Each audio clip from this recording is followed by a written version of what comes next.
want to make one thing clear. Okay, I partake in the dank side of the fort. Lettuce, I get it, but not cannabis culture. I think it's really funny, and people are laid back. Just do it in moderation and do it well. For me, I have to be doing it with someone else, a little bit at a time. Get some snacks and a funny thing to watch, and it's a good time. But not all the time. But we did still. If I can make a funny intro, I do it. I love it. That's great. It is officially 420 almost everywhere. By the time you hear this, it's everywhere in Canada. So we're doing our best here. All right, Ryan, what are the stories that we missed from yesterday? Well, what do you want to start off with? Because we've got some interesting stories, or we've got some interesting discussion involving a very funny Twitter quote. What are you feeling, Shane? Stories or a Twitter quote? I don't know. I like it all. Let's start. Okay. I like the Twitter quote. Yeah, let's do the Twitter quote because it's great. So today on Twitter, I was asked a question that I loved, and it got my imagination going a million miles a minute. And I think you'll love it too. So let's get into it. It's the tweet of the day. So yes, the tweet of the day today is courteous of a user named Ken Tremendous. And this is the question. Who is one person they could give the Jeopardy hosting job to that would make you watch every episode every day without never missing a single second? Okay, John great question, right? Now, here is the example that they used. Rob Ford. After 47 years living here, I decided to move to Orlando to be closer to Disney World. Werner friggin' Herzog. The creepiest, weirdest film director / actor. I love Werner Herzog, for sure. Hearing him doing the creepy voice, it would be a little interesting, right? But I don't know. Shane, does anybody come to, front of mind? I thought, I was trying to think about this, and I mean, if it was someone like Larry the Cable Guy, I think that would be funny. That would be funny. That'd be awesome. But at the same time, I would probably go with even a Tom Hanks. Ron White. And those guys. I mean, if it was just somebody that was incredibly thoughtful, I mean, that's kind of a jam. I like some of those things. So that would be curious to me to hear some of those things. And then I kind of just go into Axl Rose because that will also be entertaining, and I don't know why. It would be entertaining for sure. Would it work? Yeah, maybe. Brennan, what about you? One I've seen batted around that sort of connects to multiple eras of my life is LeVar Burton, from Reading Rainbow all the way through to the Star Trek The Next Generation. Yeah. That's a good one. See, these are great. I love that Jeopardy's kind of been having a bunch of different people host the show since Alex Trebek's passing. But I think I found the host. I think I found him. Okay. A few people have suggested this man. This is not my idea. Okay. This was the first person that came to mind, but I'm not the only one. He is a man with one of the strangest voices in Hollywood, and he's a comedy legend. He's been in some films and also some game shows. So I think he'd actually be a perfect fit for the gig anyway. So here he is. Gilbert Gottfried for the win! Gilbert, in a poll, 94% of Hungarians, compared to only 46% of Americans, said doing this was necessary to feel fulfilled. Doing what? Having a child. I disagree. You fool! The child is correct, David. Gilbert Gottfried. When she heard that Phileas Fogg had done it in 80 days, journalist Nellie Bly beat him by doing it in 72 days. What did she do? This is rowing the Atlantic. Unagreed. You fool! She went around the world in 72 days. Its French designer named it the Atom because of its small size and the explosive effect a woman would have when she wore it. Today it's better known as the tube top.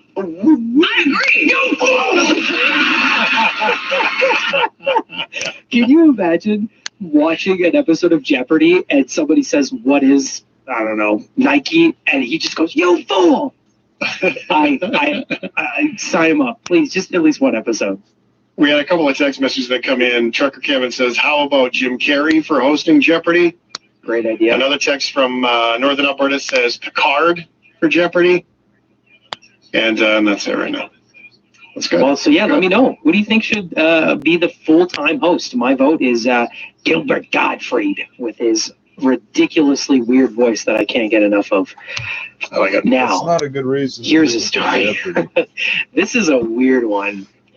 One of the most famous TV shows in history The guy from Family Feud. I just can't remember his name. absolutely slammed my favorite band on national television, but it was also a bit of a love letter. Smiths.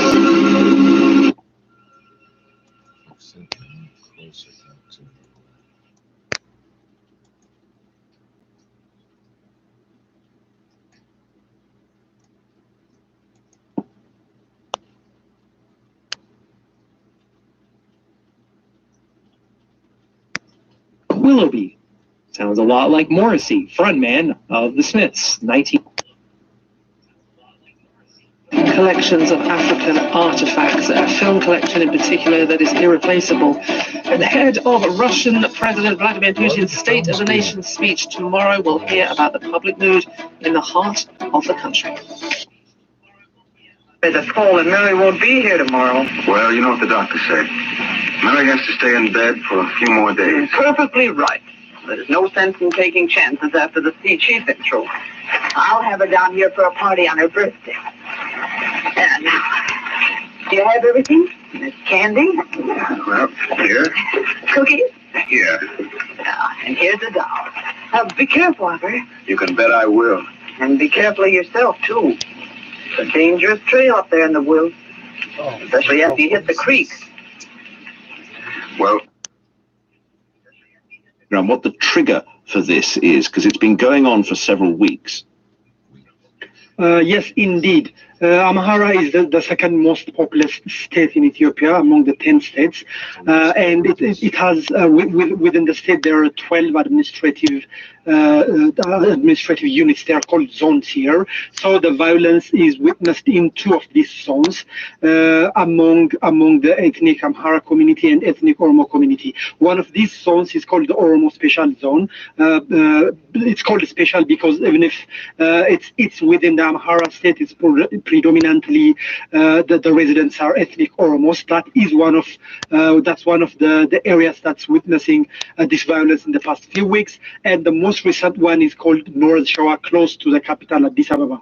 So we're seeing that armed groups from both ethnic groups are killing civilians. In the latest incident, the Amhara regional government accused the Oromo Liberation Army, that's an insurgent group from neighboring Oromia region, to have carried out the attacks. So this is the background, and now, today and yesterday, we are witnessing protest rallies happening in multiple cities and towns across Amhara, accusing the government of failing to provide protection for civilians. Right. Now, the army, of course, has been very occupied in Tigray in the north, and presumably it's the federal army that's now being looked to deploy troops. Has that had any effect? Is there any hope that the deployment of new command posts and units of the federal troops will manage to stop the violence? It seems that the deployment of the troops and the establishment of military command posts in those areas, it seems to have an immediate impact. Residents that we talked to told us that the violence seemed to have decreased in the past few days.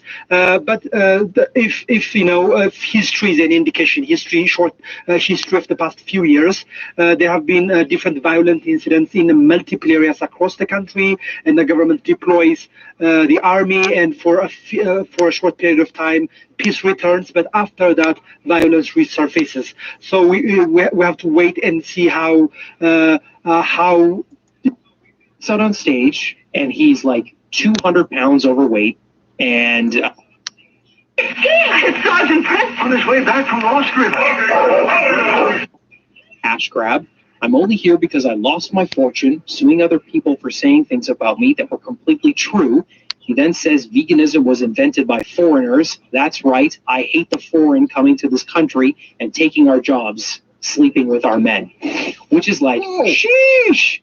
Look, Morrissey is not a great person at all. Okay. He said some pretty awful things, but he's not ridiculously overweight. He's not, he doesn't, present himself as a slob and all of that. Like he is, he's still very well put together in his own way. And I thought that the way that it came at him at the end of the episode was a bit harsh. It's a TV show. Violence. So we're seeing that this incident is also impacting the inner circles of the Prime Minister's own party. Right. Dangerous indeed. Listen, many thanks indeed. On the line from Addis Ababa, the BBC's Kalkinania Beltal updating us on the trouble there near Addis Ababa in Amhara State.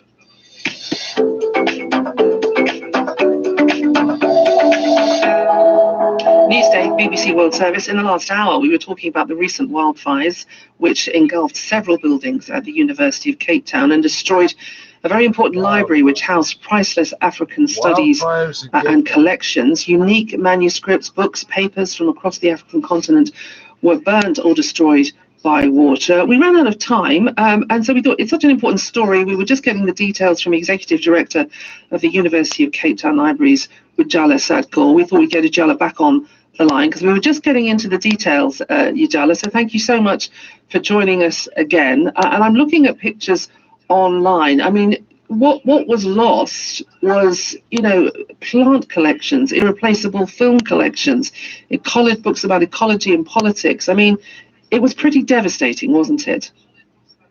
It has been devastating. I think everybody at this point in time is still reeling from shock, particularly the staff who have been there for many, many years. And, we've been referring to the film collection. This has been the work of a librarian who worked at it for 20 years.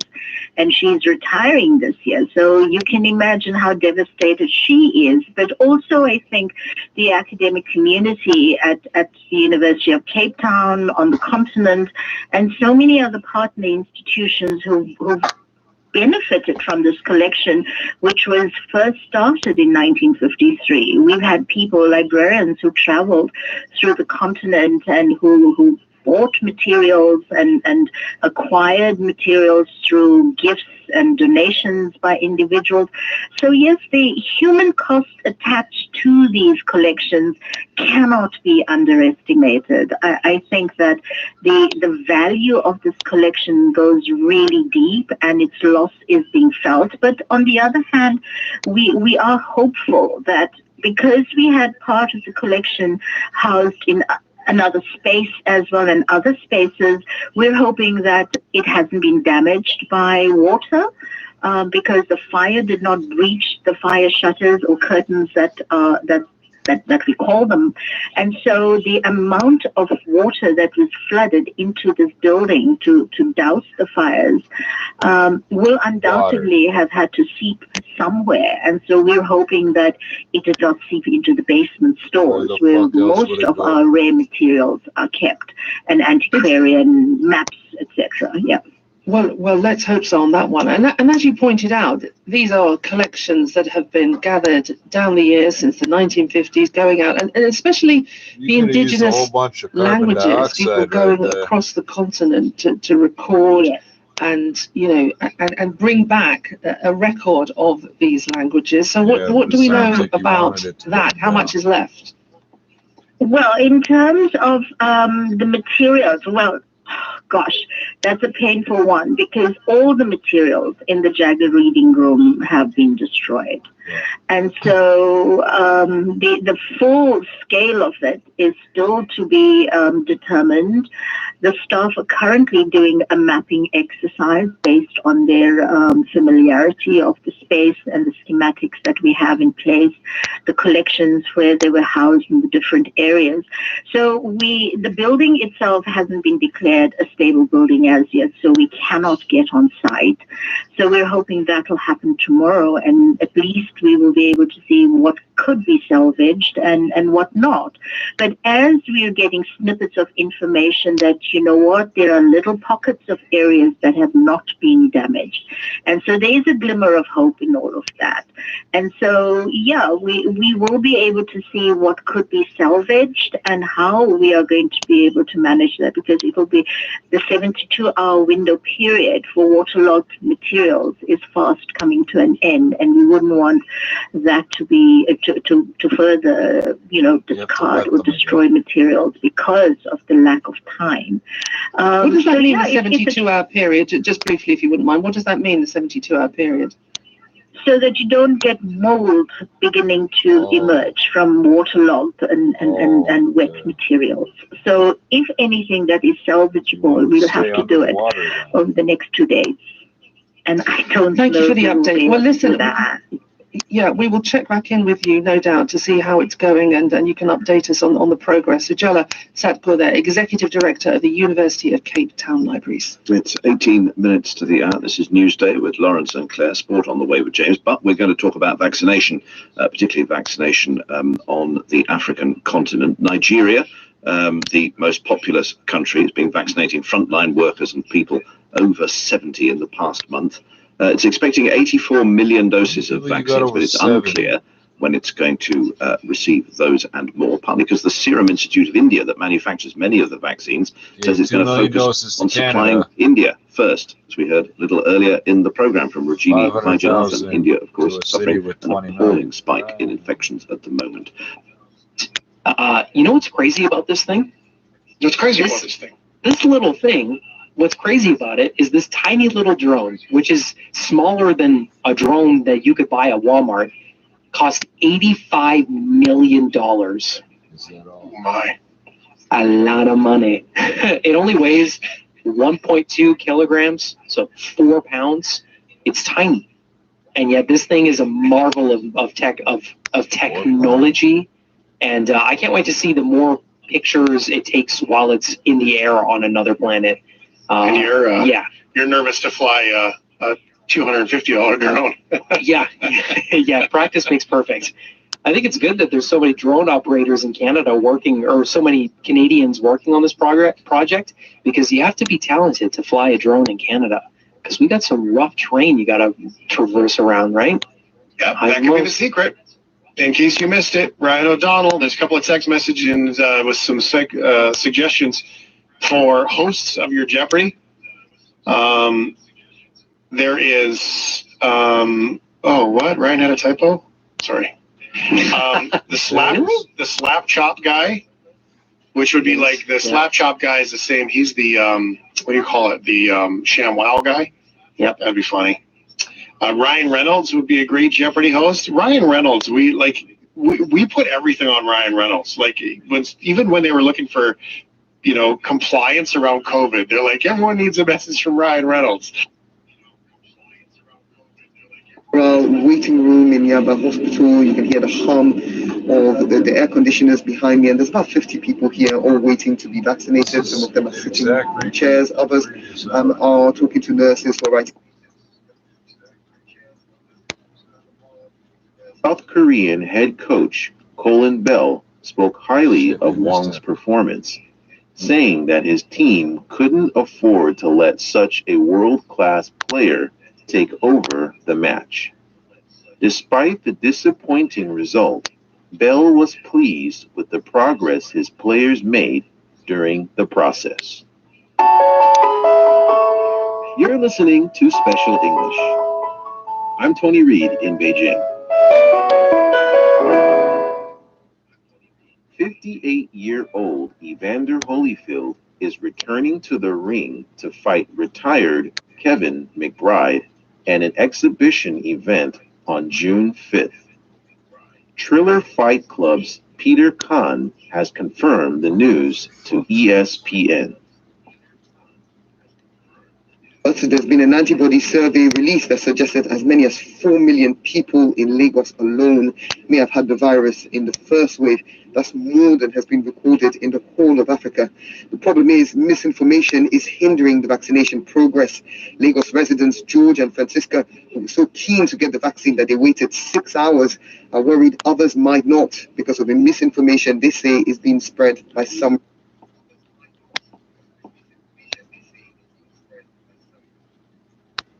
Who can help when you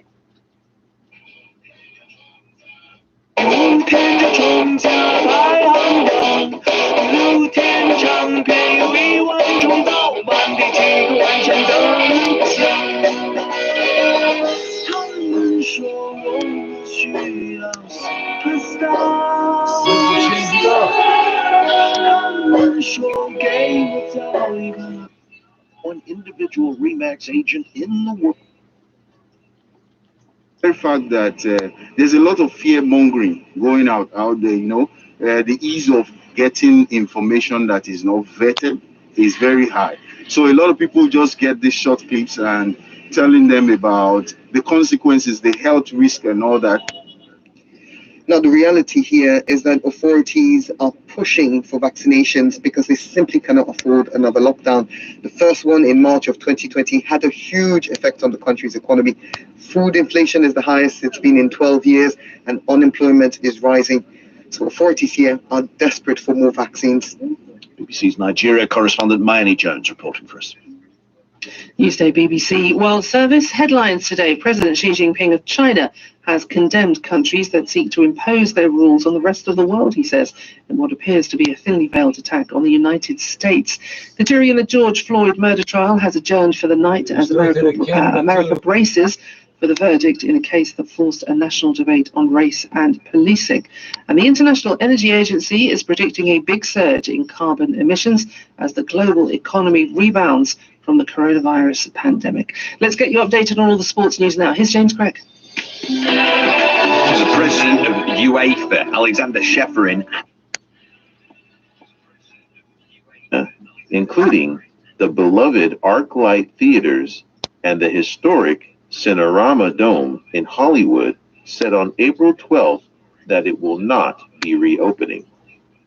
A Pacific Theaters representative said in a written statement, free at ZipRecruiter.ca/Canada. That's ZipRecruiter.ca/Canada. ZipRecruiter.ca/Canada. Well, if you're looking for a viable way forward. Pacific Theaters also operates multiplexes at the Grove and the Americana shopping malls in the Los Angeles area. Los Angeles County recently expanded capacity for indoor moviegoing to 50% after more than a year of being closed, but many smaller chains have struggled to remain solvent. The ArcLight Theaters were a favorite of many entertainment industry professionals and celebrities with locations throughout Southern California. The ArcLight Hollywood was the first in the chain to open in 2002, featuring the then novel concept of reserving seating and ushers who introduced each showing. Latecomers were not admitted entry. Many took to social media to express their dismay over the news. It's telling in my phone, Abram. The former Manchester United captain Eric Cantona has also expressed his disapproval of the proposal. He says that the fans should have been consulted first. Since 1 year we have seen games on TV with the best clubs in the world and the best players in the world. And it was so boring. And it's still so boring. Because the fans are not there. The fans singing, jumping, supporting their teams. So the fans are the most important thing in football. They have to be respected. Did these big clubs ask to their fans what they thought about this idea? No, unfortunately. And that's a shame.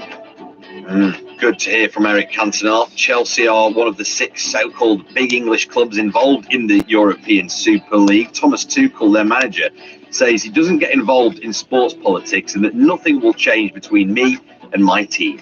I'm here to be in the hardest competition. That's why I came here. That's what I love, to play the toughest competitions in Europe. That's why I'm at Chelsea's. And I trust my club to make the right decisions.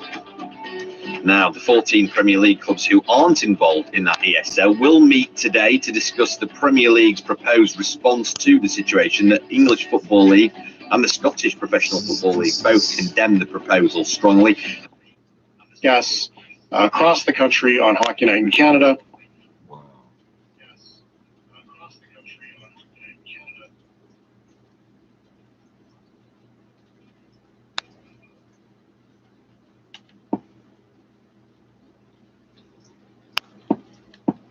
And his daughter Caitlin has done a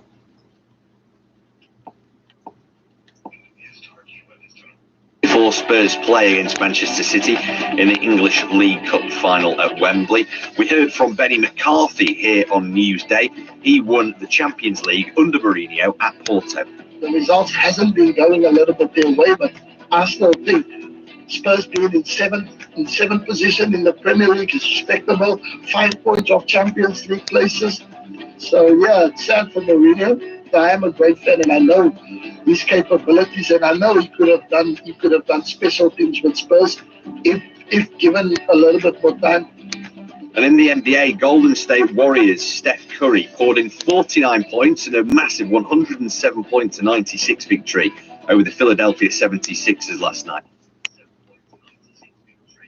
According to a statement of the Commission on April 13th, Jia Yueting, the de facto controller of the internet company providing video streaming services and technology devices, was fined 241 million yuan, about $36.8 million US, by the Beijing office of the China Securities Regulatory Commission for financial fraud on April 12th. Also on the same day, Le Shi, video streaming unit of La Echo established in 2004, was fined 240 million yuan by the securities regulator for financial fraud from 2007 to 2016, which led to false disclosure in its initial public offering application materials. Le Shi made its debut on China's Nasdaq-style board, Chinext, in August 2010. It was delisted from the Shenzhen Bourse last May after reporting huge losses for 3 consecutive years. Jia once made Le Shi immensely popular in China as it spent aggressively on streaming rights to draw in viewers. The company later expanded into making smartphones, TVs, and electric cars, which incurred heavy debt. Jia filed for personal bankruptcy in the US with a personal net debt of around $2 billion US in 2019. Just to fuck the United States. This is the end of that I've had anxiety my whole life, but it's been subdued because of what I've been able to stimulate.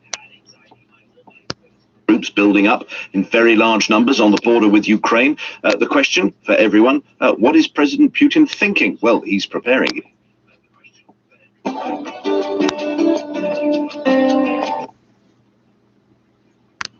Of the country, Krasnoyarsk, to find out what is the state of the nation.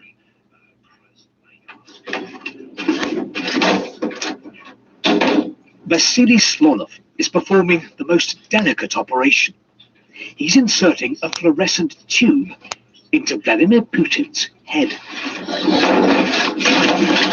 3 tubes, actually. And when all the wiring's done, they will light up red, white, and blue, like the Russian flag.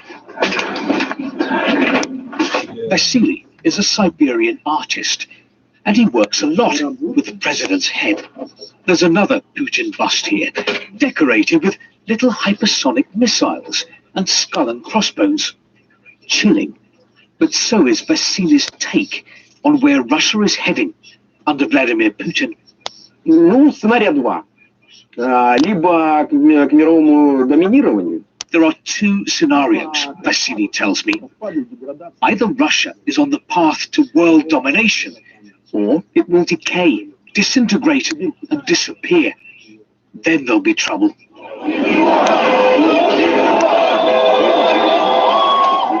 3 months ago, in Krasnoyarsk and many other Russian towns, people took to the streets to criticize the president and to support Kremlin critic Alexei Navalny. A crackdown followed.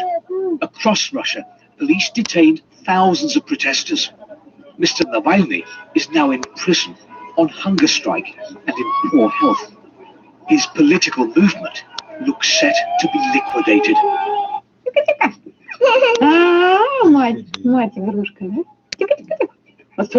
But most Russians, like Ksenia Andreeva and her family, avoid politics. They don't go to street protests. They've learned to get by in Vladimir Putin's Russia. People got used to live with only one president and only one group of people governing the country. You know, I got used to this situation.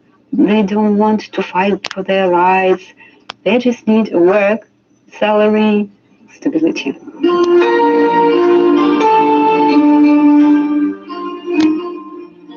The national anthem rings out from the Krasnoyarsk town hall clock, a patriotic time check.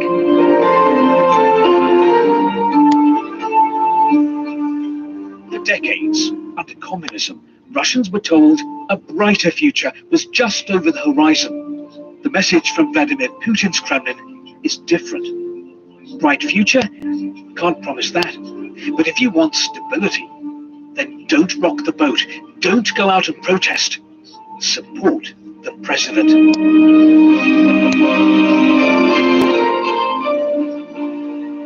That would be the message, going to be repeated a little later. I think it's on Wednesday that the State of the Nation address, it's an annual event, is made by the President in the Kremlin. This is Newsday. Lawrence and Claire have been talking a lot about the football particularly.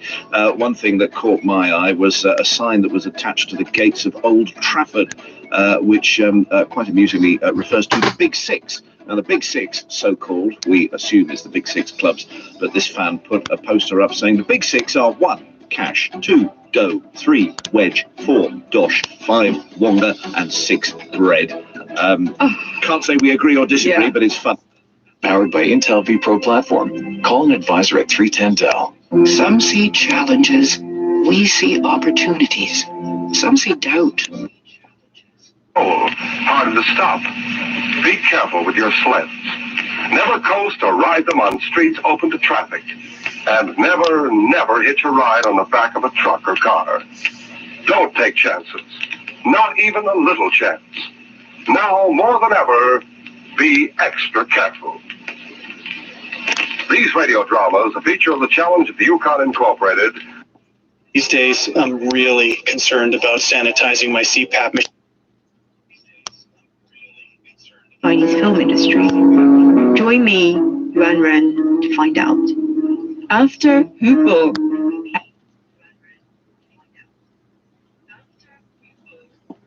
No. 416-224-9998. That's 224-9998. I'm Dr. Les Pramer, and I'd like to give you... See worldservice.com.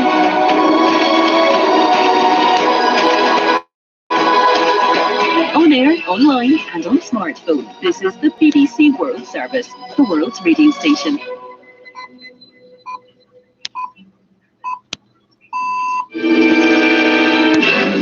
Coming up on the Arts Hour with me, Nikki Beatty, actor Sharon Stand with us. Follow #StopAsianHate today. We believe in a... Use photos and text tutorials on expressions in Chinese culture. CRI Learn Chinese Facebook page. The world opens with you.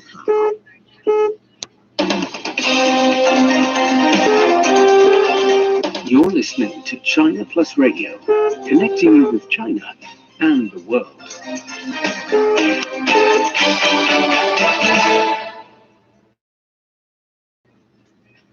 The following program is a recording of a live broadcast transmitted 7 a.m. Beijing time. Examining the events that impact and shape China. measures, including the Canada Emergency Wage Subsidy, until September. Beyond the pandemic, the Liberals propose spending more than $100 billion to push economic recovery, including on a national daycare program.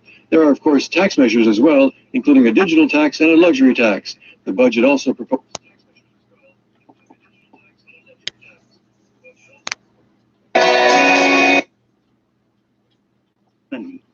Steve McDonald is in Beijing.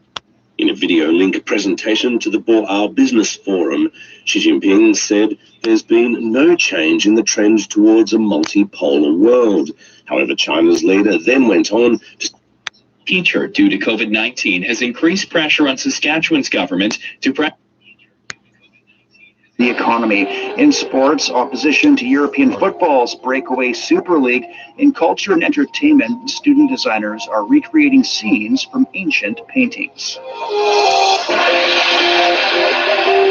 Now the day's top stories. The opening ceremony of the Boao Forum for Asia 2021 annual conference will be held on Tuesday in Hainan. Chinese President Xi Jinping will attend the opening ceremony and deliver a keynote speech via video.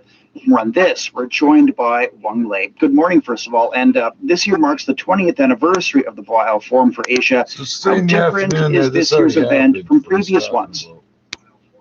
Morning, Sam. This year's event is the world's first large-scale international meeting to be held on-site following the pandemic. Compared with 2019, 2 new sections have been added to this year's agenda. One is called Interpreting China, and the other Belt and Road Cooperation. A wireless connection and the ability for people to work remotely. Total emissions for 2021 are expected to be slightly lower than before the Scotia. Jerry Smith, the Canadian Press, Toronto. The murder case against former Minneapolis police officer Derek Chauvin in the death of George Floyd.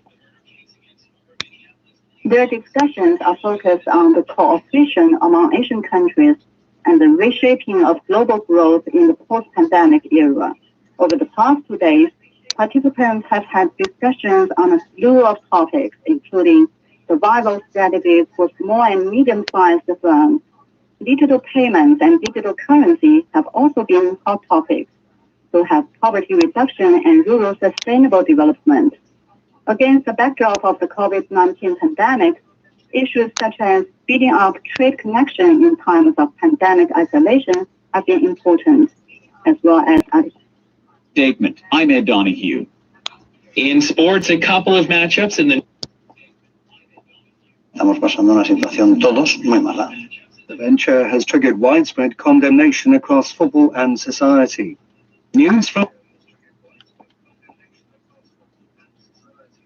community food banks in the Philippines say they've been forced to suspend operations because of government harassment. The Take What You Need initiative, which began in Manila, said it had been wrongly accused of links to communist rebels, a practice known as red tagging.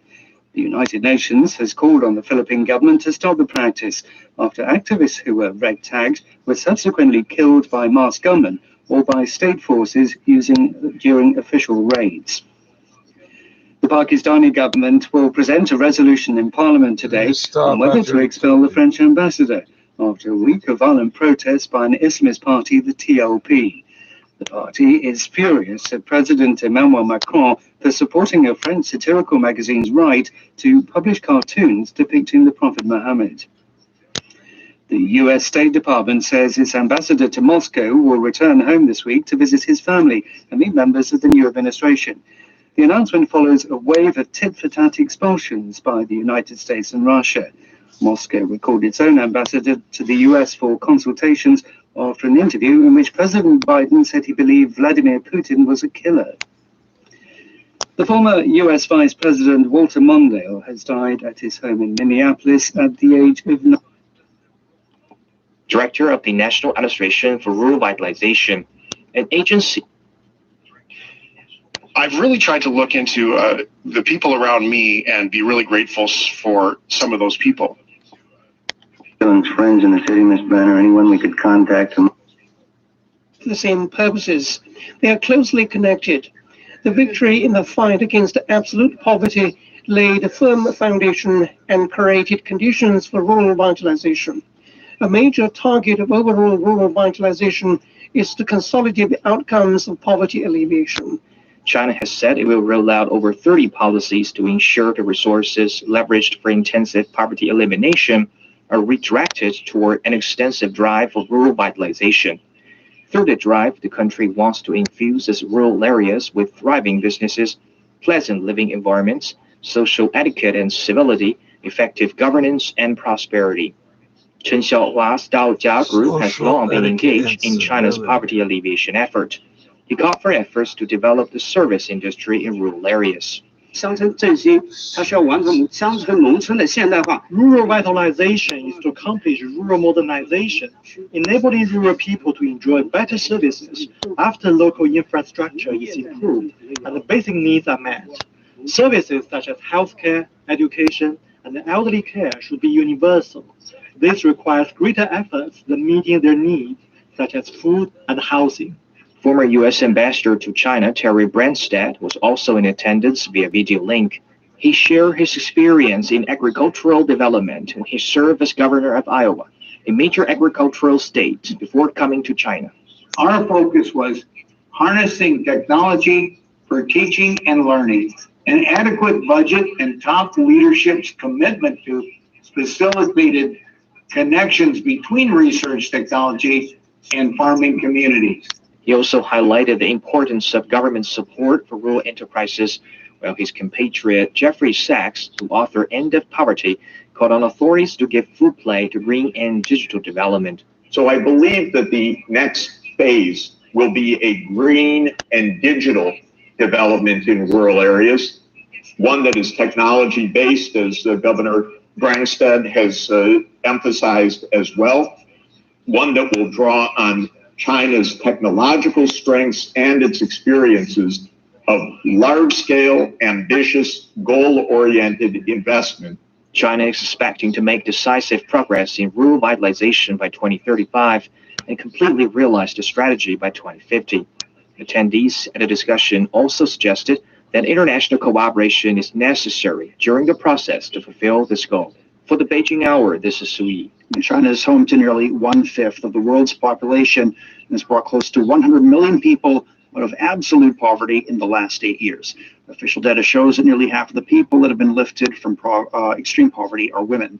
Director Wang Zhengpu of the newly founded Rural Revitalization Bureau says more efforts need to be made to empower women in less developed communities. In poorer regions, a lot of women are left in the villages where men go to the cities to find jobs. We have done a lot of work to educate girls and help women improve their skills. Now they have access to educational resources. Next, I think the focus needs to shift to the quality of the education they are receiving. The country has enacted favorable policies and provided more assistance to advance the welfare of these groups. A report entitled The Outline of Women's Development in China from 2011 to 2020 shows that China has given priority to helping women get out of poverty, giving preferential treatment to women when making poverty alleviation policies. Now, data shows that over 10.2 million impoverished women have received skills training so far. Over 5 million of them have increased their incomes through activities such as handicrafts, housekeeping, and e-commerce.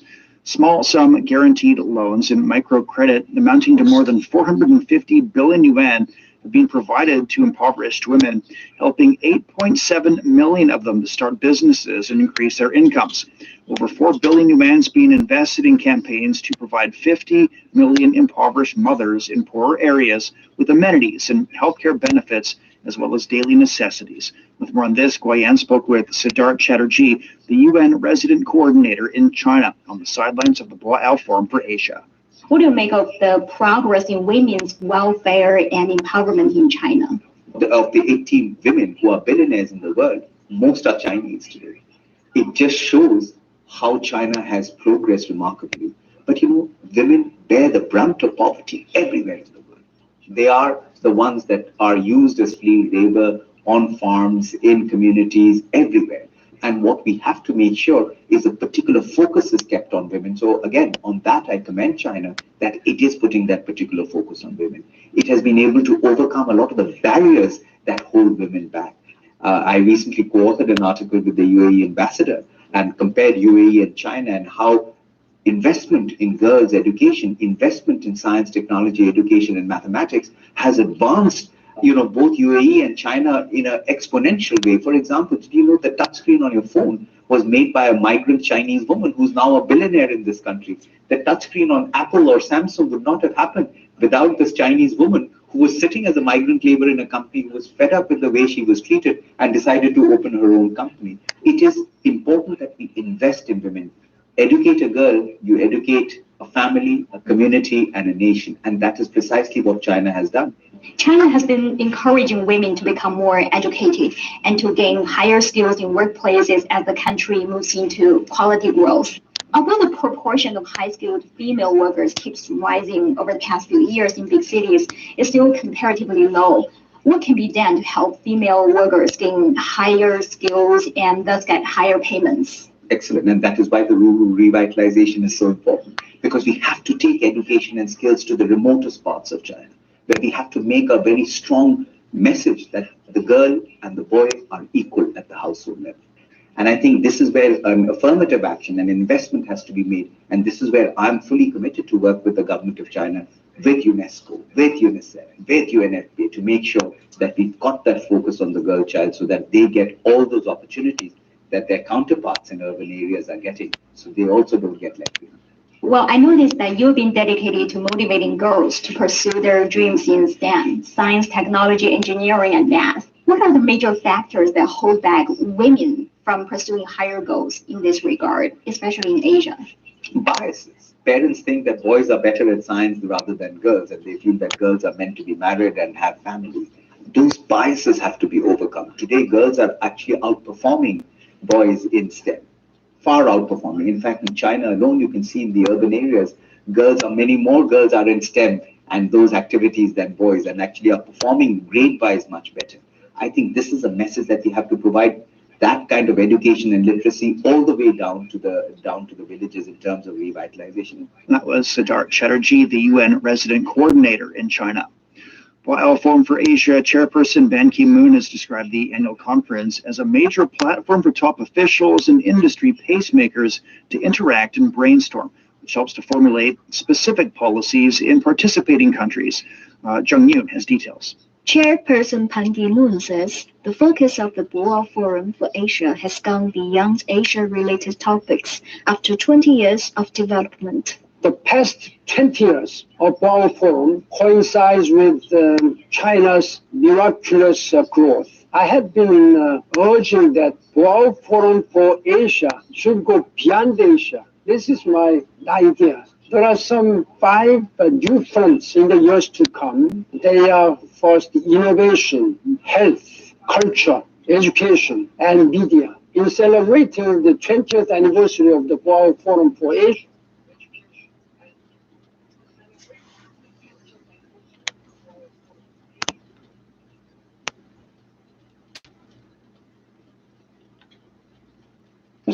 Ben has served as BFA chair since April 2018. Before that, he was Secretary General of the United Nations between 2007 and 2016.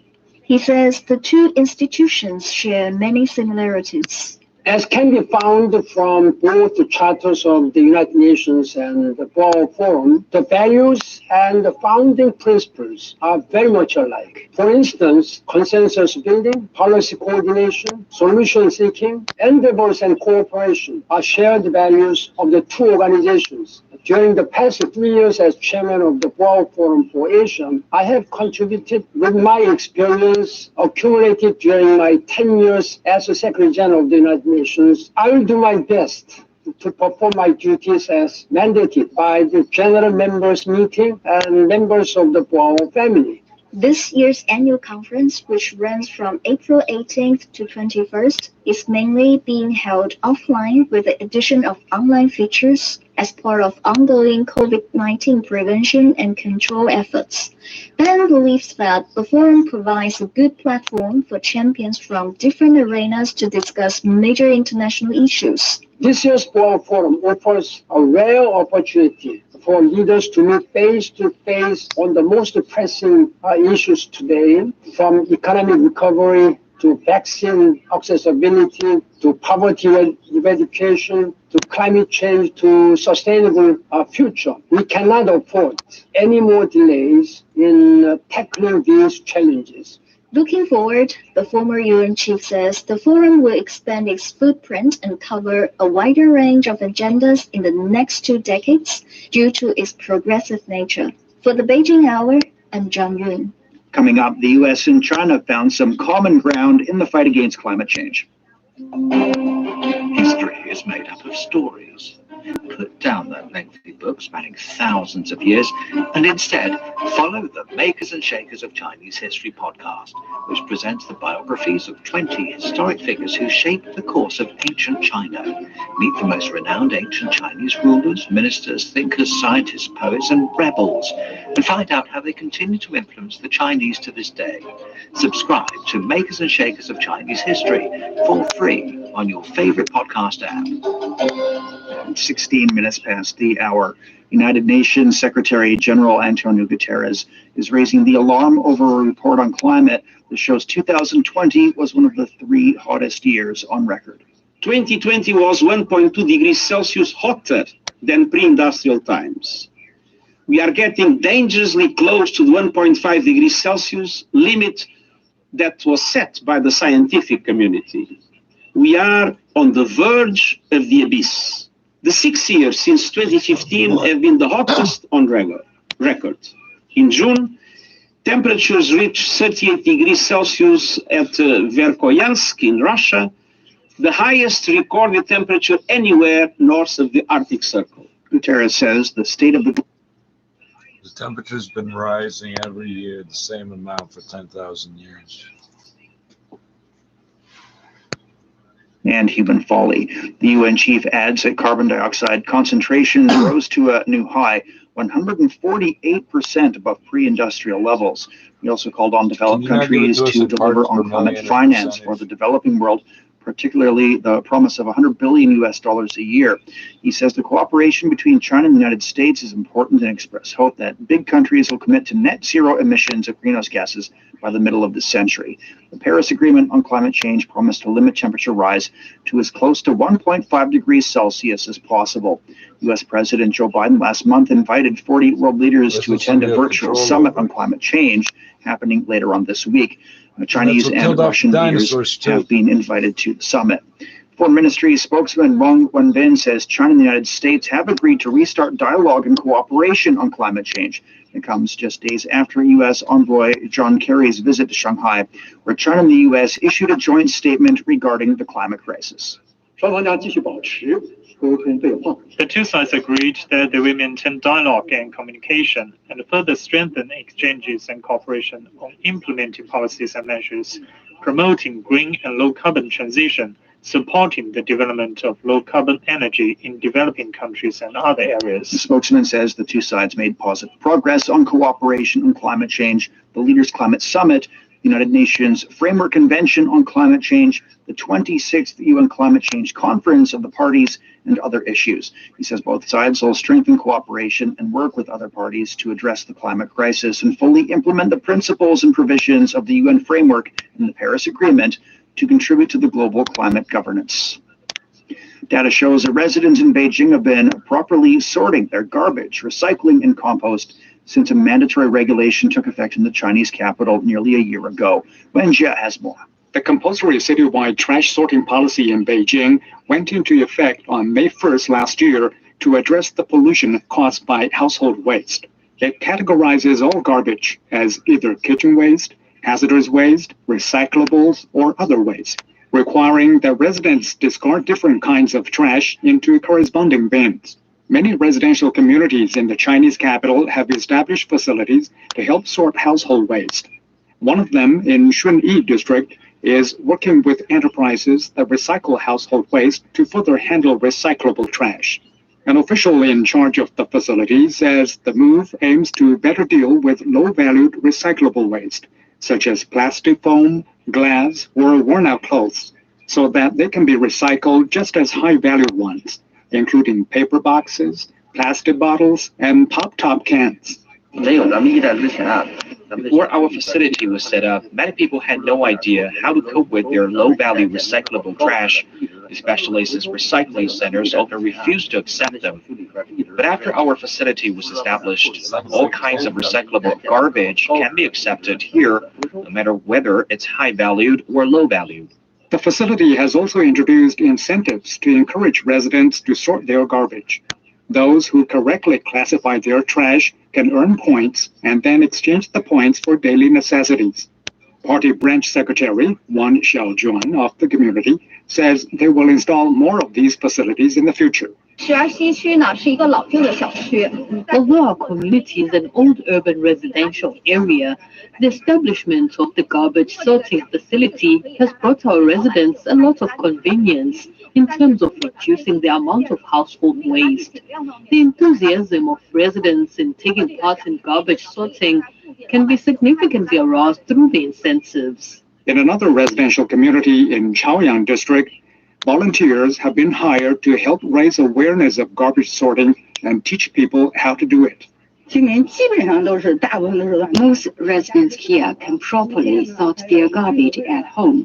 The property management company and the neighborhood committee attach great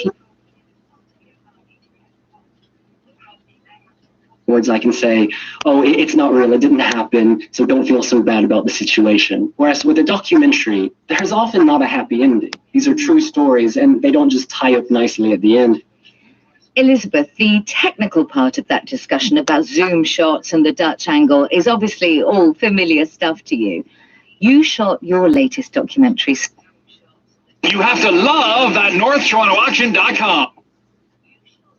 Over 21,000 tons, 4.1% lower than the same period of 2020. For the Beijing Hour, I'm Wen Jie. Number of passenger trips in China is expected to hit a record high during the upcoming Labor Day holiday that starts from May 1st. Juju has more. All of China's railway, civil aviation, and tourism online platforms have recorded a surging number of bookings ahead of the 5-day holiday. When train tickets went on sale last week, tickets for many lines were sold out within only 10 minutes. Passengers say buying a ticket was like a game of chance. I tried to snap up a ticket online but failed, so I came to the station to try to buy one. Data from online ticket booking system 12306 showed that by last Saturday afternoon, over 3 million train tickets had been sold, triple that of 2019. Shen Shijie with the sales department of the Beijing Railway says they will add more railway lines.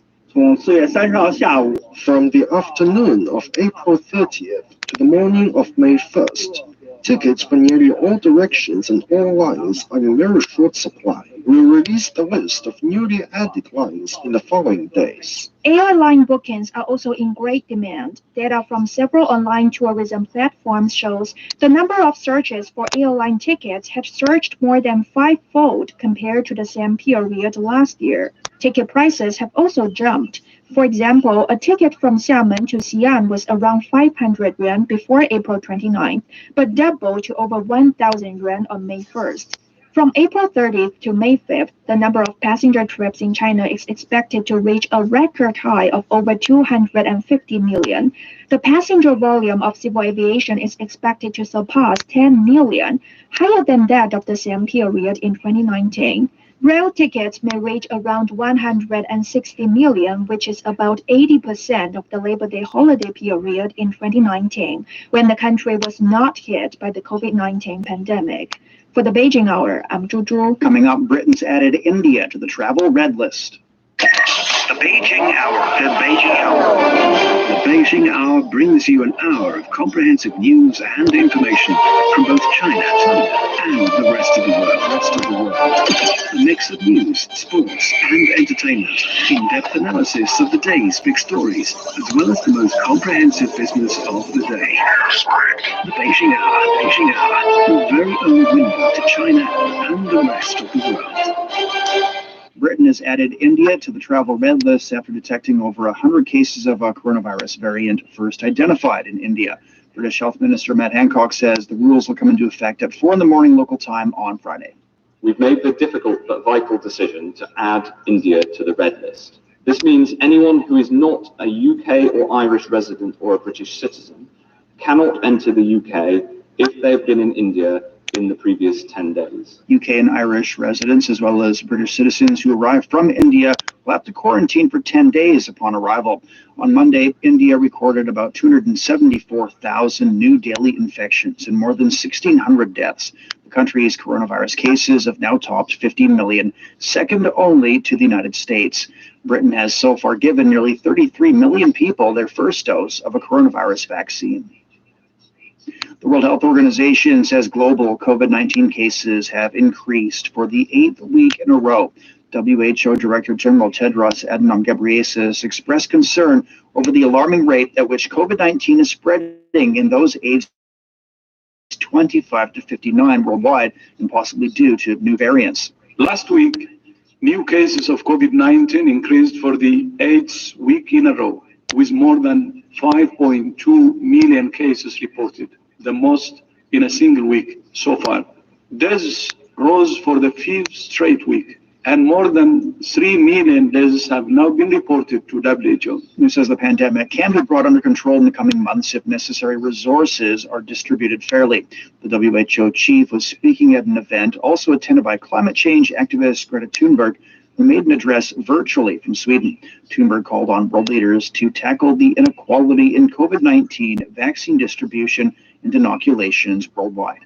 So far, on average, 1 in 4 people in high-income countries have received a coronavirus vaccine, compared with just 1 in over 500 in low and middle-income countries. And the international community, governments, and vaccine developers must step up their game and address the tragedy that is vaccine inequity. Well, meanwhile, the WHO is working with COVID-19 vaccine manufacturers to expand worldwide vaccine production. WHO officials say only 1% of the 100 million doses administered last week went to the lowest income countries. It's time for a short break. So far this hour, the opening ceremony of the Boao Forum for Asia in Hainan province will get underway a little later on today. The U.S. and China have reached an agreement on working together against climate change, and Britain has added India to its travel red list. Shane Bigham with you. Stay with us here on the Beijing Hour.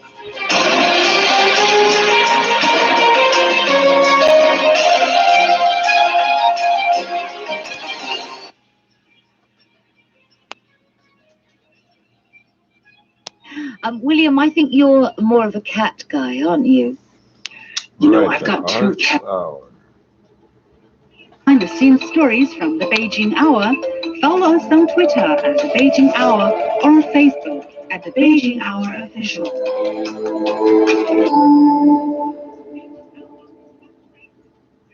A million, a billion, or maybe a gazillion years ago, a giant split open an egg. Then came the lady giant who made people, and Mr. Curious, the button, Mr. Handyman, the Baron on the track. This is our new season of Chinese folktales, and we will explore the ancient, mystical world together. Available on Apple Podcasts, Spotify, Google Podcasts, Stitcher, or wherever you listen. Examining the events that impact and shape China and the rest of the world. This is the Beijing Hour, 1 hour of news and information brought to you every weekday. Now here's your host, Shane Bigham, with you on this Tuesday morning. Still to come in business, China's pledged to maintain targeted policies and supports for the economy. In sports, opposition to European football's breakaway Super League. In culture and entertainment, student designers are recreating scenes from ancient paintings. There are several ways to contact us. You can talk to us on Twitter at The Beijing Hour or visit the Beijing Hour page on Facebook for more news, videos, and analysis. Now today's headlines. Chinese President Xi Jinping will deliver a keynote speech via video link at the opening plenary of this year's Boao Forum for Asia annual conference. The 20th edition of the forum is getting underway in Hainan, focusing on the cooperation among Asian countries and the reshaping of global growth in the post-pandemic era. The Chinese president called for building world-class universities to serve the national rejuvenation as he visited Tsinghua University ahead of its 110th anniversary. Xi Jinping has extended congratulations to Tsinghua's faculty, students, and alumni at home and abroad. He also sent greetings to young students across China. He says the key to building world-class universities lies in the unceasing efforts to nurture high-quality talents. He's called on universities to target the frontiers in key areas of science and technology. The president's also called for building platforms for international exchanges and cooperation in education and culture as a joint response to global challenges. Beijing's announced it will build a 40-hectare commercial aerospace industrial base in Daxing district. The base will gather enterprises focusing on satellite applications, information technology, aerospace materials, and new energy.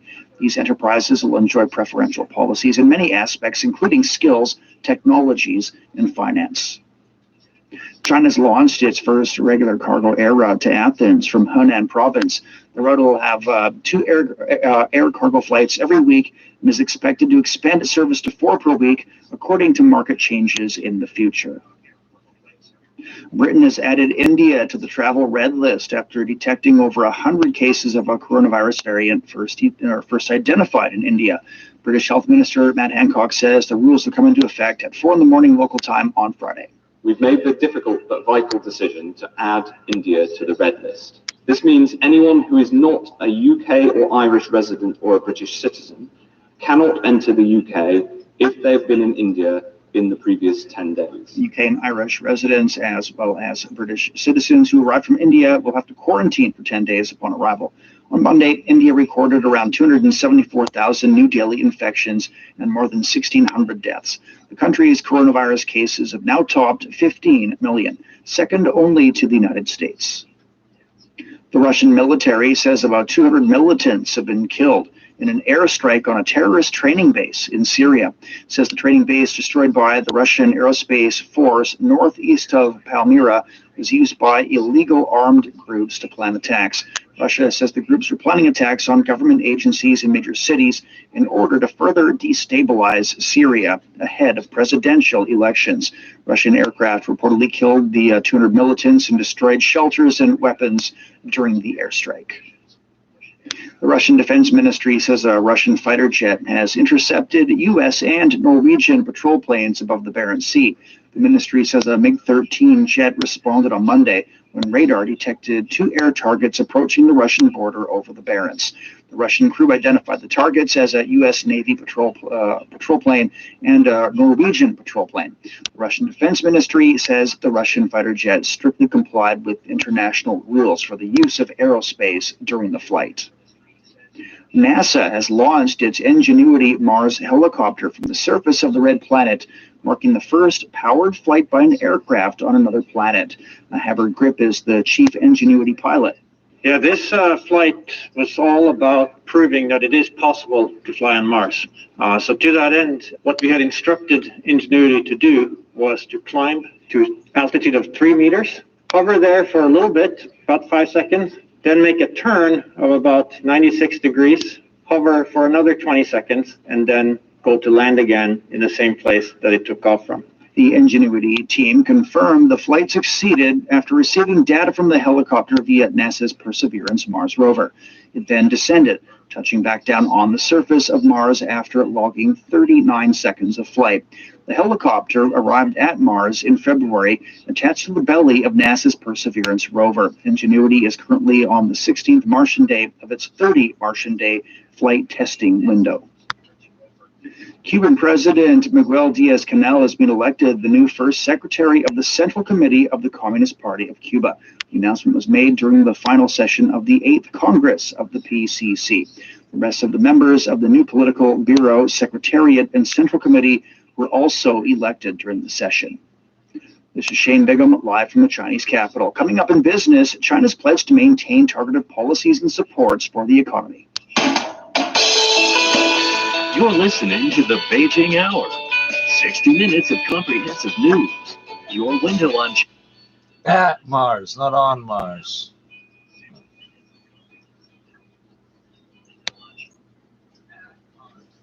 And there are often crisis moments where we have to reconsider, I'm in this position, now what am I going to do?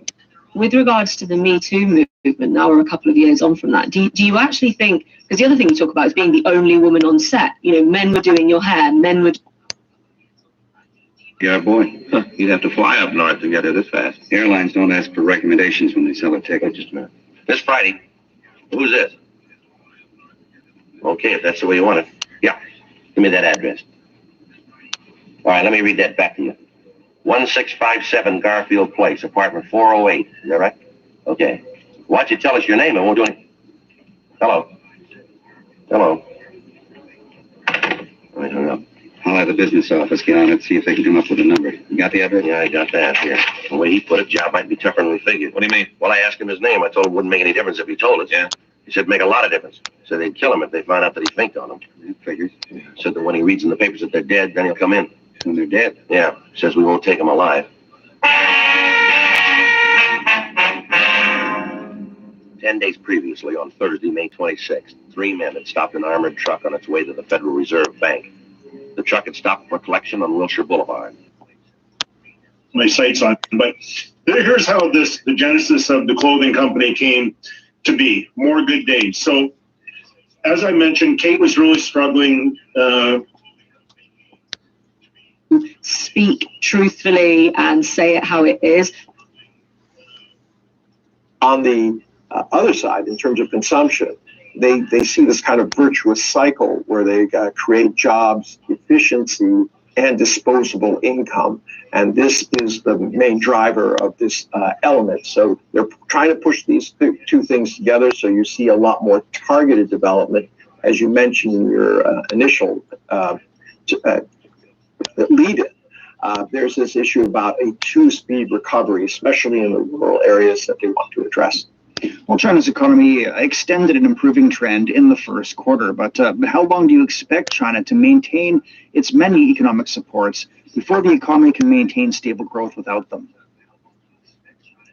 Well, that has yet to be seen. I mean, the longer the pandemic goes on, the more necessary it is for the Chinese government to keep a watchful eye.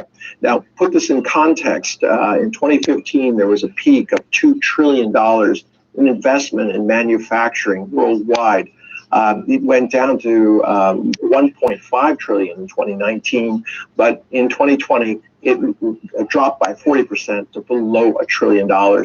So this idea that people have been pushing that there's going to be alternate, supply chain sources is belied by the fact that there isn't enough investment to support these kind of new factories. In that period of time, Chinese factories who are already up and running and doing very well will continue to do so.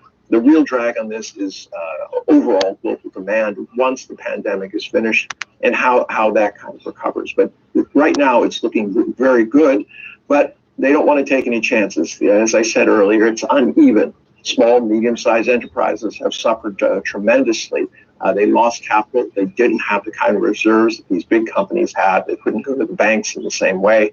So there's going to be, as I said, targeted investment to make sure that this particular part of the economy, which produces 90% of new jobs as the driver of innovation, is protected. What other measures are needed now or may be needed in the short to medium term to support the Chinese economy? Well, there's only so much that the government can do. They can point the way, they can provide a kind of a background situation, but Chinese small, medium-sized enterprises need to start going abroad. There will be some diversification in the supply chain. A lot of these companies have grown by being very efficient in terms of large-scale production. What they need now to do is take advantage of the circumstances. Now, so many companies going bankrupt or out of business or in need of capital in foreign countries where they can literally pick up the distribution and the branding that's necessary for them to sell directly, cut out a lot of middlemen, and increase the profit line. But to do that, the government is going to have to find a way of easing up on outbound money so that these companies can actually do that. Thank you very much for joining us this morning. That's financial analyst Einar Tangen with an analysis of China's decision to keep support measures for economic recovery in place. The Shanghai Auto Show has kicked off. The week-long event will be open to industry insiders until tomorrow while the public rather can see all new vehicles starting from Saturday. 1,000 exhibitors are taking part in the showcase for their latest models, technologies, and other products. More on this. Feifei spoke earlier with Tu Li, Managing Director of Sino Auto Insights, who also attended the show.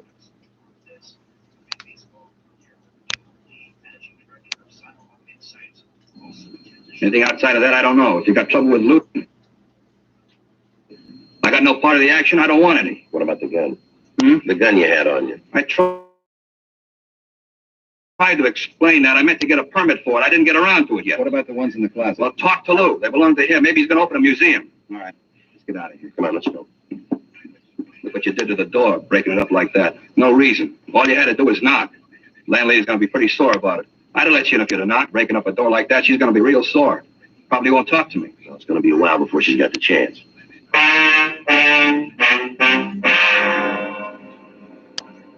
Well,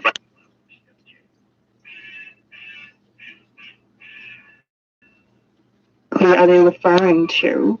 So I think all of the major Chinese SOEs and OEMs, I think they just have really embraced the electric vehicle. That's pretty much all I noticed for the new product launches. They've also embraced more mature. We're not just talking about the exterior design, but we're talking about the interiors as well, right? The other part of embracing change is that most of these cars are going to be smart.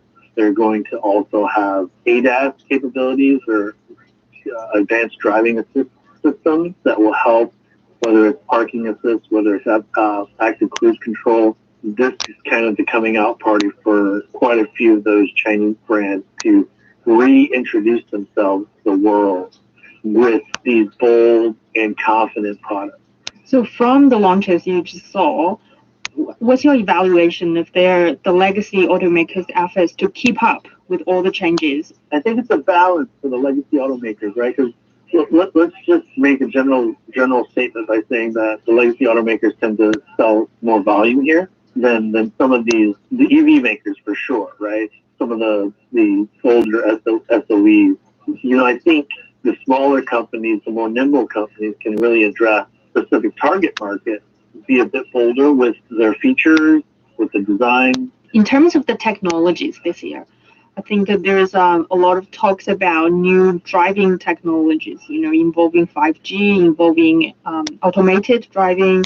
So is there anything excited you find at the event today? Yeah, you know, it started with XPeng P5. So it's a smaller sedan. I didn't hear that they made announcements on pricing, but I think it's going to be a sub 200,000 RMB vehicle. This plays into the safety aspect, and LiDAR implies safety and awareness. There's no other car companies in the world that are doing that are offering LiDAR as standard in a 200,000 RMB vehicle, right? So those are the types of bold risks that, you know, could pay off. And that was Tu Li, Managing Director at Sino Auto Insights. You're listening to the Beijing Hour, coming up into European football's breakaway Super League. Want more in-depth reports and behind-the-scenes stories from the Beijing Hour? Follow. I met Lou and Harvey. They tipped me to the job out here. You mean they came all the way up? During these pandemic times, your elevator needs to operate. Figuring on leaving. I don't know. This was their part of the deal. I told them going in I wanted to stay out here. Didn't make any difference to them. We all figured that if we cut up a $100,000 score, none of us was going to look bad. For all I know, they might be on the way back now. Their clothes are still in the apartment. You know how many suits you can buy with a third of $100,000? Go ahead. Yeah, well, after the job, we made the split. Talked it over and decided to dig in for a few days and then take off. At least they decided to leave. Didn't say when. I told you now they might be on the way back now. Who else knows you're in on the job? Huh? Outside of you three, Colton, Fitzgerald, who else knows about it? Isn't anybody. Well, where's your part of the money? Got it down the bus depot. Got it in the locker down there. How long's it been there? Since day before yesterday. How often do they clean out them lockers? Every 24 hours. Well, then there's $33,000 floating around in the check room. You got the key to the locker? Yeah. Where is it? In my shoe. I got a tape and sole inside. You want to give it to us? Well, no, but I don't guess there's any other way. No. Okay. You spend any of the money? You mean the stuff we stole? That's right. No, not a dime. Why do you ask that? Who else might know the serial numbers on the bills? Well, nobody but us, and I guess the guys at the bank, they got a record of them, I guess. How about Colton and Fitzgerald? They spent any of their part? I don't know. You got to ask them there. The car you drove out after the armored truck, who'd that belong to? Colton. It's the one we drove out here. What kind of car is it? Plymouth, 1952. What model? Sedan. Color? Light blue. You know the license number? No, I never paid any attention to it. What state's it out of? Illinois. Who drove the car when you went on the holdup? Harvey? Fitzgerald. Yeah, he drove the car, and Lou and I went in the truck. Either of them been arrested before? I'm not sure, but I think Lou fell in New York. I'm not sure, though. How about Fitzgerald? No. At least he never said anything about it. Only way I knew about Lou is that he talked about the food and Sing Sing. That's the way I knew about him. You know what he fell for? Armed robbery, I think, and there was a kidnap rap, too, but he beat it. Yeah, out clean? I don't know. Seems like you planned a job with two guys that you didn't know very well, doesn't it? I was hungry and I was cold. I wasn't about to ask for a life story when they offered me a part of the action. How'd they pick you? I told you, I was in a bar on state. Lou and Harvey came in. Both of them were sharing a load. I was sitting there drinking beer, just the three of us in the place, and Lou was drinking pretty heavy. He gets in a beef with the barkeep, and I saw the roll he was carrying, so I figured that if I could take his side of the ball, maybe I could make a touch. We walked out of the bar, and he offered to buy me a meal. Next thing I know, I'm on the way to California. I'm a partner in a piece of goods that looks safe. All that time in the car, and you didn't find out anything about your two partners? We drove straight through. And we weren't driving, we were sleeping. Anyway, I wasn't a solid member of the club. I wasn't about to get my nose mashed in for having it someplace where it didn't belong. I figured if they wanted me to know something, they'd tell me. Did you go with them for the guns? No, they already got notes when I fell in. You knew they were stolen? Guys turn up with that kind of muscle and can't come from anywhere else. Sure, I knew it was stolen. Colton and Fitzgerald have any friends out here? No, not in L.A. Anywhere on the coast? Well, I hear Lou's got some people up north. Where? Maybe San Francisco and Marin County, I don't know. Might even be Oakland. Somewhere around the Bay Area. They say anything about going up there? No. Of course, they might have. The way Lou likes to eat, coming out here, he'd go 10 miles out of the way because he knew a place that had a good chili size. Think nothing of it. Never saw anybody who liked to eat so much. Real gourmet. Only with him, it was glutton. He mentioned any names of people he knew up north? No, just said he had people. Anything about the car they're driving that would make it easy to spot? What do you mean? Well, like a dented fender, a scratch, anything to identify it. Yeah, it might be something. There's a kind of scratch in the back left fender, I think. Woman backed into us on the way out here. Cut right through the metal. You think of any reason why they might ditch the car? No. We kept a close tab on the papers right after the job and looked to see how much you had on it. When we didn't see anything, we figured the car was all right. I don't think they'd ditch it. It'd be pretty easy to trace. Lou owns it outright. Unless you want to try to grab cold plates, he'd drive it like it was. Okay. We'll get your things and you can come over to City Hall and make a statement. How about the key to the locker? Oh, yeah. There it is. Probably some money due on the package I'll have to owe you. We'll take care of it. Too bad, isn't it? What's that? $33,000. I haven't got the dough to bail out the package. Don't work out either. What? We got no place to spend it.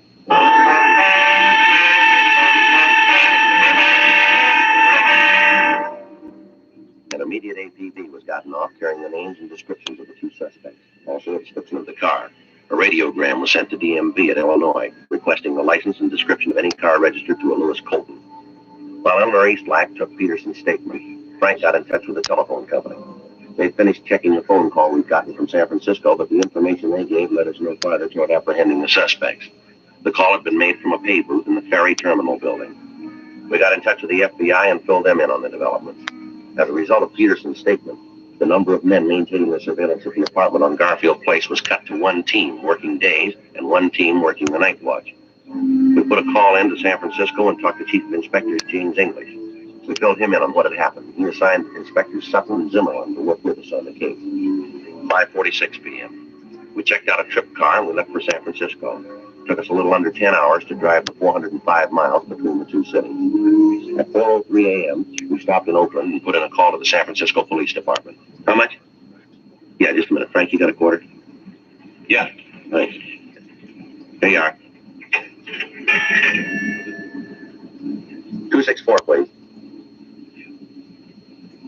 Hello, this is Joe Friday. Yeah. You got a message there for me from Charlie Sutton or Jules Zimmerman? Yeah. No, we just got in. Yeah. Oakland. What? Just a minute. You see that street sign up there? Yeah, 5th and Poplar. 5th and Poplar, yeah. No, we're coming right over. When was this? I see. But if Charlie calls in, tell him that we're on the way, will you? Right, thank you. Well, we're almost too late. What do you mean, they got a lead? Sutton and Zimmerman called in 30 minutes ago. Yeah, they got the car waiting for the suspects now. You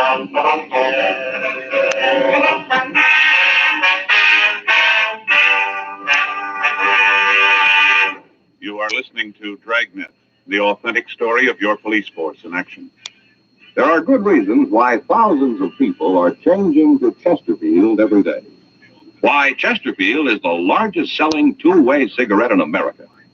Why Chesterfield is best for me and best for you. To sell a product, you have to make it good and keep it good. What do the latest reports show about Chesterfield? Well, our research laboratory has compared it with the leading cigarettes in the country. Chesterfield is highest in quality, low in nicotine. People these days want facts. When you want people to use your product, you have to tell them what... You reduce the nicotine, it means the person's going to smoke more, not less.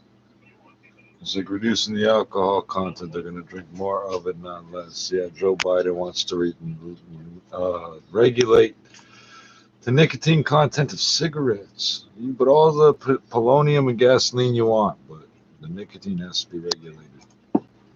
Doctor from smoking Chesterfield. Consider Chesterfield's record with those smokers, with millions of other smokers throughout America. Another good reason for you to change to Chesterfield. Regular or king size, Chesterfield is best for me and best for you.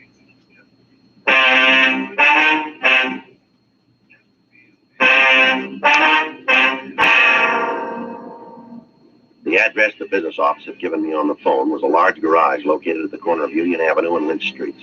When Frank and I got there, we met with Inspectors Sutton and Zimmerman. They told us that when they'd gotten the APB, a call had gone out immediately to the officers in the city to be on the lookout for a 1952 blue Plymouth with a dent in the left rear fender and carrying Illinois license plates. The suspects had parked the car in a no parking zone on O'Farrell Street between Taylor and Mason Streets. At the peak hour of traffic, the car had been towed away from the parking place and left in a garage. While it was in the garage, the information on it had been received from our department, and an immediate stakeout was placed on it. We felt reasonably sure that the suspects would return for the automobile. They had no reason to think that there might be anything wrong. The address of the garage had been left so that they might find the car. All that would be necessary to release it would be the payment of the fine for overtime parking along with the towing and garage fee. The garage itself was a large building. It provided 4 stories for parking. The suspect's car was on the basement level. We were able to keep watch on it from a small office near the exit ramp. The attendants were instructed to act as if nothing was wrong when the suspects came in. Once we knew that they were in the building, the entrances and exits would be blocked and they would be taken into custody. There was nothing to do but wait. 5:30 a.m., no sign of Colton and Fitzgerald. 6:15 a.m., Frank went out and brought back some hot coffee. 6:45, 7 a.m. People began to come into the garage to get their cars, but not the 2 suspects. The later it became, the more difficult it would be for us to take the 2 men into custody. If there was going to be any shooting, we'd be in a bad position with civilians in the range of fire. 7:30, 8, 8:04 a.m. Somebody coming down there. Yeah. You see who it is? No, Jules. Yep. You and Charlie want to cover the other side? Right. And watch it. We should be able to get a pretty good look at him. Yeah. A lot of these deals, you park the car and it's pulled off the street. What kind of town is this? They got a sign. You should have put it in the garage. You and your smart ideas. You read, why didn't you see the sign? Look at you. It's Colton and Fitzgerald. Yeah. You see Jules and Charlie? Wait a minute. Yeah. Over by the gray Merc. Looks like they're all set. All right, let's go. Now, let's get this straight out of here. Have some breakfast with the rope if we got it. And if the cops for 5 minutes, they shoot it with more than you. You're not sure it's the right thing to do.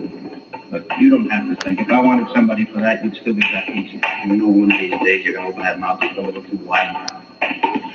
Yeah, what do you guys want? Police officers, you're under arrest. Run! Get them off, Joe! They're after Joe. I'll get them.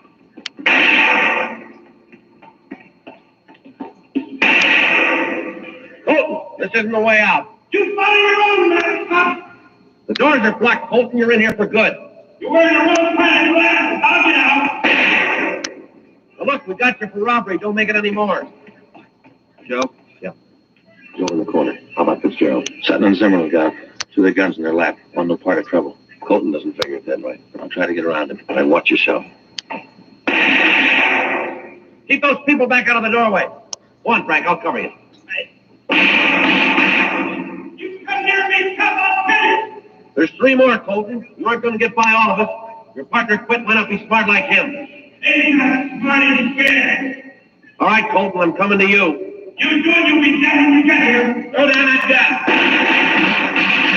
gun. Colton. Colton.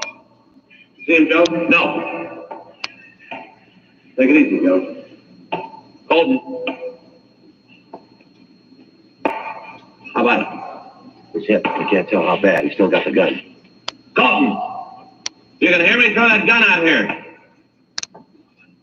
Nothing.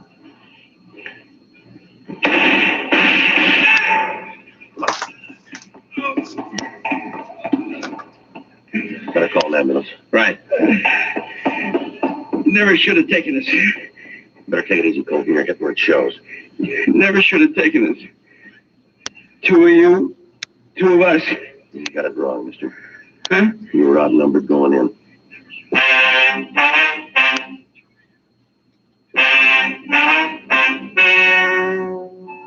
The story you have just heard is true. The names were changed to protect the innocent. On September 18th, trial was held in Department 92, Superior Court of the State of California, in and for the County of Los Angeles. In a moment, the results of that trial. Now, here is our star, Jack Webb. Thank you, George Fenneman. The Chesterfield Christmas carton is the most talked about gift of the year. It features the covered bridge, which of course inspired the Kissing Bridge song, now a highlight of the Radio City Music Hall Christmas show. The carton itself is featured in most of the 1,300,000 retail tobacco stores coast to coast. This Christmas, do what I'm going to do. Give America's most popular two-way cigarette. Regular and king-size Chesterfield. Best to give, best to get for Christmas.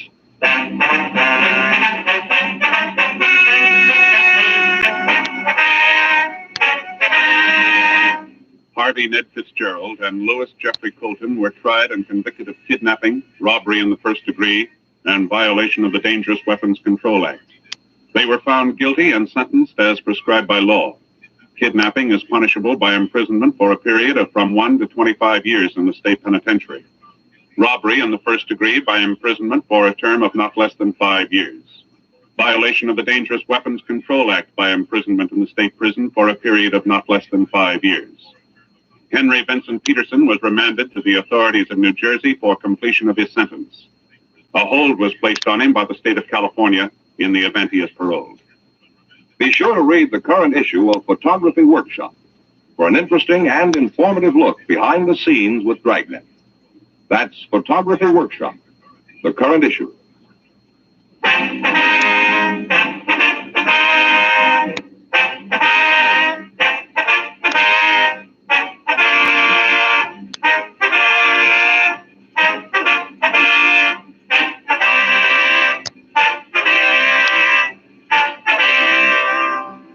You have just heard Dragnet, a series of authentic cases from official files. Technical advice comes from the Office of Chief of Police W.H. Parker, Los Angeles Police Department. Technical advisors, Captain Jack Donahoe, Sergeant Marty Wynn, Sergeant Vance Brasher. Heard tonight were Ben Alexander, Herb Ellis, Vic Perrin. Script by John Robinson. Music by Walter Schumann. Hal Gibney speaking. Watch an entirely different Dragnet case history each week on your local NBC television station. Please check your newspapers for the day and time. Chesterfield has brought you Dragnet, transcribed from Los Angeles.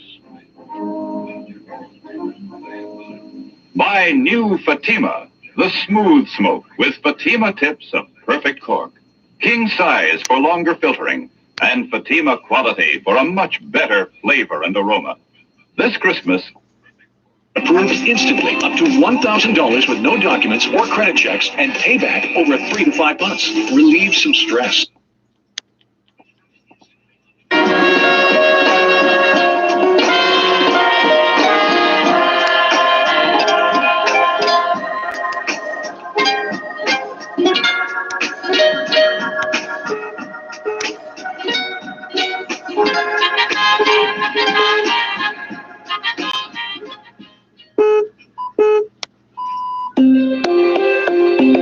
Coming up after the news, it's People Fixing the World with me, Richard Kelly. This week, the power of the humble bicycle. I found somebody carrying a double bed. I found somebody carrying an engine block of a 6-cylinder truck on a bicycle. A bike could also be a vital way of getting people to school or hospital and taking fresh produce to market in places where the roads are poor and cars are a rarity. So we're going to hear the story of how one man started a business selling bicycles in rural Zambia. And it turns out they're pretty popular. We had a bit of a problem because the bicycles I brought are not enough. The Conservatives were quick to criticize the Liberal government for not doing enough to shore up the economy. But Finance Minister Chrystia Freeland says the new budget puts us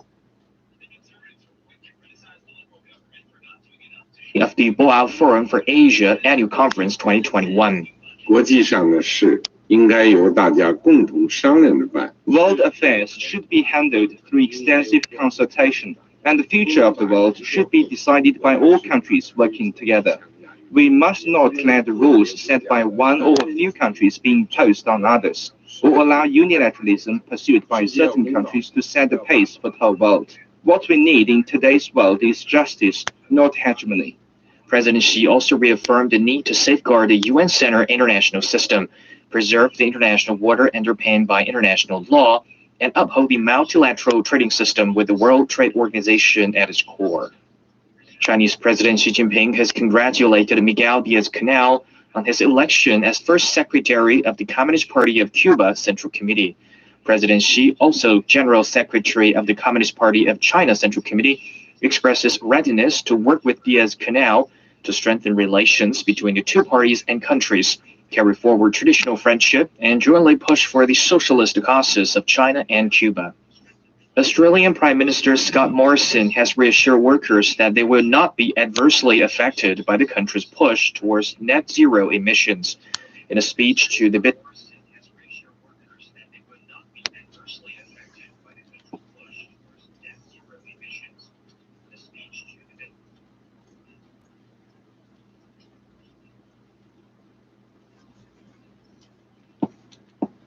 stepped up to help Ontario battle its soaring COVID-19 case numbers. The Premier, who's a surgeon himself, says his unit, and she's eager to help out in Moscow will return home this week to visit his family and meet members of the new administration. The announcement follows a wave of tit-for-tat expulsions by the United States and Russia, during which the US ambassador was called to the Kremlin, and it was recommended that he should return to Washington for consultations. The International Energy Agency is predicting a big surge in CO2.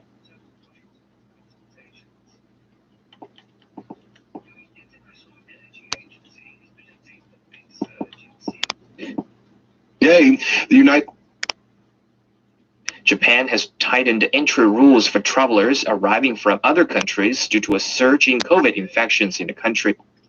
In the capital, Lionel Moyes, ABC News. In sports, there were early on. A light snowfall had partially covered the tracks on the trail twice. Would no longer be allowed entry. Japan has asked airlines to deny entry to passengers without negative COVID-19 test results taken within 72 hours of departure. The country is also asking domestic and foreign airlines to curb the number of passengers coming into the country. Currently, only Japanese nationals or resident foreigners and those with special exceptional circumstances are allowed entry. Britain has added India to its travel red list after detecting over 100 cases of coronavirus variant first identified in India. British Health Minister Matt Hancock says the rules will come into effect at 4 a.m. local time on Friday. We've made the difficult but vital decision to add India to the red list. This means anyone who is not a UK or Irish resident or a British citizen cannot enter the UK if they have been in India in the previous 10 days. UK and Irish residents, as well as British citizens who arrive from India, will have to quarantine for 10 days upon arrival. On Monday, India recorded about 274,000 new daily infections and more than 1,600 deaths. The country's coronavirus cases have now topped 15 million, second only to the United States. The Russian Defense Ministry says a Russian fighter jet has intercepted U.S. and Norwegian patrol planes above the Barents Sea. The ministry says a MiG-13 jet responded on Monday when radar detected 2 air targets approaching the Russian border over the Barents. The Russian crew identified the targets as a U.S. Navy patrol aircraft and a Norwegian patrol plane. And that's the news. I'm Sweden. Capturing images of people across China, exploring it. One of the things that we've learned that we cannot do is we can't do this show without the discipline that comes with working. A successful Democratic presidential bid in 1976. Paying tribute, Jimmy Carter said his dear friend was the country's finest vice president. BBC News.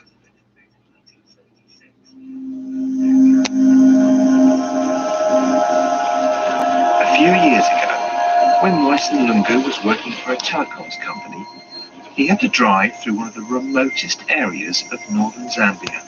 The place is called Kafuta. Now the valley pretty much is a very treacherous terrain. There are also wild animals like elephants, lions. And then disaster struck. I had all my 4 tires on my 4x4 blow out. And it was a place with no network in the middle of nowhere. That was at 6 in the morning, and there was nobody around. He waited and waited for 8 hours until help arrived in an unexpected form. I saw somebody that was on a bicycle, but they had a passenger, and that passenger they had was a patient. So I ran to them, flagged them off, and I was like, listen, we need help. And they said, I've got a patient. I have to take this patient to a clinic, which was about almost 30 kilometers from where we are. So when I'm back from that clinic, that's when I'll be able to see if I can help you out. And they came back? Yeah, and they came back. And they said, listen, I can take you to where there's a bit of network. You can try to make a call. And that's how Moisen was rescued, by a man on a bicycle. And it got him thinking about the power of the humble bicycle. Not just how it had rescued him, but how important a bicycle was for that man in northern Zambia. I interviewed him a little bit. I said, listen, so how do you move from one point to the other? I said, it's very difficult. Without the bicycle, pretty much we walk. When CRI began broadcasting in 1949, the government's goal for the people of China was for every household to have a wristwatch, a radio, and a bicycle. And when the quake hit in, I think, 89 in California, when the roads heaved 2 feet, the only vehicles to get around are mountain bikes. Kenny. And this week, we're looking at someone who's trying to help people get around more easily in parts of the world where the roads are poor and cars are a rarity. In Zambia, the World Bank estimate that over 80% of the rural population live more than 2 kilometers from a good road. This can mean it's difficult getting your goods to market so you can earn a decent living.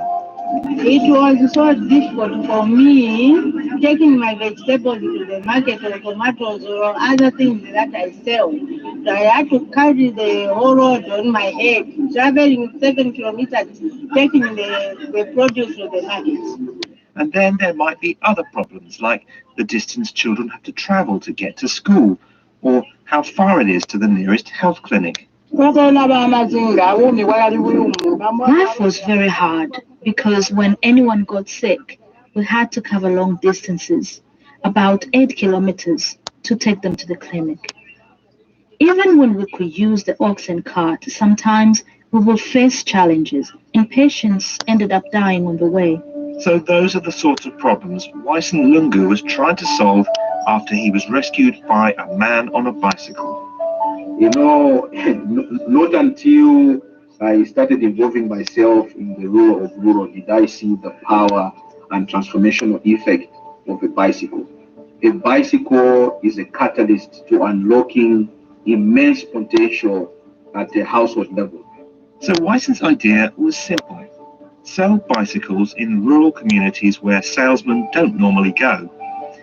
And he would target women in particular, as they were often the main breadwinners. But to make the bikes affordable, he came up with a pay-as-you-go scheme where people pay a small amount each month. So in 2017, Wyson left his senior job with the international telecoms company and started up his own business called Onyx Connect. It was a huge risk, I can tell you, Richard. I mean, my life was on the line. I mean, I had a good job. I wouldn't complain. I mean, I had a company car.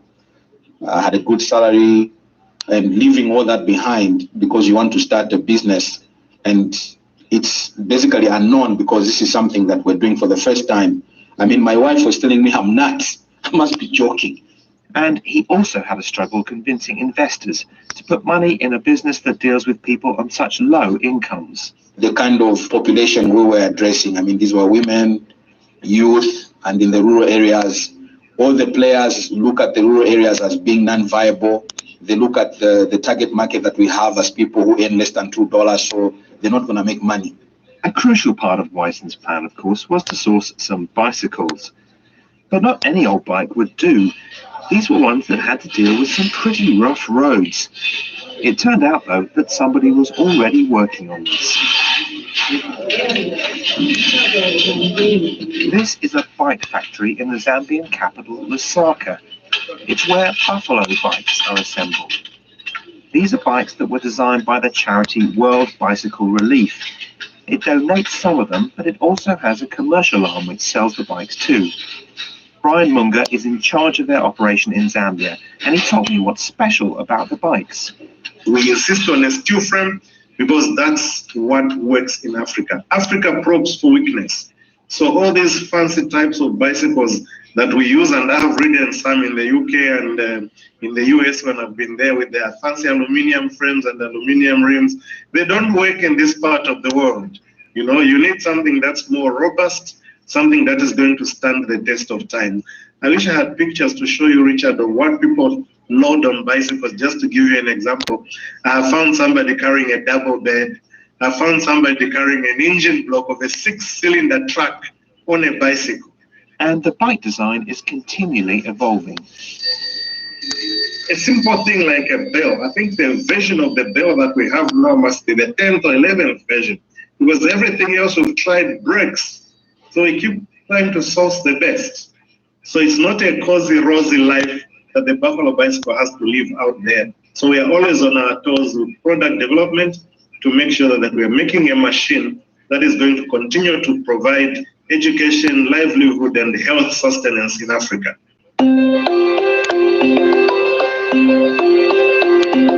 So Wyson got his bikes from Brian, and he got backing from a British government fund which supports innovation. In 2018, he was up and running.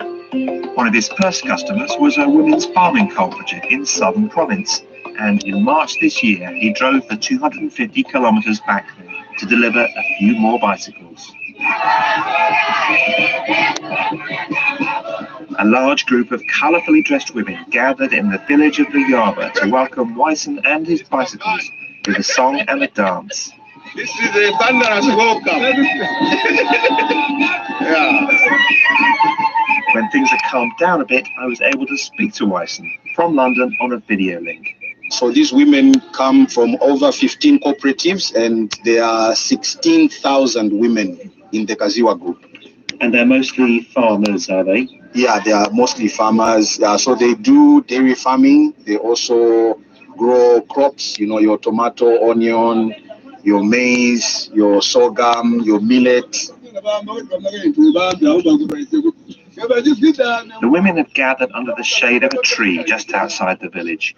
A blue tent had been put up for the visitors, who were explaining how the bike scheme worked to the excited crowd. These women have traveled a long distance. Some of them are from Sejumba. 95 kilometers coming to Luyaba because they want to get a buffalo bicycle. One of those women who'd walked a huge distance in the hope of signing up for a bicycle was Doris. She's 75 years old and a dairy farmer. Our road network is very bad here because of the heavy rains we have had. And how much difference would it make if you had a bicycle? It will make a very big difference because the road will be easier to carry. And then the quickness of the bicycle that I'm going to ride, the time will be limited. And is it easy to afford the bicycle? It will be easy because I know I won't pay it all at once. I'll be paying monthly as I get the offsets from my milk and from my vegetables. Then I can deposit that money to offset And hearing from the people who've already got bikes, it seems they've had a big impact. Anik Lubinda has a small dairy farm in the nearby village of Mukwalatila. It used to take her an hour and a half to walk 7 kilometers to the depot, carrying a heavy milk urn on her head. Now she can put the urn on the back of the bike and make the journey in half the time. The milk arrives fresher, so she gets more money for it, and she can do the journey more often.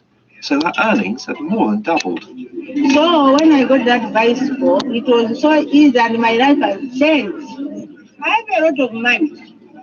Right now, my fourth daughter has just passed into grade 8. I bought everything that was required for her to go to school. And that was because you had extra money? Yes, I do have extra money. I bought everything, school uniform, books, school bag, I did pay everything. And what does your daughter want to do when she leaves school? My daughter wants to be a nurse. Wyson told me a bit more about how the bike improved lives for the dairy farmers. So most of the time, by the time they deliver the milk to the milk collection center, it's delivered as sour milk. So out of a 20-liter can of milk, they are only able to get, say, $1. But now when they onboard onto our pay-as-you-go bike, when they deliver fresh milk, they get paid $4, which is an increase of about $3. And then they can be able to supply the milk 3 to 4 times a day. And that's a huge difference to their earnings, to their potential. Yeah, it really makes a big difference. They are able to invest it into other areas of business to generate even more income. They are able to use that money to pay for treatment if they go to a hospital or a clinic. And then also their household or their relatives also can use that bike. So it becomes now a means of transforming not only at household level, but also at community level. And the bicycles became a lifesaver when drought hit the region recently, as Anik explained. Yeah, we had a very bad drought in 2019, and the bicycles helped us a lot. We really travel more than 30 kilometers to go and look for food using the bicycle. But the families that didn't have bicycles had very bad difficulties in getting food. But as we had the bicycles, we were very lucky. Even our families didn't suffer a lot. But those with no bicycles suffered a lot.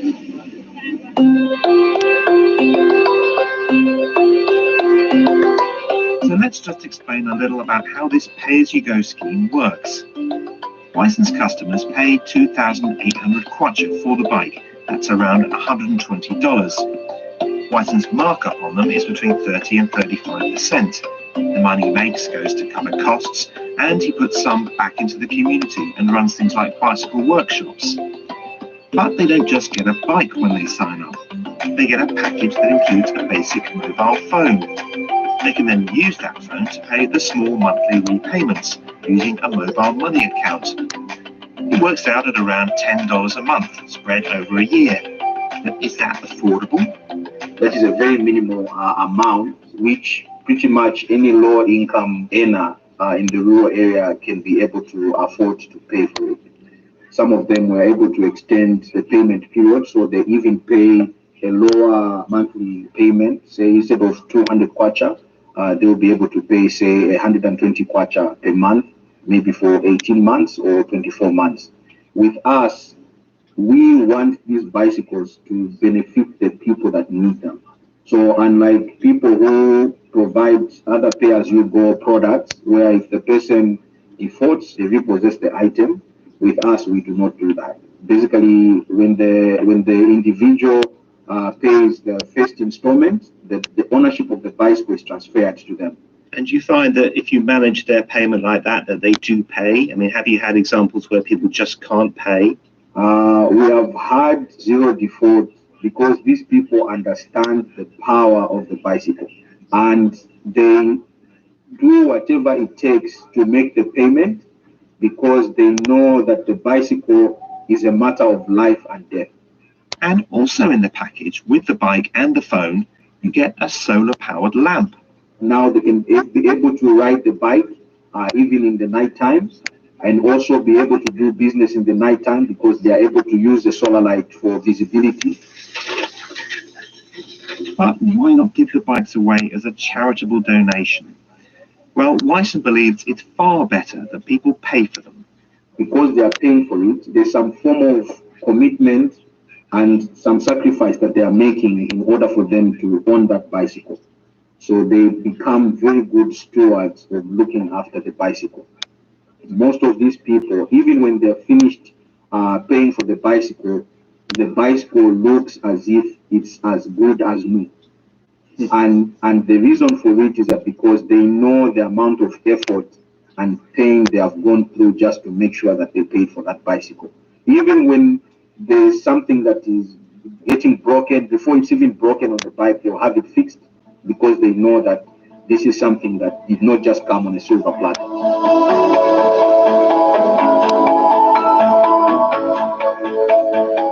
Well, let's see if we can measure the impact of bikes in these sorts of communities. World Bicycle Relief, the charity behind the Buffalo Bikes, have donated many to school children in Zambia, and they've done a study to see what the effect of having a bike is, on girls in particular. These are children at Leshiko Primary School, celebrating the delivery of a set of Buffalo bicycles. The school is about 50 kilometers south of the capital, and Lebe Mukele Labo is one of the teachers. The landscape, it has got some mountainous, and therefore most of our children face a big challenge of mobility. Most of them cover long distances from their home to our school. The longest distance that one can cover is about 11 kilometers.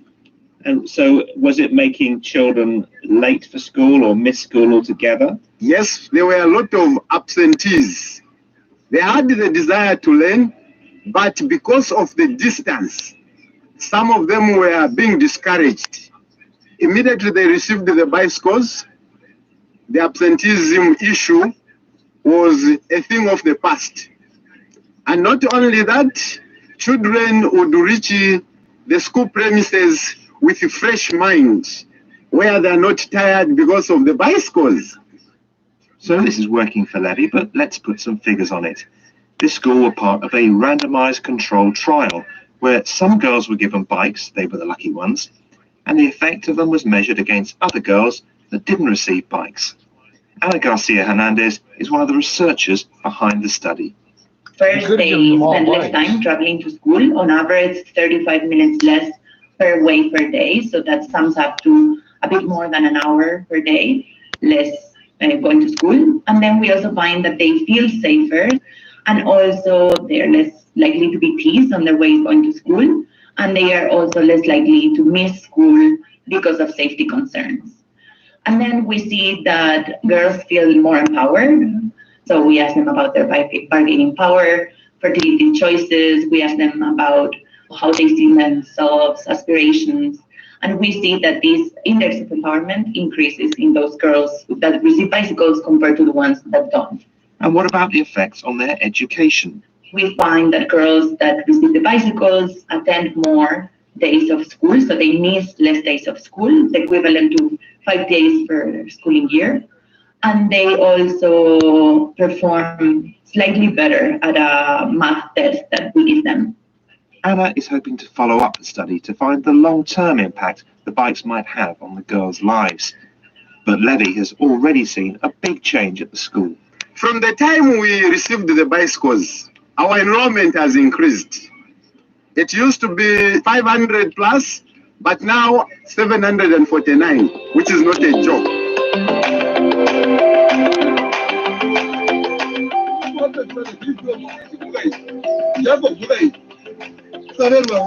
Back at the Yaba village, one of the elders has been explaining how the bike scheme is going to work to the large, expectant crowd.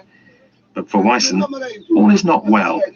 Okay, so what's going on now is that we just finished our workshop, our meeting, where we were discussing various things, including the bicycle handover and logistics of how it's going to happen. So we had a bit of a problem because the bicycles I brought are not enough, and the crowd is so much because the women who came are more than 400. So they all want a bicycle? Yes. And how many have you got? Just 20. Okay, not enough. Yeah.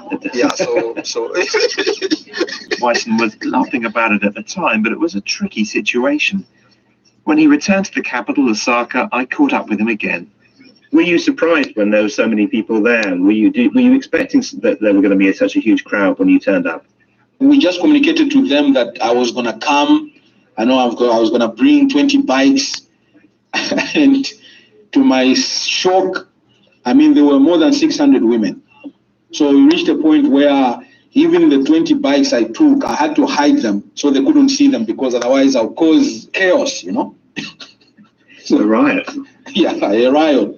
So the plan is now to go back. You've got a few more bikes to give? So the plan is to go back.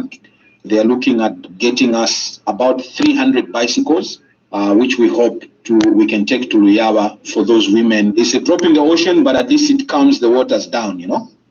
But this all demonstrates a problem for Wyson.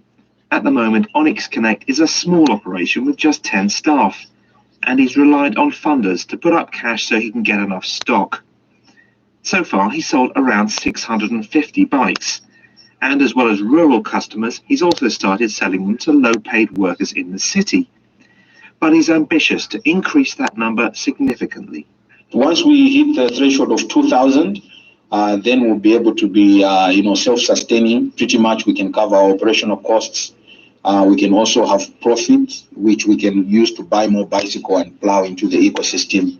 And then from then on, it will take us closer to our milestone of 1 million bicycles by 2030. And then at that scale, we are able to transform an entire country, an entire continent, which is basically my goal. But judging by Wyson's recent trip, the demand for bikes isn't going away.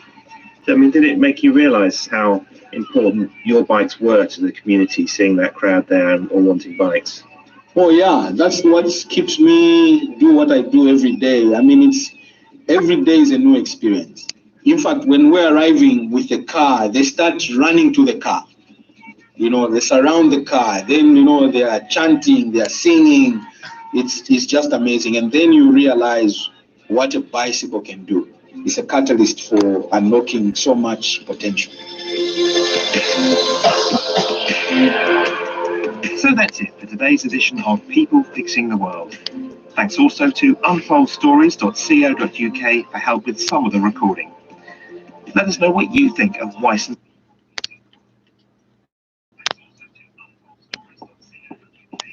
Heart and voice, respectively.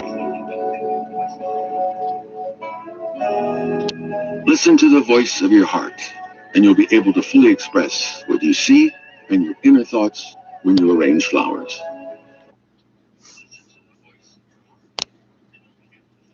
Army instructional film. の古典歌というオリッカを持っています。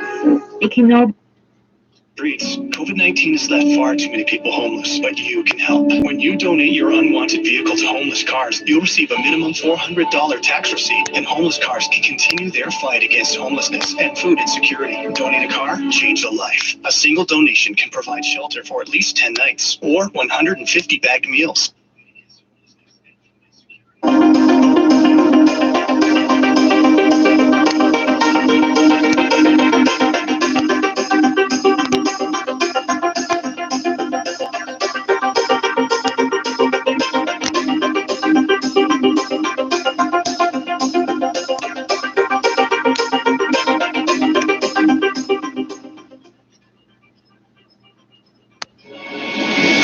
listening to the BBC World Service. I'm Ed Butler. Today, a remarkable piece of storytelling from a BBC producer who spent 5 years following a single gig worker, a cycle courier, as he pedalled round London streets, whilst also campaigning for better working conditions.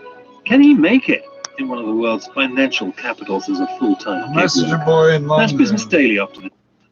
On the Northwest, breaking the trail for Sergeant Preston of the Northwest Mounted Police in his relentless pursuit of lawbreakers. And bring on your gold discovered in the Yukon. A stampede to the Klondike in the wild race for riches. Back to the days of the gold rush. And the adventures of Sergeant Preston and his wonder dog, Yukon King, as they meet the challenge of the Yukon.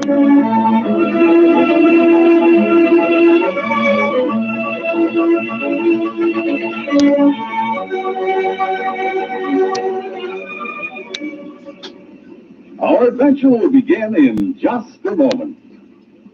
Is electricity your friend? Yes, in most cases. It can be a bad enemy, though, if you direct it through electrical wires which have frayed insulation and can result in costly fires. Remember, the electricity in your home should be your servant, not your boss. Watch careless wiring will help electricity take over.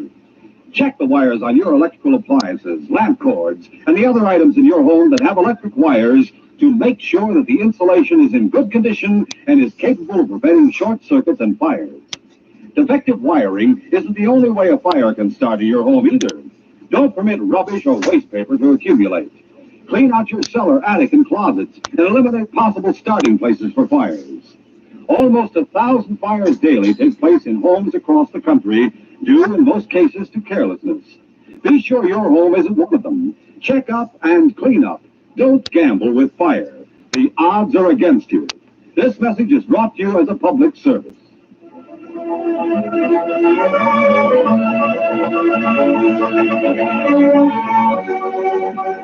Evan and Cassie Granger sat before the fireplace of their cabin in the Yukon Territory. Evan was smoking his corncob pipe and staring silently into the flames. Cassie was darning a pair of socks. Suddenly, Evan glanced up at his wife and exclaimed, "Cassie, you're crying. What's the matter?" I reckon you can guess what I'm crying about, Evan. You're thinking about Jack? And David's birthday, or it would have been if he hadn't been killed in that mine explosion. Yes, I know. And Evan, why did it have to happen to our only boy? Oh, come on, don't take on. Crying won't send him back to us. But he was so young. The Lord's ways are strange. But it's not for us to question him. The next time I wanted to ask you. It can't be. I have more tied out back. Let one of them chew his way loose. He's scratching at the door. He wants to get in. I'd better have a look at him. As Evan opened the door, a curly-haired brown dog leaped at him with frantic signs of excitement. Hey, now, Dad, Bradley, what's going on here? Calm down a minute, fella. Calm down. That's better. Why, that's not wrong, but Oh, it's a big Airedale. whose dog is it? Search me, I've never seen him before.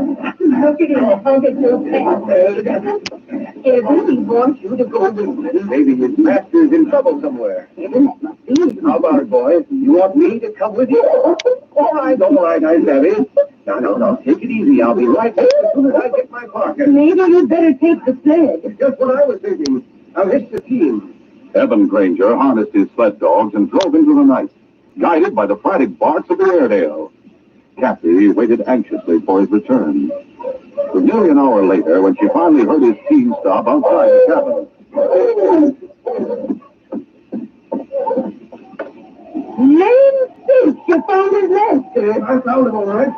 Face down in the snow. Hold the door open while I carry him inside. Is he dead? No, he's in mighty poor shape. As the lamplight clearly revealed the limp figure in Evan's arms, Cassie saw that it was a youth of about 17 years old. Why, Evan is just a boy. Take him to the bed. Yes. As Evan Granger placed the boy gently on the bed, Cassie noticed for the first time a huge dark red blotch on the side of his parka. Evan, it's blood. What happened? Lorenzo, me, this is stop the bullet. Let me get the parka off now, see what I can do for him. After removing the sodden parka and the shirt beneath it, Evan examined the bullet wound. He removed the bullet and dressed the wound. The boy showed signs of reviving after stinging antiseptic. You got me, Curly. You can't stop. I just can't. We'll have to go on. We have to get away from him. Evan, did you hear that? Curly, you're in trouble of some kind. You go through his pockets and see if you can find anything that will tell us who he is. I did that while he was just in his room. Did you find any identification papers? No, but I found this. Holy juggling Jehoshaphat, a big wad of cash. Yes, look at it. It's all in brand new $20 bills. Thunder, Kathy, this looks to me like new bank money. No wonder he was raving about getting away from them. A boy his age didn't come by this much money, honestly. I reckon we'll have to turn him over to the law. I'd better drive to Gold Flat to notify Constable Beckett. But he's so young, Evan. Why, he looks just about Jackson. I know that, Jackie, but if he's committed a robbery... No, Evan, don't do it. Maybe I'm superstitious, but I can't help thinking this boy was sent to us for a purpose. Remember, this is Jack's birthday, and we were just talking about him when this boy's dog came scratching and whining at the door. Oh, he robbed a bank. If we hide him from the law, we'll be committing a crime. You so say, I never thought of that. But, Evan, isn't there something we can do? Suppose it were Jack, our own boy. Would we want him to go to jail? Cassie, when you put it that way, I don't know what to do. Maybe we better wait till morning before we decide anything. Maybe we'll see things clearer by that time. On the morning after Evan Granger found the wounded boy, Sergeant Preston arrived in the nearby settlement of Gold Flat. He halted his team before the cabin of Constable Mel Beckett. Okay. Go on, Granger.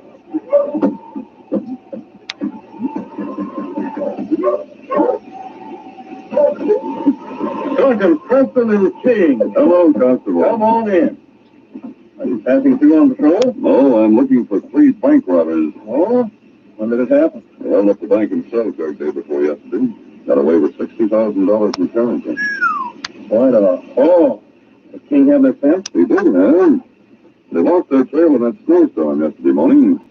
However, they were heading in this general direction. You have their descriptions? Yes, we've identified 2 of them, Durban and Hayward. And their pictures on file at door. They both have long records. What about the third one? He was just a boy, 16 or 17 years old. That's starting mighty young. Old enough to be a public menace, especially if he's modeling himself on Durban and Hayward. Do you have some paper and ink here, Mel? Sure, over there on the table. Why? Might be worthwhile to put up a notice about the 3 of them, giving their descriptions. Someone may see them. Good idea. While you're making out the notice, I'll fix you some of these. Good. Sergeant Preston made out the notice and then went outside to post it on the front door of the constable's cabin. As he nailed it to the door, a dog sled approached. The driver was Evan Granger. Still unable to decide whether or not to turn in the boy whom he had rescued the previous night, Evan had come to town to find out if there were any news of a recent robbery. Well, howdy, Sergeant Preston. Oh, Evan Granger. Good to see you again. How, Kathy? She's fine, thanks. Sure didn't expect to find you in Gold Flat. You're here for some special reason? This notice will explain. Bank robbers. That's right. King was standing beside his master as Evan studied the notice. Suddenly, the great dog caught a scent that made him bristle alert. It was the scent of one of the bank robbers whom he'd been trailing. Yet it was clinging to the parka of Evan Granger, a man whom Sergeant Preston and King both regarded as an old friend. Steady, boy. What's the idea? Golly 11. That's no way to behave to an old friend. King looked up at his master pleadingly. He tried to make him understand what had prompted the growl. Perhaps it's that blood on your parka, Evan. Blood? Oh, yeah, you mean the stain. That's right. Where'd it come from? Why, I shot a caribou yesterday. Reckon the stain must have come from the carcass when I was hauling it back to the cabin. Oh, I see. That's probably what aroused King. I reckon so. A dog often gets edgy at the scent of blood. Hmm. Did you come to town for supplies? Yes, that's right. We needed a few things. How's those bank robbers, Sergeant? You figure they're somewhere in this neck of the woods? They were headed this way. Well, I hope you catch them. They'll be captured sooner or later. The force will see to that. Reckon they don't stand much chance of escaping you mounties. Yeah, well, I better be shoving on, Sergeant. So long. Goodbye, Evan. All right, you huskies, see there. See! Around there now, come on. Now, march! March, you huskies! That same morning, in the hills outside of town, two tough-looking men halted their sled and bent down to examine a blood-stained patch of snow. What do you make of it, Luke? Yeah, it's a kid, all right. You can see the print of his body where he stumbled and fell. And there's his dog's paw prints. What about those sled tracks over there? And this other's got a footprint. Looks like someone else found it before we did. If he's still alive, he may give away the location of a hideout. Yeah, and that's the only safe place we can go to hold up from the law. That dirty little double-crosser. He won't get away with it. I'll get that sneaking little rat. It's the last thing I do. How can you if someone's picked him up already? Well, there's probably some miner in the valley. Won't be hard to follow those sled tracks. It'll be mighty risky. Yeah, it'll be a whole lot riskier if you go squawking to the law. Besides, I don't aim to let him get away with all that cash. Not after all the trouble we had getting our hands on it. I reckon you're right at that. Come on, Mr. Phil. Right. All right.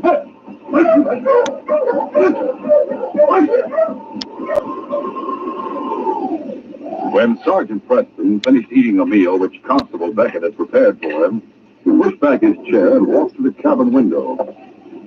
There was a thoughtful expression on his face. What's the matter, Sergeant? I'm not sure, Mel.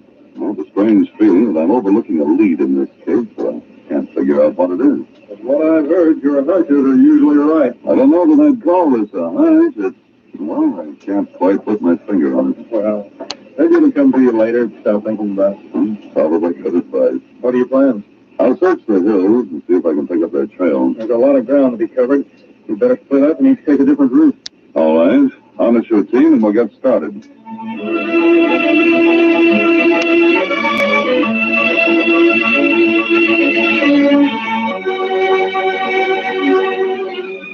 We'll continue our adventure in just a moment.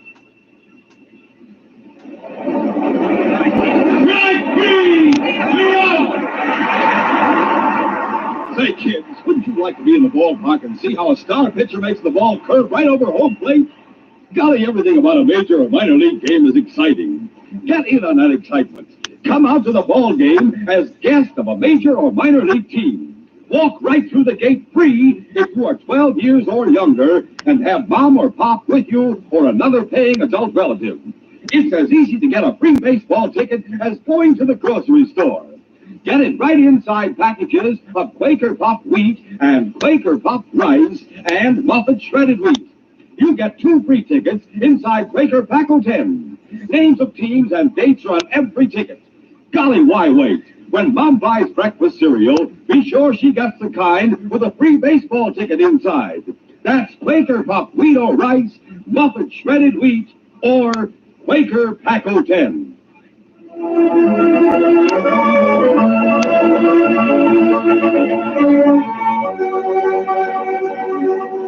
Now to continue. Evan Granger had arrived back at his cabin. Kathy greeted him with a look of mingled hope and fear. Did you find out anything? I'm afraid it's just like we figured. You mean he is wanted by the law? 3 bandits held up the bank at Telford. One of them was a young boy about 16 or 17 years old. They were heading this way. I just can't believe it. Well, he doesn't look like a criminal. I reckon he's the one, all right. Evan, what are we going to do? No. Sergeant Preston is hunting for him.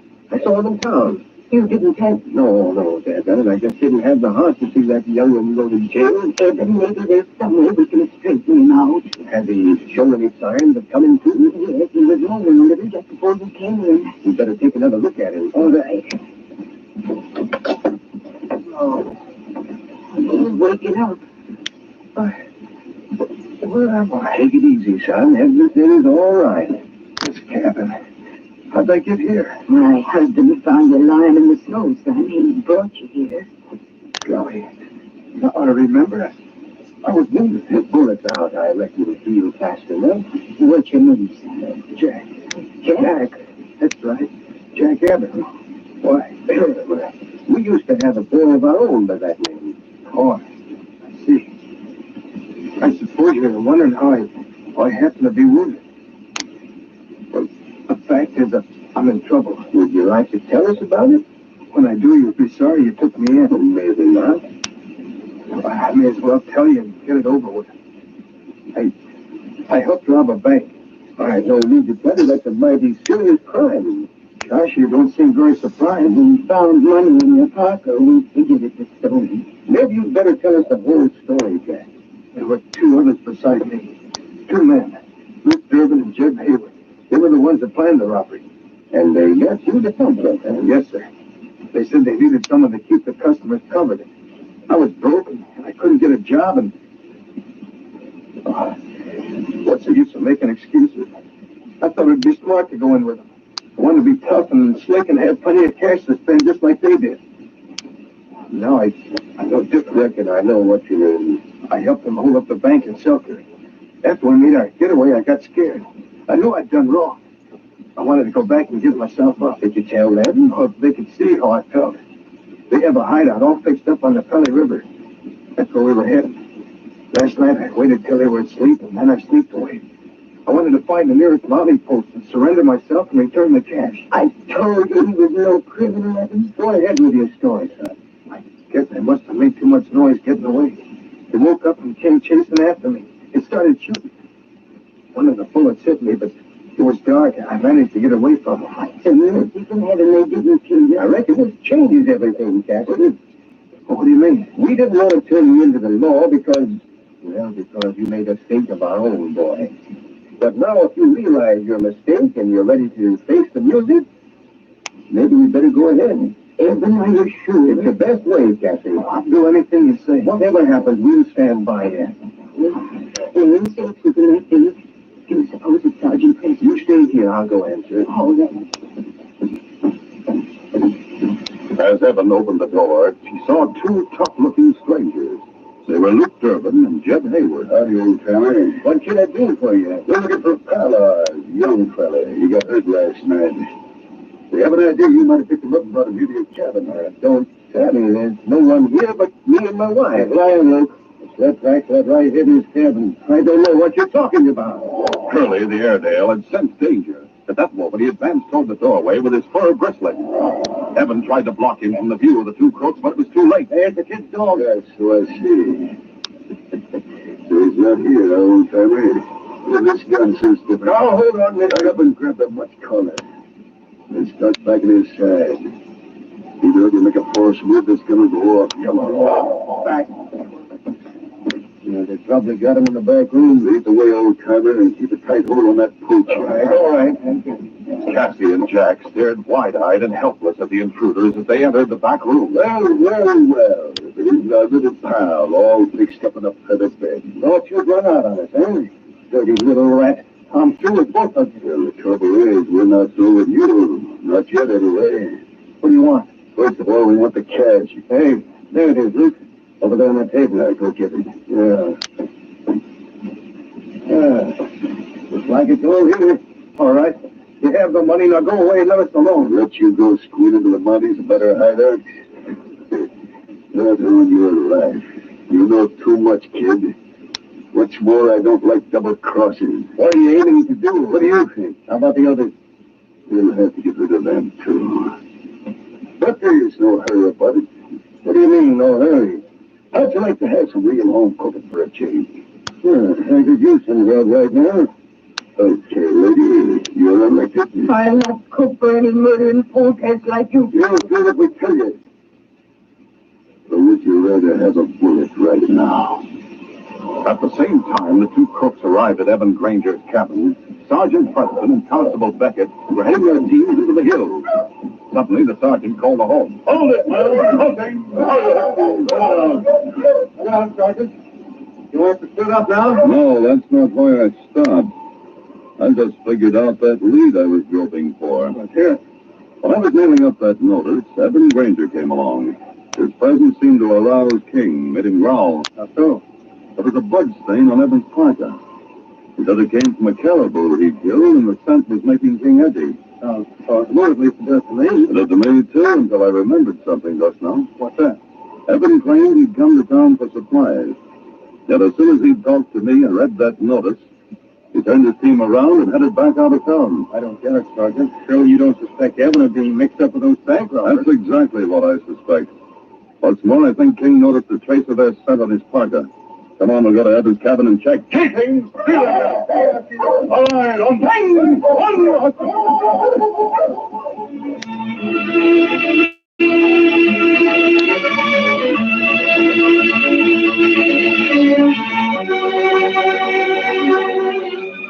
We'll continue our adventure in just a moment. He did it! A home run!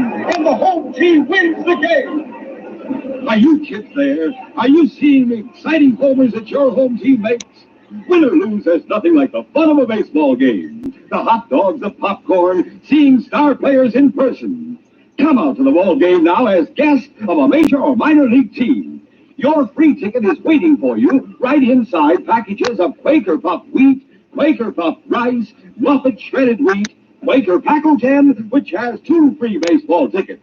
Yes, if you are 12 years or younger, just bring mom or dad or another paying adult relative and see a wonderful major or minor league baseball game free. Names of teams and dates are on every ticket. Hurry, get a free baseball ticket package of Quaker Puff wheat or rice, Muffet shredded wheat, or Quaker Packle 10. Remember, the more packages of these delicious Quaker cereals you get, the more free baseball tickets you get.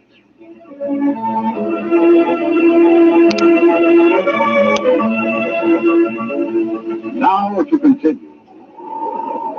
Meanwhile, after forcing Evan at gunpoint to tie the dog, the 2 crooks had bound Evan and the boy, then made Cassie prepare a meal for them.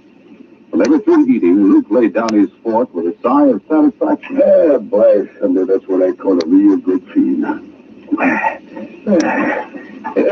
That was a good idea, yours, making us cook these meals. Maybe we ought to hold up here for the night. Yeah, nothing doing. The sooner we get to the hideout, the better off we'll be. It's too bad we have to kill a good cook like you, lady. But I reckon we have no choice. You're not really going to kill me. If you have any prayers to say, you better say them. Hey, look, come and finish. We got the window seat with him. All right. Look, up a mountain to head this way. Get away from the window before they spot you. What are they going to do, Luke? You went in the back room, watch the kid, the old man. See if they don't make any noise. You, lady, those red coats knock on the door, you go talk to them. If you're able to get rid of them, he won't kill you and your husband after all.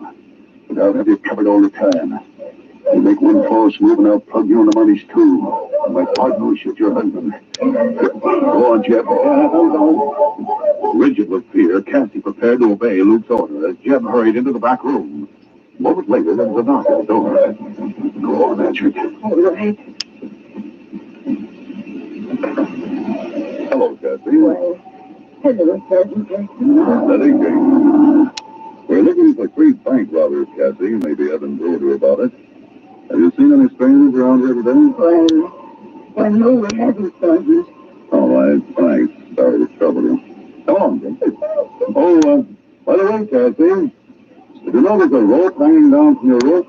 A rope? Yes, if you look out, you'll see it there at the corner of the cabin. As Cassie stepped forward to crane her neck, the Mountie suddenly grabbed her arm and pulled her straight through the doorway. Sorry, Cassie. Come on that window, Mel. Right. Taken by surprise, Luke turned toward the window ready to fire. At that moment, the sergeant plunged into the room with his gun drawn. Luke whirled again. Get your money. Oh, you don't. As Luke fell, Jeb suddenly appeared in the doorway of the back room. His gun aimed at the sergeant. Go, Sergeant. The constable was fired through the window. Dropping his gun, Jeb staggered and fell.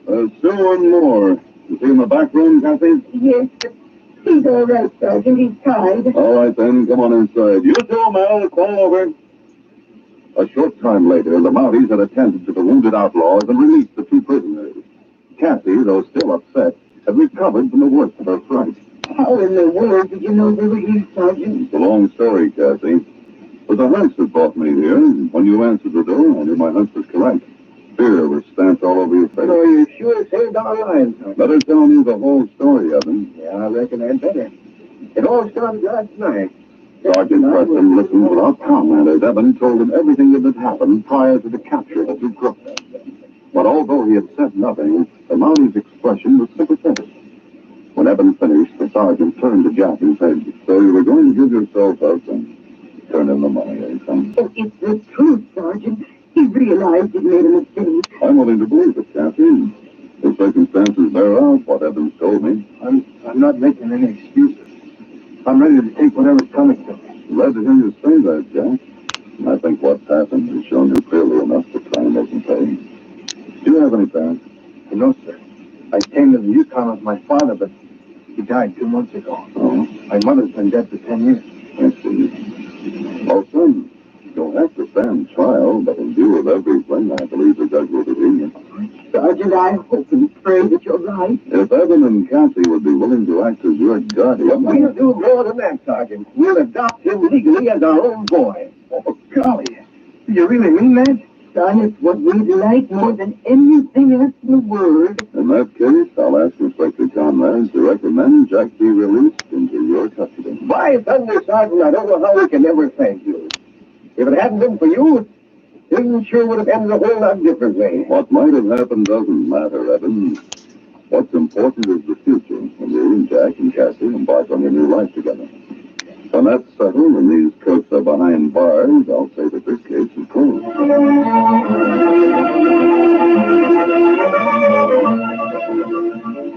We'll return in just a moment with a word about our next exciting adventure. Weekends are wonderful when you stay tuned to Mutual. Gay entertainment to suit every member of your family puts bright sparkle into your days of fun and relaxation. For anyone who likes quiz games, and that includes just about everyone, there's the kind you like where you can sit back and see how close the contestants come to the answer. There's music, too, of course, on Mutual's weekend schedule. Lowbrow or highbrow, you can take your choice. From full-scale productions of your favorite operas and operettas with all-star singing and dramatic casts, to swing your partner sessions of real old-fashioned barn dance jamboree, you can take your choice on Mutual. Your need for late news headlines from the field of sports, as well as on the national and international scene, is not neglected on the weekend either. 15-minute roundups, plus brief 5-minute digests come your way regularly. Gather your family around this weekend and enjoy entertainment on Mutual where there's something for everyone. All heard every weekend over most of these stations.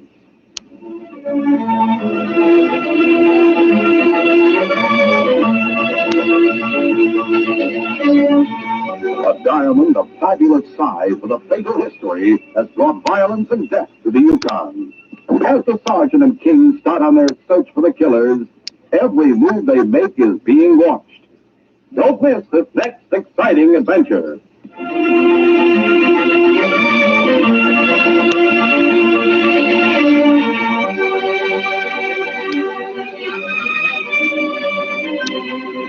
These Sergeant Preston of the Yukon Adventures are brought to you every Monday through Friday at this time by the Quaker Oats Company, makers of Quaker Puff Wheat. You're listening to Chin Radio AM 1540. The delicious cereals shot from guns. By special recording in cooperation with the Mutual Broadcasting System.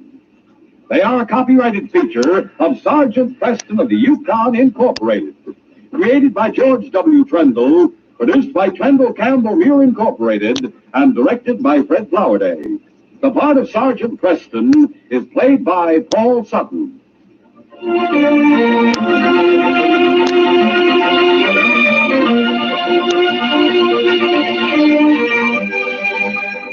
This is J. Michael wishing you goodbye, good luck, and good health from Quaker Puff Wheat and Quaker Puff Rice. So long. This is Mutual, Radio Network for all America.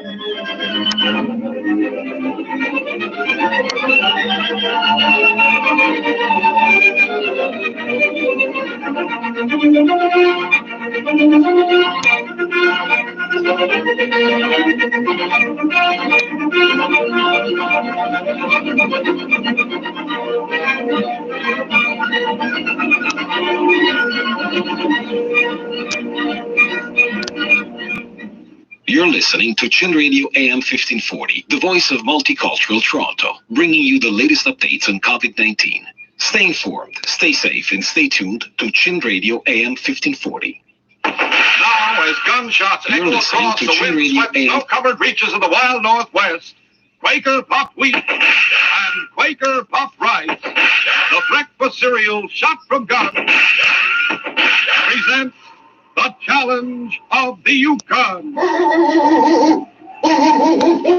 It's Yukon King, swiftest and strongest lead dog of the Northwest, blazing the trail for Sergeant Preston of the Northwest Mounted Police in his relentless pursuit of lawbreakers. On King, on you husky!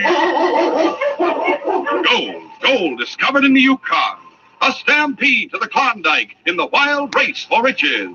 Back to the days of the gold rush, with Quaker puffed wheat and Quaker puffed rice, bringing you the adventures of Sergeant Preston and his wonder dog, Yukon King, as they meet the challenge of the Yukon.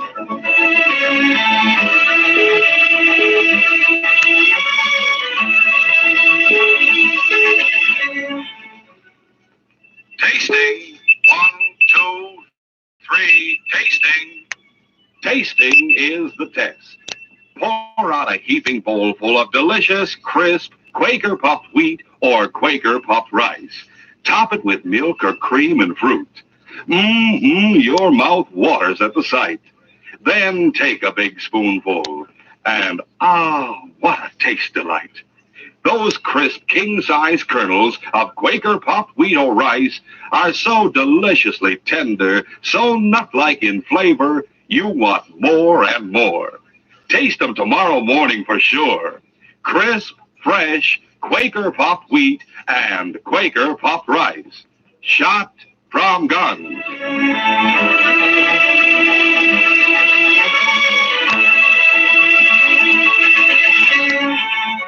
Sergeant Preston had many acquaintances among the miners who had staked out claims in the Yukon Territory. And one of his oldest and best friends was an elderly sourdough named Zach Porter, who owned a small mine near Whitehorse. Late one afternoon, the sergeant stopped off at Zach's cabin. As he halted his team, Zach's pretty young daughter, Daphne, came out to greet him. Hello, Sergeant Preston. Hello, Daphne. Oh, my goodness, but it's nice to see you two again. How's your father these days? He's terribly worried. Oh, what about? Well, he's in debt. He's afraid he's going to lose the mine. I'm sorry to hear that. Sergeant, won't you stay for supper and try to cheer him up? Well, all right, Daphne. Oh, I'm so glad. Come on inside. Later at dinner, remembering what Daphne had said, Sergeant Preston kept the conversation going along cheerful lines throughout the meal. It wasn't until later, when he and Zach had pulled up their chairs around the fireplace, that he ventured to speak about the mine. Daphne says you're worried about losing the mine, Zach. Yeah, that's fact, Sergeant. I'm gosh awful worried. Anything I can do? I wish there were, but I'm afraid not. Looks like the bank is going to foreclose on me in a couple of days. Well, don't they grant an extension? I don't know, and I don't aim to find out. But Ebenezer Finley's manager of the bank now. You and he are old pals. You used to be partners in the old days before the Klondike Rush. Yeah, that's just it. We used to be partners till we had that falling out 2 years ago. I haven't spoken to Ed Finley since. I sure don't aim to go crawling on my knees to him now, asking any favors. Oh, Dad, that's silly, and you know it. Just because the two of you got on each other's nerves and had an argument. Now, Daphne, you hush up. I don't even want to talk about the only old cuss. And while I think of it, I don't like the idea of you and that nephew of his seeing so much of each other. Dad, Ray has nothing to do with that argument between you and his uncle. How soon do you think you could pay off the loan if the bank did grant an extension? Oh, I could pay it off in 4 or 5 months, right after the spring cleanup. But I don't aim to ask for an extension, so there's no use talking about it. Zach, you're just being stubborn. Of course he's being stubborn, Sergeant. That's what I've been telling him all along. Now, Daphne, I told you to hush up. Well, Zach, just what do you intend to do if you don't ask for more time to pay back that loan? The bank will foreclose on me and take over the mine. That's what'll happen. I'll be in a mighty awkward fix. No 2 ways about it. Don't you think you owe it to Daphne to do everything in your power to keep that from happening? Well, hang it all, Sergeant. Oh, shucks, I don't know what to do. You and Finley never had any differences back in the old days. You went through a lot together before you struck it rich. Yeah, I reckon that's true. Whole doggone territory was a wilderness in those days. We were among the first sourdoughs up here. I'd left Daphne and her ma back in the States. Eb and I prospected together, plucked the trail together, and by thunder, plenty of times we've starved together, too. Eb hasn't forgotten that any more than you have. You can swallow your pride and bring yourself to ask for that extension. He may jump at the chance to make things up with you. Yes. Why don't you do it, Dad? Oh, Dad read it all. I just don't like the idea of... Oh, well, all right. For your sake, Daphne, I'll do it. The following day, Zach went to call on Ebenezer Finley at the bank in Whitehorse. When Zach walked into his office, he was smoking a large cigar and studying a financial report through gold-rimmed eyeglasses. He glanced up at Zach haughtily. Just have a chair, my good man. Well, what's that? I said have a chair. I'll be with you in a moment. Now then, let me see. Your name is... You know blame well what my name is, Ed Finley. Oh, yes. You're old Zach Porter. Of course. You old Zach Porter? By thunder, keep your voice down and state your business properly. I presume you've come to pay back that loan. Well, you presume wrong. I haven't come to pay it back. It's due next week, you know. Certainly, I know. You suppose I came here to see you about? That's what I'm trying to find out. Eb, you're going out of your way to make this hard for me. Pulling all this high hat stuff. I assure you I haven't got the vaguest idea what you're talking about. Well, the fact is, I am not in a position to pay back that loan just now. Well, what do you expect me to do about it? Like a dad-ratted fool, I came here hoping you'd grant me an extension. An extension? That's what I said. But I can see right now the whole... I'm sorry, Porter, but I'm afraid I can't risk the bank's money any further on a man of your character. Why, you... Either pay back the loan on time, or we'll have to foreclose and take over your mouth. Oh, I've taken enough of your guff, Eb Finley. And here, get that cigar out of your mouth. Now, see here. You tight-fisted old skinflint. If you weren't wearing glasses, I'd make you eat every word you've spoken to me since I came into this office. Don't threaten me, Porter, or I'll have you thrown out of here bodily. Oh, I should have known better than to come in here in the first place. You can't change a leopard's spots.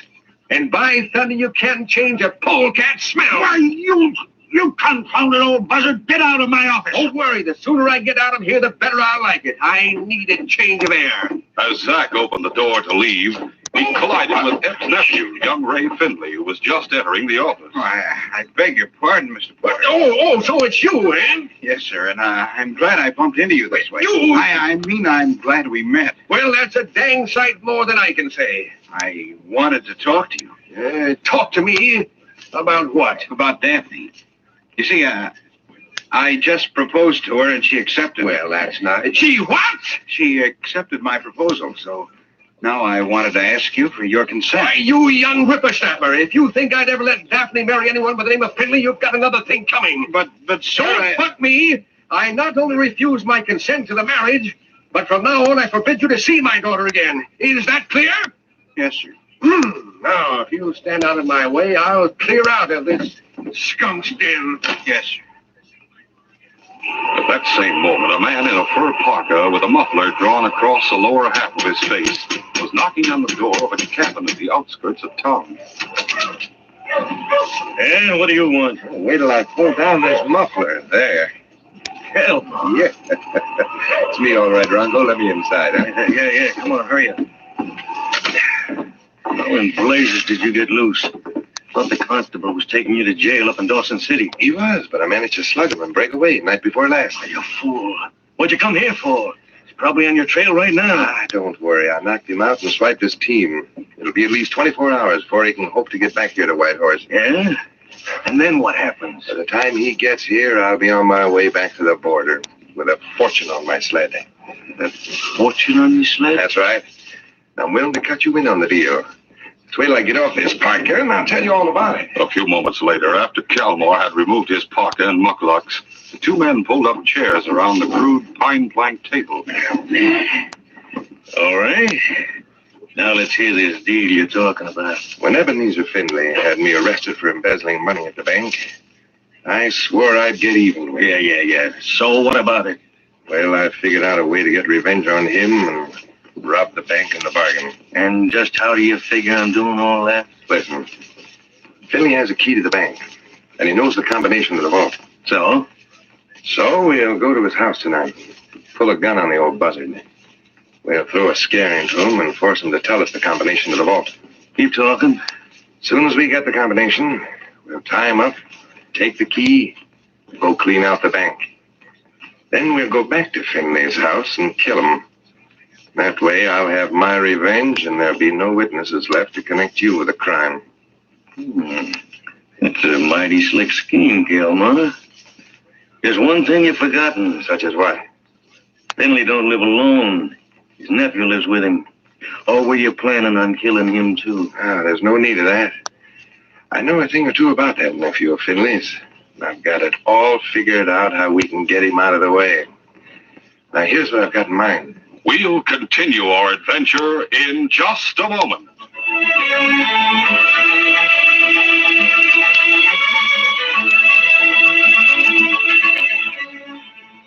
You know, fellas and girls, I was thinking about the swell Halloween party I went to last week. Hey, what goes on here? Who are you? I say, who are you? I am a ghost. A ghost? Oh. Yes, my name's Pete, and I'm tired. Oh, so tired. I thought you looked a bit pale. Well, I've been busy lately, on the go, what with Halloween and haunting houses and things. Oh, I'll bet you're tired. I'm hungry, too, real hungry. Haven't even had breakfast yet. What? No breakfast? Never do. Well, no wonder you look so thin. Why, I can hardly even see you. No offense meant, of course. That's okay. Look, don't you know everyone, even ghosts, ought to eat a good breakfast? Oh. Sure. Never found a breakfast I really liked. Well, did you ever try a breakfast of Quaker puffed wheat or Quaker puffed rice topped with milk or cream and fruit? No. Say you don't know what you're missing. Swellest breakfast you ever tasted. Good for you, too. Man, oh man, Quaker puffed wheat and Quaker puffed rice are crisp, tender, king-size kernels of premium wheat or rice shot from guns. Mercy.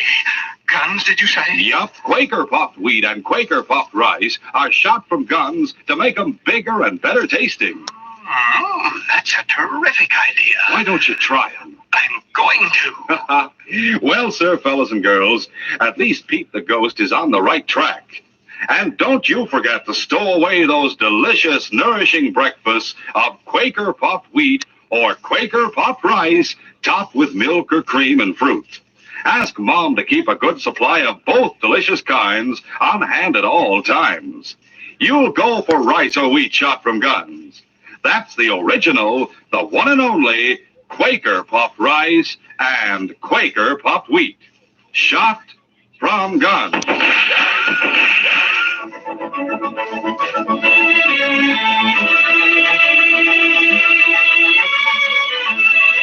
Now to continue. Following the unpleasant scene that had taken place at the bank, Ray Finley went to Sergeant Preston and asked him to intercede between Eb and Zach. And so late that afternoon, the sergeant dropped around to Eb Finley's office at the bank. Have a chair, Sergeant. Thanks, Eb. Now, what can I do for you? Well, about that loan of Zach Porter's, don't you suppose you could see your way clear to granting him the extension? That old reprobate, he'll get no more time from me. Either he pays off the loan when it's due or I'll foreclose. Well, do you mind telling me your reason for taking such an attitude? Because he insulted me, that's why. Well, I know Zach has a quick temper, but let's be honest, Eb. You sure you didn't say something to make him angry? Well, I'll admit I patronized him a bit, but that's no reason for him to call me a polecat and a tight-fisted old skinflint. Matter of fact, I was intending all along to grant him the extension, after I'd had some fun with him. I see, and the fun got out of hand. Zach Porter is a low-down, backbiting old scoundrel. I found that out when he and I were partners, and by thunder, I see no reason to change my opinion on him now. You can't convince me of that any more than you can convince yourself. You and Zach went through too many hardships together in the old days. You know perfectly well there's lots of affection between the two of you, but you're both too stubborn to admit it. Yeah. Well, I'll tell you what I'll do. If Zach will tender me a full apology for those names he called me, I'll grant him that extension. You're asking a lot of human nature, Ed, but it's worth a try. I'll stop off at the mine this evening and tell Zach to come see you. That evening, Sergeant Preston had to travel a few miles north of town on an official errand. En route, he stopped off to see Zach Porter and Daphne and told them about his visit to Eb Finley. I had a talk with Eb Finley this afternoon. Oh, what did he have to say, Sergeant? Personally, I'm not interested in what the old tightwad had to say. Oh, in that case, I won't tell you. But I'll say this much, Zach. If you'll go into town tonight and talk things over with Eb, I've an idea you'll both see things in a different light. No, I'll do nothing of the sort. Oh, now, Dad, be reasonable. I tried being reasonable with the old buzzard, and you see where it got me. Just between ourselves, Eb admitted he'd been a bit overbearing, but I think he realizes that was a mistake. Why don't you have one more talk with him? Oh, yes, please, Dad. Well, dag nabbit, well, all right. I'll see the old skinflint once more. Somewhat later that evening, at Eb Finley's house in town, Eb and his nephew were seated around the fireplace when they heard a knock at the door. Maybe that's Zach Porter. I'll go see. Ray got up from his chair and walked out to the vestibule, which shielded the rest of the house from blasts of wind that blew in whenever the door was opened. It's funny. There's no one here. As he shut the door, Ray suddenly noticed an envelope lying on the floor. Letter. It's addressed to me. Who was it, Ray? I don't know. When I opened the door, there was no one there. Whoever it was apparently slipped this letter under the door. Letter? Well, let's see it. It's for me. Dear Ray, it's very important that I see you at once. Please meet me right away in front of the warehouse at the steamboat landing. And it's signed Daphne. No, she's probably cooked up some scheme to get Zach Porter's consent to your marriage. If you ask me, you're mighty lucky he won't give his consent. I'm sorry, Uncle Eb, but I don't feel that way. I'm going to the warehouse and find out what this is all about. Putting on his parka, Ray left the house and headed toward the river. The Yukon had long since frozen over, and the steamboat landing was dark and deserted. When he arrived at the warehouse, Daphne was nowhere in sight. Looks like she isn't here. Kelly, I'd certainly like to know why she wrote me that. As Ray paced back and forth in front of the warehouse, a figure suddenly materialized in the shadows and closed in behind him. Don't turn around. Hey, what the? Just get your hands up. Hey, what is this? I said get your hands up. That's better. Now I'll show you what it's all about. All right, Bronco. I've knocked him out. The coast is clear. Yeah, so far so good. What'll we do with him? We'll tie him up and gag him. Dump him somewhere out of sight. Then we'll go back to the house and attend to Ed Finley. A short time later, Zach Porter arrived at Eb Finley's house. Eb opened the door and answered to his knock. Oh, it's you, Porter. I reckon you know my face by now. It hasn't improved any, if that's what you mean. Come into the front room. I'll tell you right now, it wasn't my idea to come here. Well, it wasn't my idea either. Sergeant Preston talked me into it. Well, you're here, so you may as well take off your pocket and sit down. Yes. I suppose you want to continue our discussion about that loan. It's not a question of discussing it. Either you'll grant me the extension or you won't. I don't aim to get down on my knees to you. Well, as I told the sergeant, I'll take the matter under advisement. If you tender me a full apology. If I'll what? You'll tender me a full apology for those names you called me this morning. Ed Finley, I'm not tendering you an apology for anything. In that case, there's nothing more to be said. There's a heap more to be said. I'm going to say it right now. I always knew you were a low-down, sneaking, tight-fisted, hammer-headed old reptile. I've taken just about enough from you, you shiftless old reprobate. If you don't get your carcass off these premises, Now, hold on a minute while I answer the door. Don't worry, I've got plenty more to say before I leave here. What, Finley? Don't try slamming that door. Tell me. That's right. Back to settle up the score with you. I thought the constable was taking you to jail up in Dawson City. That's what the constable thought, too. But he learned different. Keep your hands up high. Come on, Ronco. Yeah. The shades had been drawn, and consequently, the crooks didn't suspect that Eb had a visitor sitting in the front room beyond the vestibule. Now, start backing up. But Zach had overheard everything and had grabbed up a footstool to use as a weapon. He waited tensely until Kalmar emerged into view. I told you I'd get revenge on you, Finley, and now I am... Why, good work, Zach! Right his gun hand where you have you! Finley had grabbed Kalmar's gun hand as he reeled under the blow from the footstool. At the same time, Zach struggled with the other crook, whose gun was still in his holster. Help, police, help! Eb and Zach fought desperately, but the struggle was too uneven. The crooks were younger and much more active. They finally subdued the two elderly men and covered them with their guns. Now then, Finley. One more yell out of you, and I'll blast you into the middle of next week. And the same goes for you, Porter. What are you intending to do? First of all, you're going to hand over the key to the bank. Then you're going to tell us a combination to the vault. I'll do no such thing. You'll kick through all right after we've worked you over a bit. You know, Ronco, I'm really going to enjoy making this old buzzard talk. About an hour and a half later, Sergeant Preston arrived back in town. He was driving his team along the riverfront on his way to the police post. As he passed the warehouse, the steamboat landing, King suddenly halted and then veered off into the shadows on one side of the building. What's wrong, fella? Find something? All right, King, I'll come over and have a look. A moment later, as the sergeant's eyes strove to pierce the darkness, he realized what King had discovered. A man tied and gagged.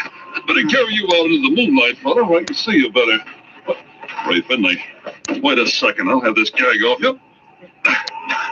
Thanks, Sergeant. All right. Oh, I'm pretty cold. There must be a lump on the back of my head. Otherwise, I'm okay. I'll cut these ropes. Tell me what happened. I got a message tonight asking me to come down here to the warehouse. It was signed Daphne, but it must have been a trick. When I got here, some fellow shoved a gun in my back and then knocked me over the head. Any idea who he was? No, that's a complete mystery. His voice sounded rather familiar, but I never got a look at his face. There, you're free. Thanks again. What in the dickens do you suppose his game was? Just a practical joke? And so, he has a queer sense of humor. Ray, it looks to me as though someone wanted to get you out of the house tonight and keep you out. Come on, we better go and see if your uncle's all right. Meanwhile, after forcing Ebb to hand over the key to the bank and reveal the combination of the vault, the two crooks had carried out the robbery successfully and were just returning to the house. Hey, by Jingo Kalmar, this giving you a sure paid off. Got over 200,000 in currency out of the bank vault. Sure. I told you we'd be leaving town with a fortune. All we got to do now is get rid of Porter and Finley, and we'll hightail it to the border. Groping their way through the darkness, the two crooks made their way into the front room and lit the lamp. Well, here they are. Just the way we left them. Take off Finley's gag, Ronco. I want to hear what he has to say for himself before I put a bullet in his head. Sure thing, Kalmar. All right, just settle there. Wait a minute. So, By thunder, Kalmar, you won't get away with this. Who knows? Maybe you're right. But it won't do you any good, even if the law does catch up with us. Anything else you'd like to say before I pull this trigger? You mean you're really going to kill us? Well, what do you think? Hey, wait a minute. Someone's stopping outside. Help! Help! You old goat! That's it. Keep your hand clapped over his mouth. What places are we going to do? Sit tight. That's all we can do. Maybe whoever it is will just knock and go away. And what if he opens the door and walks right in? In that case, we'll greet him with a dose of lead. The two crooks waited tensely to see what would happen. A moment later, they heard the front door open and steps enter the vestibule. Who's in there? This is Sergeant Preston, Northwest Mounted Police. I'll give you until I count 10 to come forward with your hands up. With their attention focused on the sound of the sergeant's voice, the two crooks never realized that King was creeping up on them quietly from the back room of the house. Ray Finley had let him in the back way, and the slight noise of the back door opening was covered by the sergeant's voice. Suddenly, the great dog sprang at Kalmar. No! Hey, where'd this dog come from? Help me, Ron! I'll get him! Oh, against the wall, mister. Away from that gun I just shot out of your hand. All right, I'm doing it. Call off this dog, Mountie. Get him away from me. You escaped from the constable, Kalmar. Watch him, boy, while I pick up his guns. Get off of me. All right, down, King. Get up on your feet, Kalmar, and don't try any false moves. I won't. You and Ronco are under arrest in the name of the Crown. 10 minutes later, the two crooks had been handcuffed, and Ebb and Zach had been untied. Well, Sergeant, you sure showed up in the nick of time. Those two scoundrels are going to kill the both of us. Well, I imagine it's not the first bad situation you two faced together. No, that's a mighty true statement. And which reminds me, Zach, I never did thank you for the way you pitched in and tried to save me when Kalmar first showed up. Oh, shucks, no need to thank me. I was looking out for my own skin. We sure piled into him, didn't we, Em? I'll say we did. It was like old times, before the Mounties came to the territory. Yeah, those were the days. Oh, dag nabbit, Zach. I reckon we've been a couple of old fools holding a grudge against each other the way we did. Tell you the truth, I've wanted to make it up with you plenty of times, but I was too doggone stubborn. Yeah, same here. Oh, by the way, about that loan. You may have that extension. Take all the time you want. Ebb, that's mighty white of you. Mr. Porter, What about Daphne and me getting married? Sure. Go ahead and get hitched if you want to. Oh, I couldn't have stopped Daphne from marrying you anyhow once she made up her mind. Oh, thank you, sir.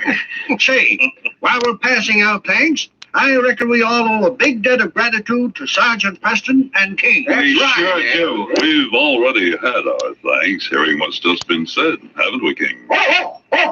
Yes, boy. This case is closed.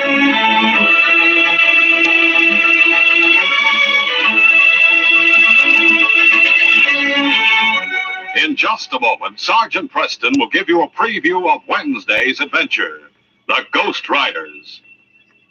Take a vote at your house, and I bet you'll find the whole family's choice for a delicious breakfast dish is Quaker puffed wheat or Quaker puffed rice. Mom likes them because they're quick, ready to serve, with milk or cream and sliced bananas or other fruit. The youngsters go for wheat and rice shot from guns because they're exploded up to 8 times normal size. They're extra crisp and tender, full of delicious nut-like flavor. And Dad reaches for the big red and blue package of Quaker puffed rice or Quaker puffed wheat with the picture of the smiling Quaker man because it's such a refreshing breakfast dish. And so nourishing. It gives the whole family extra food values of restored natural grade amounts of vitamin B1, niacin, and iron. It's a deluxe family breakfast. So economical, too. Remember, the original crisp, fresh Quaker puffed wheat or Quaker puffed rice comes only in the large red and blue package. A fine, modern package with a sealed inner lining. That lining serves to doubly protect the flavor and crispness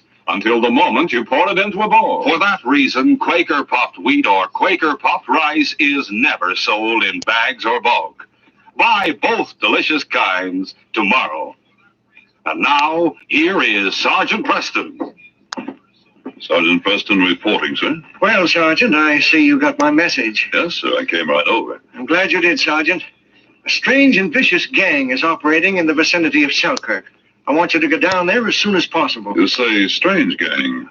What do you mean by that, sir? They wear white robes and white hoods every time they strike. It's a dangerous assignment, Sergeant, since they'll stop at nothing. But I want them brought in. I'll take King and leave immediately for Selkirk, sir. Come along, King. According to the reports to headquarters, the Ghost Riders are as vicious as any gang that ever operated in the Yukon. When Sergeant Preston and King try to trail them, it may mean death for one or both. Be sure to hear this exciting adventure Wednesday. These radio dramas, a feature of the Challenge of the Yukon Incorporated, are created by George W. Trendle, produced by Trendle Campbell Enterprises, directed by Fred Flowerday, and supervised by Charles D. Livingston. The part of Sergeant Preston is played by Paul Sutton. They are brought to you every Monday, Wednesday, and Friday at the same time by Quaker puffed wheat and Quaker puffed rice. The breakfast cereals shut from...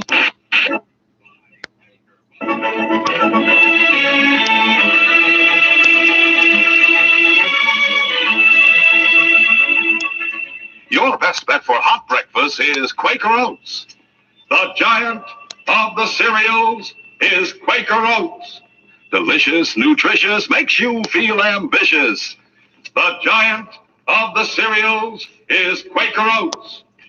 Yes, if you want to be a star in sports and school activities, make your hot cereal Quaker Oats. Because Quaker Oats helps grow the stars of the future. You get more growth, more endurance from oatmeal than from any other whole grain cereal. Remember, Quaker and Mother's Oats are the same.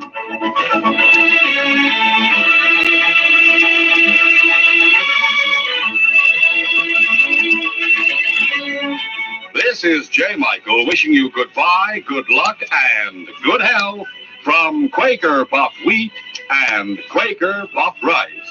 So long. This is the Mutual Broadcasting System.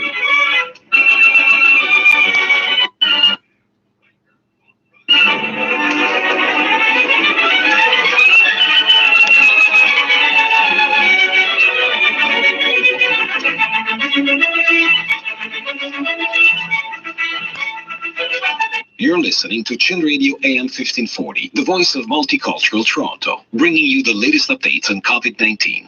Stay informed, stay safe, and stay tuned to Chin Radio AM 1540.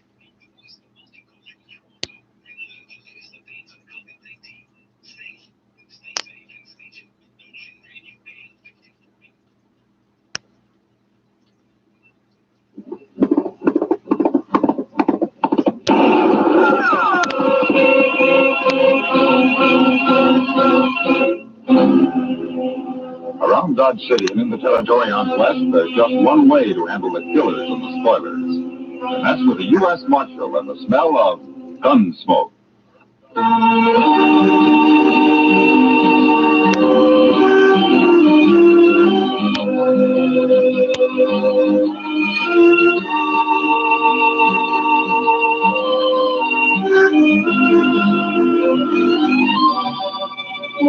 Gunsmoke, starring William Conrad. The story of the violence that moved west in young America.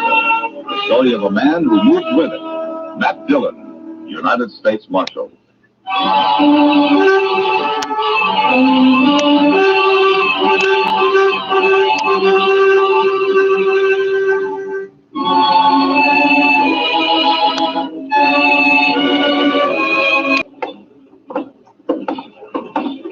He sure made himself scarce in it.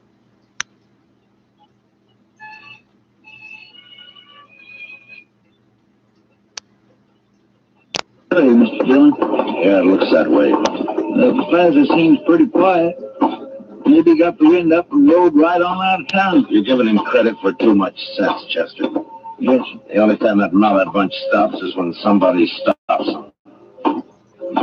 Hey, come on, let's take a look at the Texas trade. All right.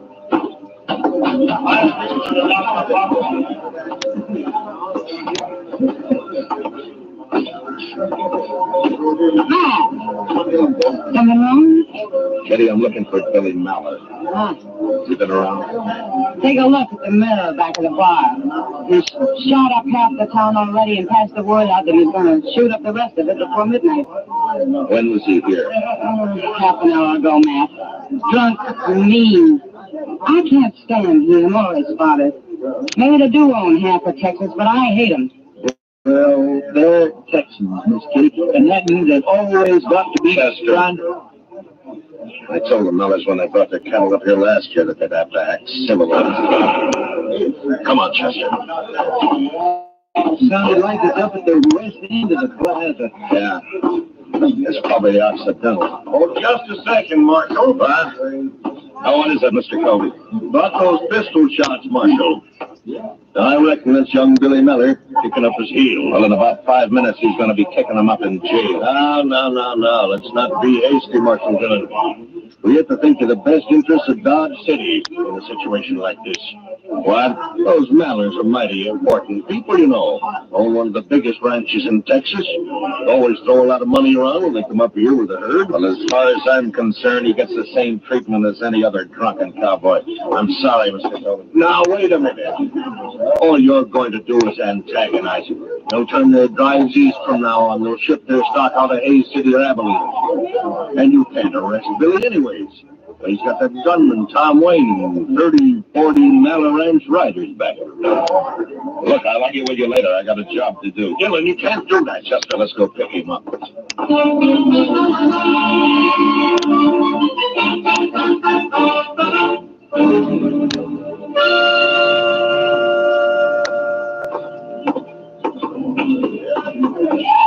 That's him, all right, Mr. Dillon. Standing there in the light. Yeah, I see. Must be a dozen or more of his riders with him. Chester, you keep Tom Wayne covered. The rest of them will wait for him to make the first move. I'll take Billy. Yes.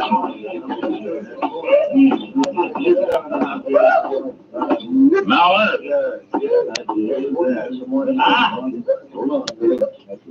Well, now, what do we got here? Local marshal, huh? Put the gun away, Mallard. Why don't you try to put it away for me, Marshal? All right.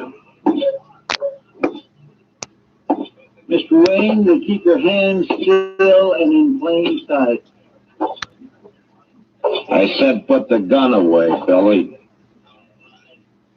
You're talking mighty big, Marshal. For a man with empty hands. That tin star of yours makes a good target. I got me a whole collection of stars like that. That's far enough. You better hold it right where you are.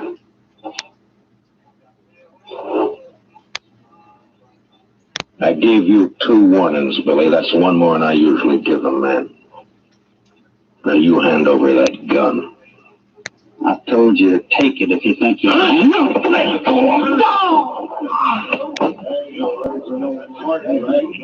You been that gun down someday, Marshal. Lay it over a man's head that way. Don't worry about it, Wayne. As long as it's not your head. I'm not worried. I would be, though, if I was wearing that star of yours. Why? Old King Malley, he don't like badge toters much. Especially when they buffalo the boy here. And he better leave the boy at home when he brings that herd north. Does he get away with this kind of behavior down there? He does. Well, here it's different. You can see for yourself. Maybe it ain't over yet either. You weren't figuring on drawing a hand, were you, Wayne? It's nothing to me, Marshal. Not unless I get orders from King. Well, he knows where he can find me. Yeah, I reckon. All right. The rest of you men. You can stay up all night, spend your money, do as you please. With one exception. If any one of you pulls a gun inside the city limits of Dodge, you'll get the same treatment as young Maller here. Is that clear? Let's go. All right, Chester, let's drag him over to the jail.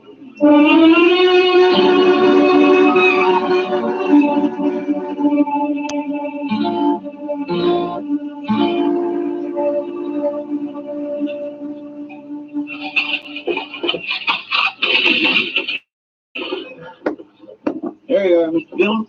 All right, in you go, Billy. He sure is out cold. Well, it's better than having a bullet in the stomach. That's what he was asking for. He certainly was. I had to tell you, Mr. Dillon, if you don't stop taking chances and the man's already got a gun in his hand. Chester, you can't shoot every cowboy who has a snort or two and starts to take it out on the town. I know, sir, but... Hand me that bucket of water there in the corridor, will you? Yes, sir. Yeah. All right, Billy. Yeah, that ought to bring him around. All right, Chester, lock up the cell. Just a minute there, Marshal. Don't lock that cell. Lock it up, Chester. Yes, sir. Yeah, I just told you to stop that. Matter, didn't you hear me? I can probably hear you clear back in Texas. Now, what's on your mind? I'll tell you what's on my mind. I want my boy out of that cell. And I want him out in a hurry. Come around in the morning when the court opens. He's under arrest. Arrest? You? I can buy you in this 30-cent town of yours and never know the difference. Maybe.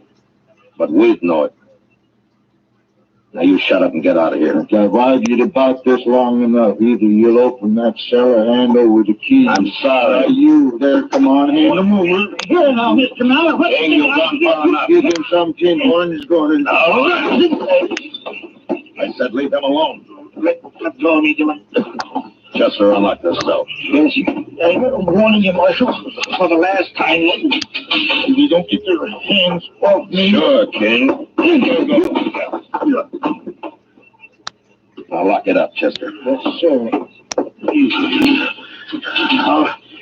I'll break you, Dylan. I'll break you and run you out of the country. Sure.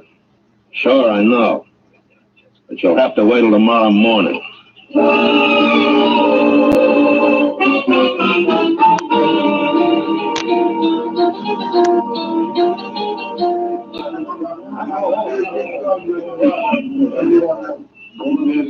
Mighty quiet around town, Mr. Dillon, with them mallards locked up. You don't just to look thirsty, man. I brought you a pitcher of beer. On the house. Well, it's not a bad idea. Well, thank you. I heard about Mallard. They ought to be locked up in the same cell. They're two of a kind. Well, Kitty's, I don't know. Kid always has had his way paid for him with the old man's money. I don't know who's more to blame. Excuse me, Kitty. But I don't know exactly what I'm supposed to do here. Well, you'll learn, honey. Oh, Matt, I don't think you've met Nora Beale. Huh? Matt Dillon, Nora, and Chester Proudfoot. How do you do? How do you do? Well, now, honey, all you got to do right now is just stand around and look beautiful. I'll be along in a second to show you the rope. Oh, thank you, Kitty. I'm very pleased to have met both of you. Thank you. Likewise, Matt. Oh, where'd she come from? She's new in Dodge, isn't she? Oh, yeah. She's real sweet, Matt. She's a singer from Chicago or somewhere. She got stranded here a couple of days ago. She only plans to work a week. Miss Kitty, Miss Dillon, look. There's King Miller. Over at the bar there, Mr. Kelby. Well, what's he doing out of jail, Matt? My gracious, you arrest a man and throw him in jail, and an hour and a half later he's out loose again. It's aggravating, but I'm sure he can mean any harm by it, Mr. Miller. It's just that sometimes he's got... Well, now, Marshal, let's keep our temper up. King, how did you get out of jail? When I've got anything to say to you, Dillon, I'll look you up now. Now, Marshal, it's all perfectly legal. Mayor came down to his office, he fixed bail, and he released Mr. Maller and his son. They're both out, huh? Who went bail for this, Kelby? Now, it's all in the best interest of the town, Marshal. Just like I've been telling Mr. Maller here. It was just a misunderstanding, and all of us hope he won't hold it against us. Kelby, I ought to run you in for obstructing justice. Somebody fired from the street, Mr. Dillon. I'll go out there. What is it, Kitty? Nora Beale got hit, Matt. She's hurt. Bad.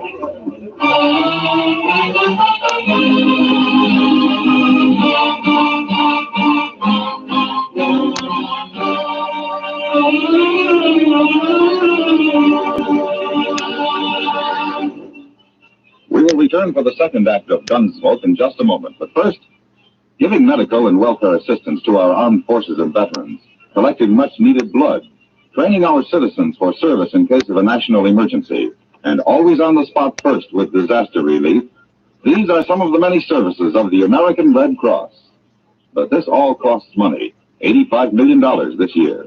So please answer the call. Give generously to the Red Cross. Now for the second act of Gunsmoke.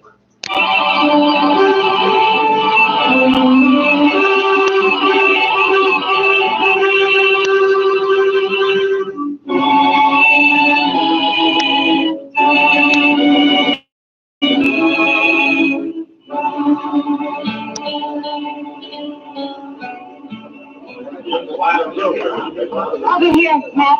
Hey, over here, the focus thing. All right, Kitty. Easy now. It's all right. Sorry, boys. Right over behind him. There it is. All right, Kitty. Here, let me slip this coat under her head. Did somebody send for Doc? Yeah, and the dealer's come after me. Don't try to move me. Looks like she was hit twice. Matt, do you think that she have a chance at all? I don't know, Kitty. Poor kid.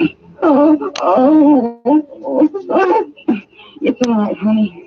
Doc will be here soon. Why did they shoot me? What? I think you're trying to get me, Nora. Not you. Why did they do it? Why? Oh, where's Doc? Why doesn't he get here? You want me to go after Mr. Dillon? Oh, please. I shouldn't have.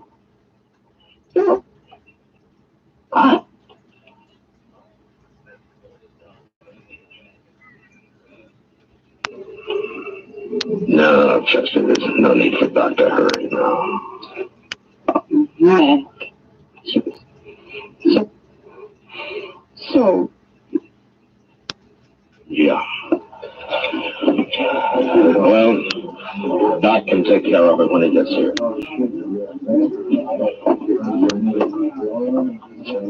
Looks like Billy Miller really pulled something this time, Mr. Dillon. No? How you know it was Billy, Chester? Well, sir, half a dozen people saw him fire through the window and then ride off down the street. Yeah. I got a feeling those shots weren't wild. They were aimed. Only they were aimed at me. You were just lucky, Mr. Dillon. Where's Billy now, Chester? I don't know, sir. I heard the Mallard bunch is getting ready to pull out. They're milling around the street out in front of their hotel. King Mallard and Tom Wayne are there. Yeah. Well, they'll cover Billy, of course. It's going to be a lot tougher this time. Yes, a whole lot tougher, I reckon. Kitty, Yeah. will you sort of take charge of things here until Doc shows up? Oh, sure, Mac. You go on. Get your posse. Posse? You'll need one, Mac. When you move in with a posse, you ask for a gunfight.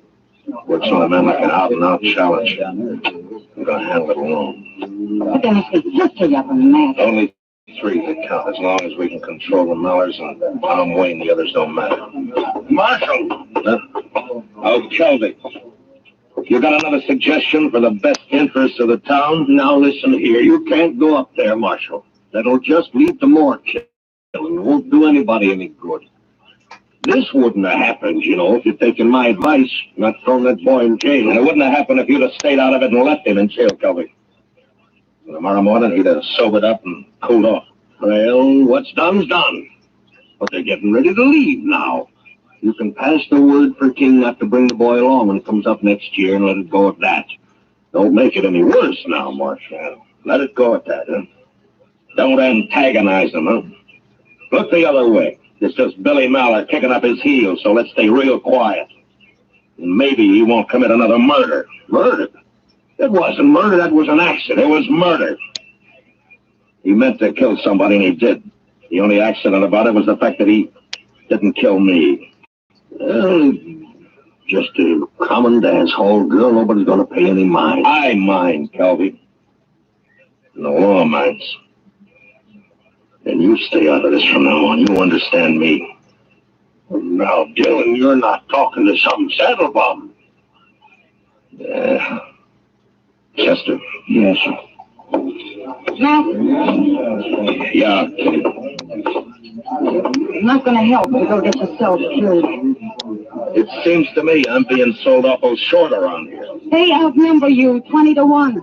Kitty, if I let Mallard get away with this, I'd be through in Dodge City, and so would the law. It was hard work bringing the law in here. And it's been hard work keeping it here. And it'd be 10 times harder trying to bring it back if it ever got shoved out. Yeah. All right, Mac. But do one thing, will you? What? Wait here. I'll be right back. Give me the shotgun, Red. Right. Here. Take this shotgun with you. Red keeps it back of the bargain. You take it, Mac. It'll help the odds a little, at least. It's a good idea, Mr. Dillon. I'd sure feel a lot easier in my mind if you took it. Well, all right. Thanks, Kitty. I'll see you.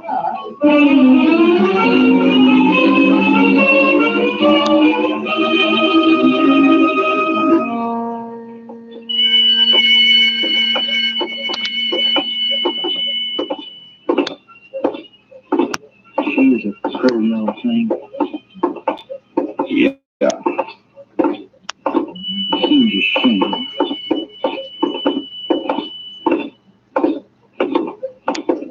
There they are, Mr. Dillon. Out there in the street in front of the hotel. Yeah, I see him.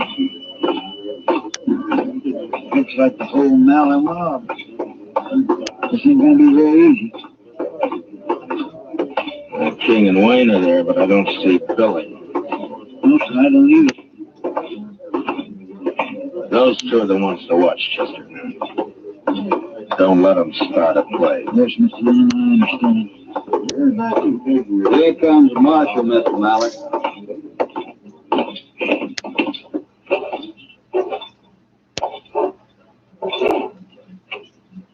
King, I want that boy of yours. What's the charge this time, Dylan? Murder? That girl died. She died.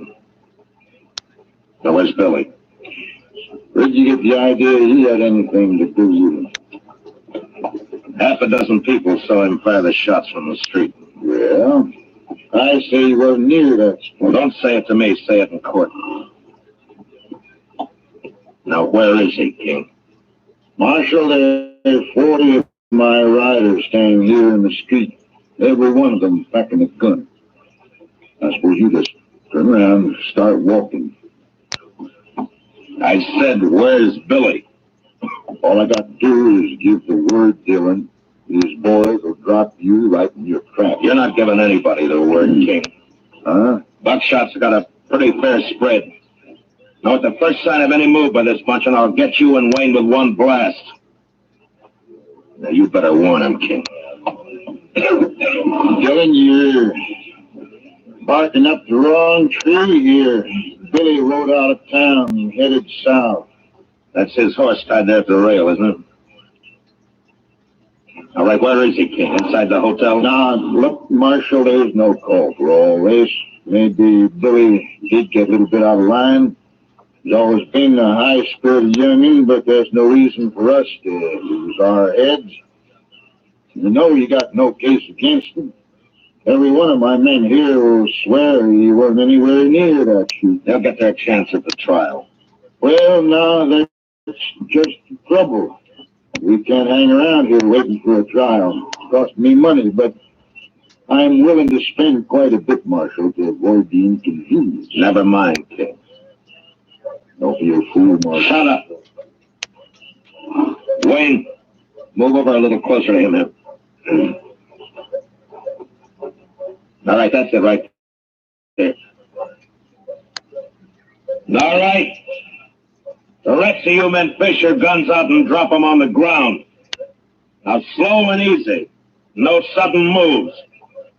Watch him, Chester. Yes, sir, I am.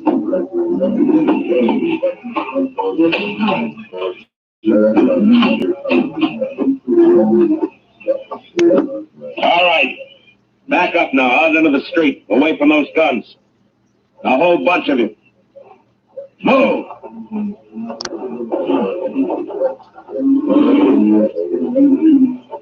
Here, Chester, take the shotgun. Keep him covered. Hold it now. Just like you are. Nobody will get hurt. Dylan, what you gonna do? I'm going in the hotel and bring out that kid. Watch him, Chester. Yes, Mr. Dillon.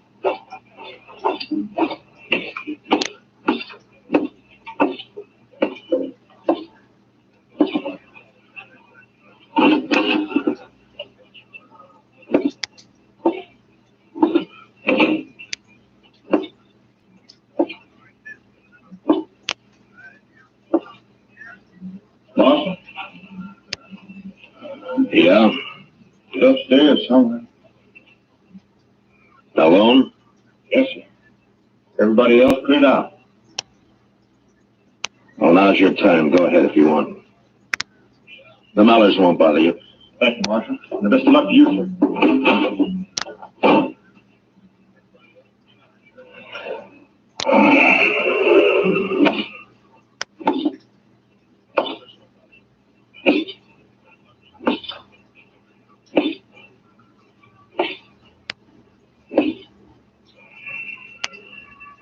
Billy?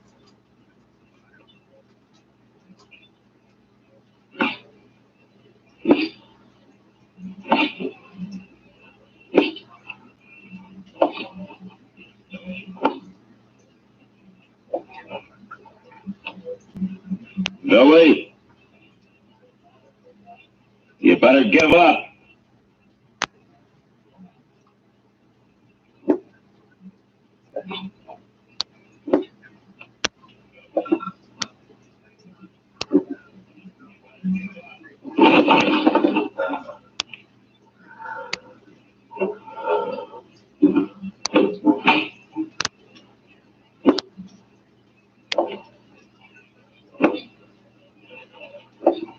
Billy? haven't got a chance. You know what's good. Now hold it, Billy. Throw your gun out into the hall. I'm gonna kill you, Dylan.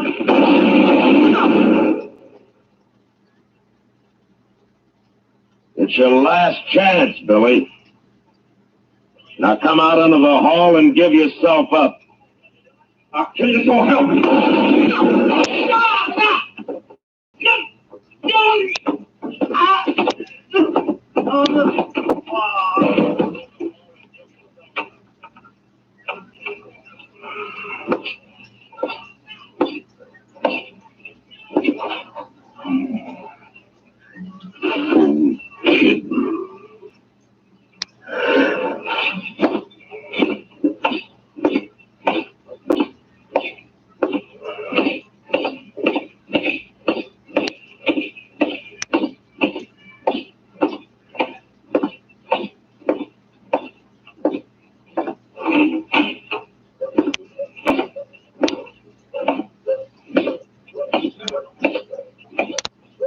Dylan.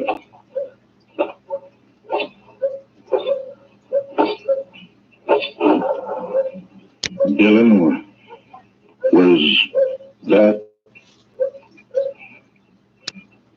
Is he dead?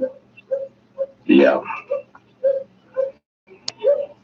I gave him 2 chances. He wouldn't take them. Headstrong. Always was.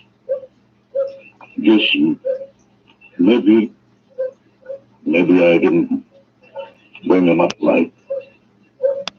Too late to worry about that now. But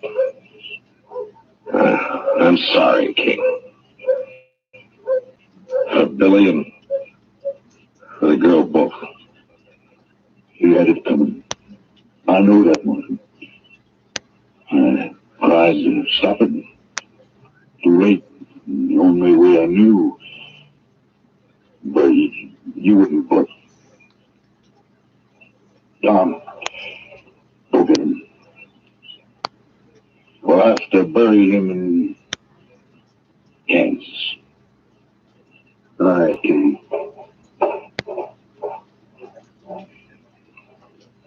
We'll be leaving Dodge right after.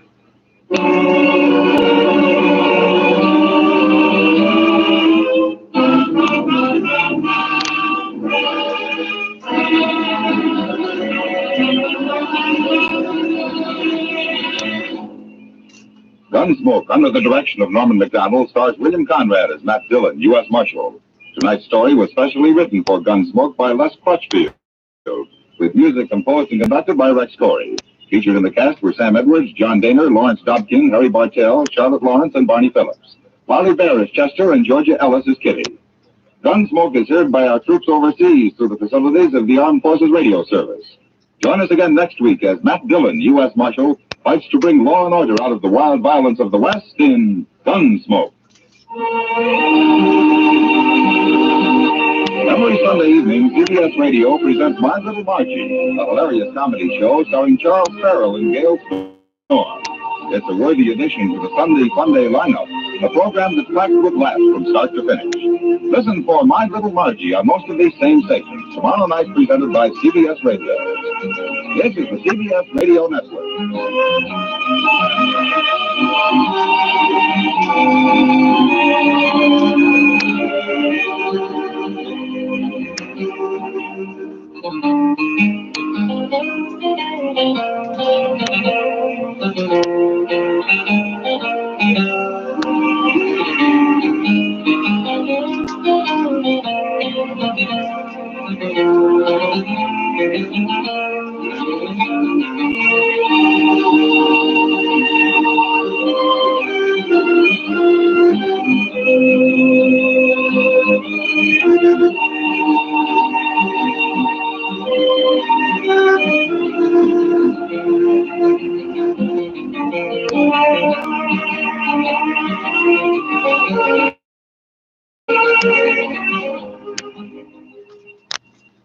You're listening to Chin Radio AM 1540, the voice of multicultural Toronto, bringing you the latest updates on COVID-19. Stay informed, stay safe, and stay tuned to Chin Radio AM 1540. Now, as gunshots echo across the wind-swept, snow-covered reaches of the wild Northwest, Quaker Puffed Wheat and Quaker Puffed Rice, the breakfast cereal shot from guns, present the challenge of the Yukon. It's Yukon King, swiftest and strongest lead dog of the Northwest, blazing the trail for Sergeant Preston of the Northwest Mounted Police in his relentless pursuit of lawbreakers. On King! Gold discovered in the Yukon, a stampede to the Klondike in the wild race for riches. Back to the days of the gold rush, with Quaker Puffed Wheat and Quaker Puffed Rice, bringing you the adventures of Sergeant Preston and his wonder dog, Yukon King, as they meet the challenge of the Yukon.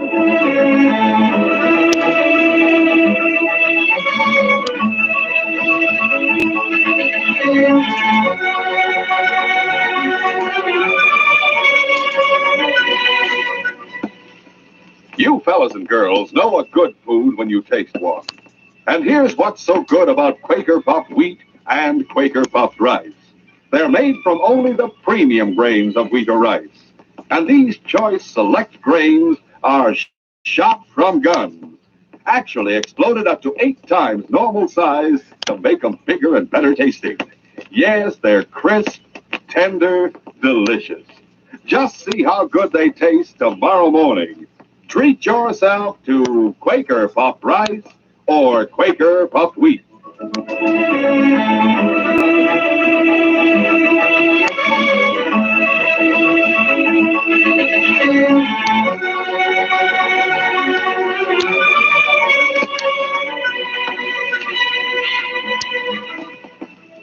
Skagway, in American territory, was the principal port of entry to the Yukon during the gold rush. And it was as wild and lawless a town as was ever found in the Old West. Sergeant Preston drove down there from White Pass one afternoon of December. And after he had unharnessed his team and turned the dogs into the run in back of the Skagway Inn, he made some inquiries of the proprietor. Who's the town marshal this week, Joe? You mean to say you haven't heard the news, Sergeant? No, what is it, another murder? I should say not. Why, there was a little gunfight outside the 303 last night, but everybody who was in it is in jail today. Well, that's practically unbelievable. None of Sophie Smith's men could have been involved. Oh, you're wrong, Sergeant. They were. And Sophie's letting them stay in jail? He can't do a thing about it. This town's under martial law, Sergeant. Martial law? Yeah, yes, you could call it that. Anyway, we've got a detachment of Marines acting as our police department. 20 of them. They landed a week ago. Oh, that's good news. Oh, fine boys. I sure hope none of them get killed. From what I've heard about your Marines, they take care of themselves. But only 20 of them. This town could use 200. Well, I guess my business is with them, Joe. Where are they? Or are they making their headquarters? Well, they built themselves a log barracks at the far edge of town. Toward White Pass? No, the other side, toward Chilcoot. Oh. Who's in command? There's a young fella named Vance, Captain Vance. I'll have a talk with him right away. See you later, Joe. Come on, Jim.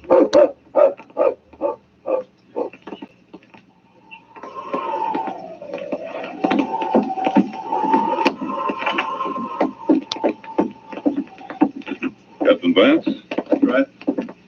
Say, isn't that a Northwest Mounted uniform you're wearing under your parka? Yes, Captain.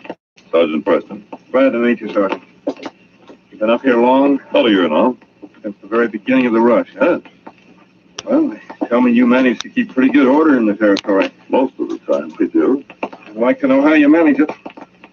This is the meanest collection of human beings I've ever run into. Why, if I were to do my job right here, I'd have to jail half the population. What happens when they cross the border? How do you scare them into behaving themselves? Well, we don't have as big a problem as you do, Captain. You see, we don't let the known troublemakers cross the border. We send them right back to you. Thanks. You're welcome. But As a matter of fact, I'd like to relieve you of one of them, if he's in town, that is. Why, who's that? His name's Scar Bradford. I haven't heard of him yet. About a week ago, he shot and robbed a miner named Gordon outside of Whitehorse. He took his dogs and sled, and on the sled, there was a fortune in gold. A fortune, huh? Yes. Gordon was on his way out of the territory with it. He didn't die. Traveler found him and brought him into Whitehorse. It was 3 days before he was able to talk enough to give me the details for all of it. There's no doubt Scar Bradford's the man we're after. And he's here in Skagway. I think it's probable, Captain. Remember the blizzard day before yesterday? I sure do. I think he managed to slip through Chilkoot Pass during it. Oh. Huh? What's he look like? 6 feet tall, 200 pounds, black hair, black beard, scar over his right eye. And you want us to arrest him? Yes.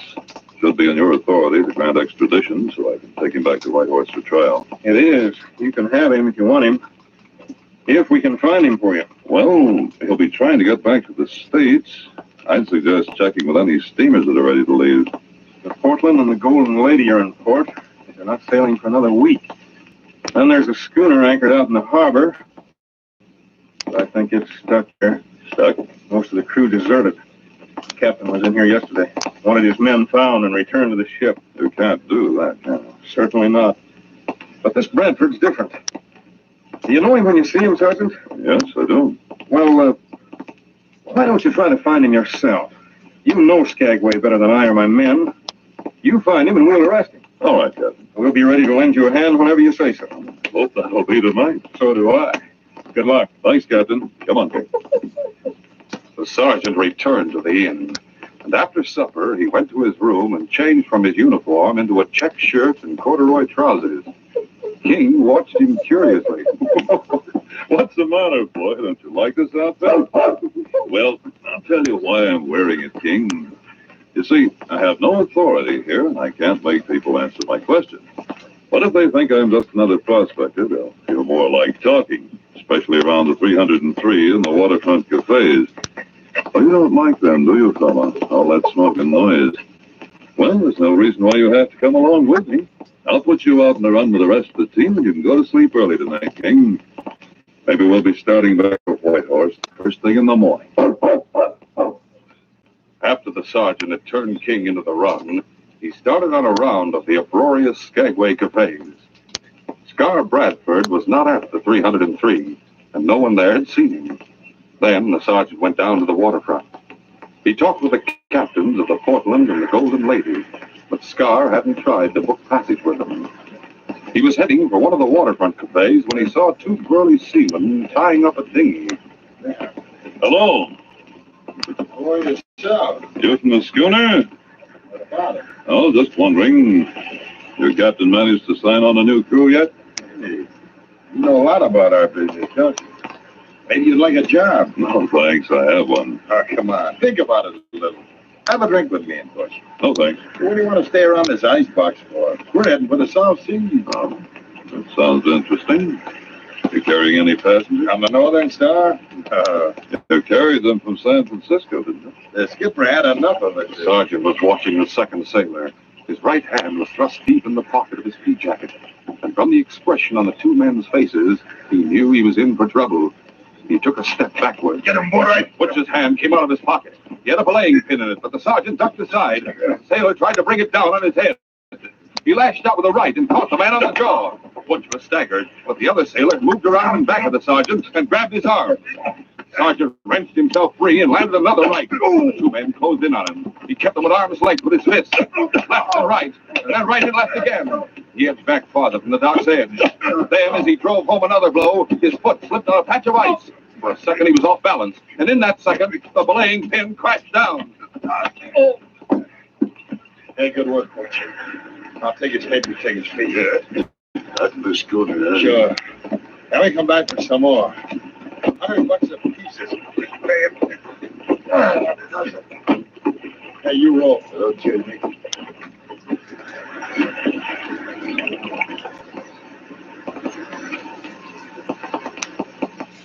It was half an hour later that the sergeant regained consciousness. His head ached. He started to raise his hand to it and then realized his hands were tied behind his back. His ankles were tied together as well. From the motion, he could tell that he was on board a ship. He looked around. There was a man lying on the rough planks. From the motion, he could tell that he was on board a ship. He looked around. There was a man lying on the rough planks a few feet away. Well, you feeling better? I guess so. They do. Crack you over the head? Yes. I made the mistake of taking a drink with Nick and Butch earlier tonight. You put some knockout drops in it. Where are we? Brig in the Northern Star. A smelly hole. My name's Yank. What's yours? Preston. Looks as if we're shipping together. That the idea? Sure. They'll keep us tied up here until they clear the harbor. And we'll have to work or starve. I will say that Limey's grub is pretty fair. You know this ship? Yeah. Came down from Frisco with it. And then you deserted. No, I was only signed on as an extra hand from Frisco to Skagway. I got paid off and went ashore. But next day, all the regular crew did the same thing. Went ashore and didn't come back. Oh, but Nick and Butch... Any idea where they're heading? Nick's the mate. Ornery. Redhead? Yeah. I asked what the idea was. He said some bonanza millionaire had chartered the hulk, taking a pleasure trip on the Northern Star. Is a man crazy? Do you lose your mind when you make $1 million? He said some bonanza millionaire had chartered the hulk, taking a pleasure trip on the Northern Star. Is a man crazy? Do you lose your mind when you make $1 million? Of course, it may have been nothing but Nick's talk. I wonder. Somebody coming in. Another recruit. Where's my parka? Nick took it. He liked it. Oh. No, it isn't Nick. It's the skipper. Well, Yank, you want to... Perhaps. Nick and Butch have made a fast trip if it is. Say, where's my parka? Nick took it. He liked it. Of course. Not a chance. You know it.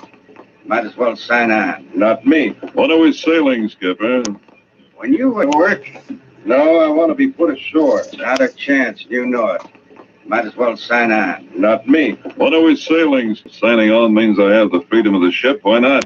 It's better than lying here. Now you're talking sense. Just a minute, Nate. Huh? Hold your lantern closer to that man's face. What'd you say, Scar? Pour on the old milk or cream and top it off with fruit. Yes. You know, a postman like me works pretty hard. On your feet all day. You need a good breakfast. Well, that's right. Everyone does. And wait hard. On your feet all day. You need a good breakfast. Well, that's right. Everyone does. And Quaker puffed wheat or Quaker puffed rice furnish extra food values of restored natural grain amounts of vitamin B1, niacin, and iron. And it tastes well, too. But look, a moment ago, you said you used to eat either Quaker puffed wheat or Quaker puffed rice every morning. Yes, sir. Yeah. Fellas and girls, just try it tomorrow morning. And don't forget, Quaker puffed wheat and Quaker to make them bigger and better tasting. Ask Mom right now to order big red and blue packages of delicious Quaker puffed wheat and Quaker puffed wheat and Quaker puffed rice. Shot from guns.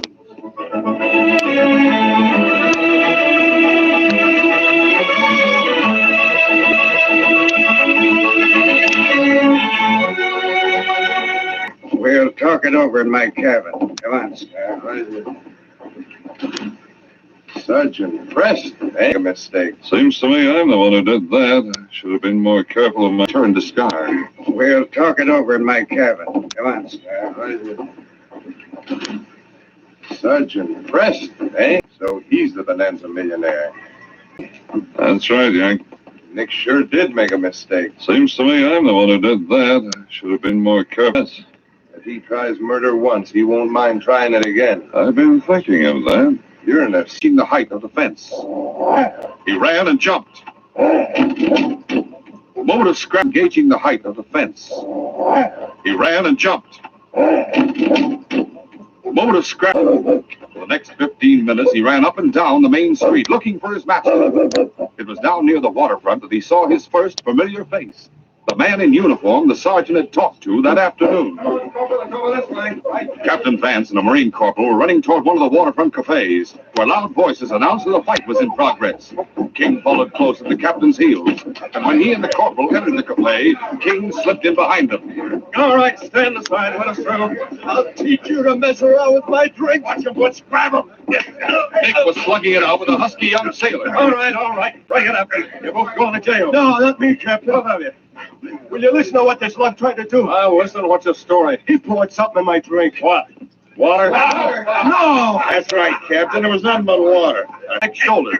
Sergeant. Get away, you... King was confused. The only thing he could think of was to try and get back his master's property. He set his teeth firmly in the bottom of the parka and tried to pull it off next. Now it should be easy. You dirty rats. You're next, Jank. Come on, Scar. Give me a... Right, Skipper.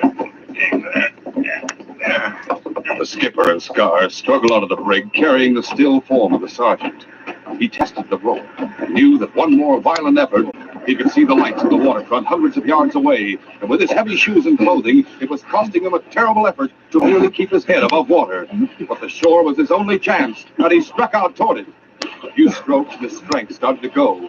A few more, and he knew he could see the lights of the waterfront hundreds of yards away. And with his heavy shoes and clothing, he would be finished. At first, he couldn't believe that he held his harness. Another moment, and a boat loomed alongside. That's enough. Help. Now the dog. Yeah. He lay still, gasping for breath. King was pulled aboard. The sergeant recognized Nick and Butch at the oars. There was a Marine corporal in the bow, covering them with a gun. The captain put a parka around the sergeant. The sergeant's own parka. What's this? Nick was wearing it. I recognized it after King tried to pull it off him. How'd you and King get together? He was evidently looking for you and found me instead. What happened to... I'll tell you all about it later. You see anyone on the deck of the schooner? No. Skipper gun. The captain put a parka around the sergeant. The sergeant's own United States or probably... Our Quaker Puff Rice disappears at breakfast time.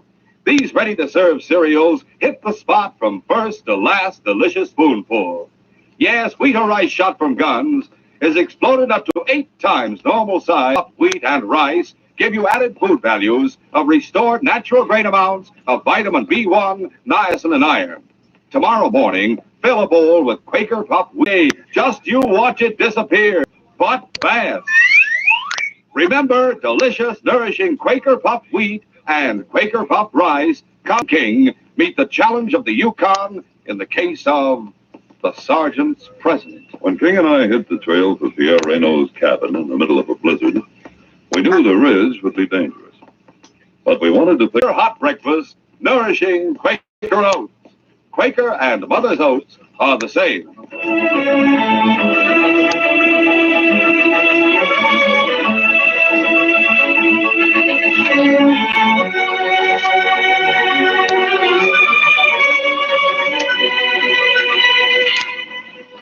This is J. Michael wishing you goodbye, good luck, and good health from Quaker Puff Wheat and Quaker Puff Rice. So long. This is ABC, the American Broadcasting Company.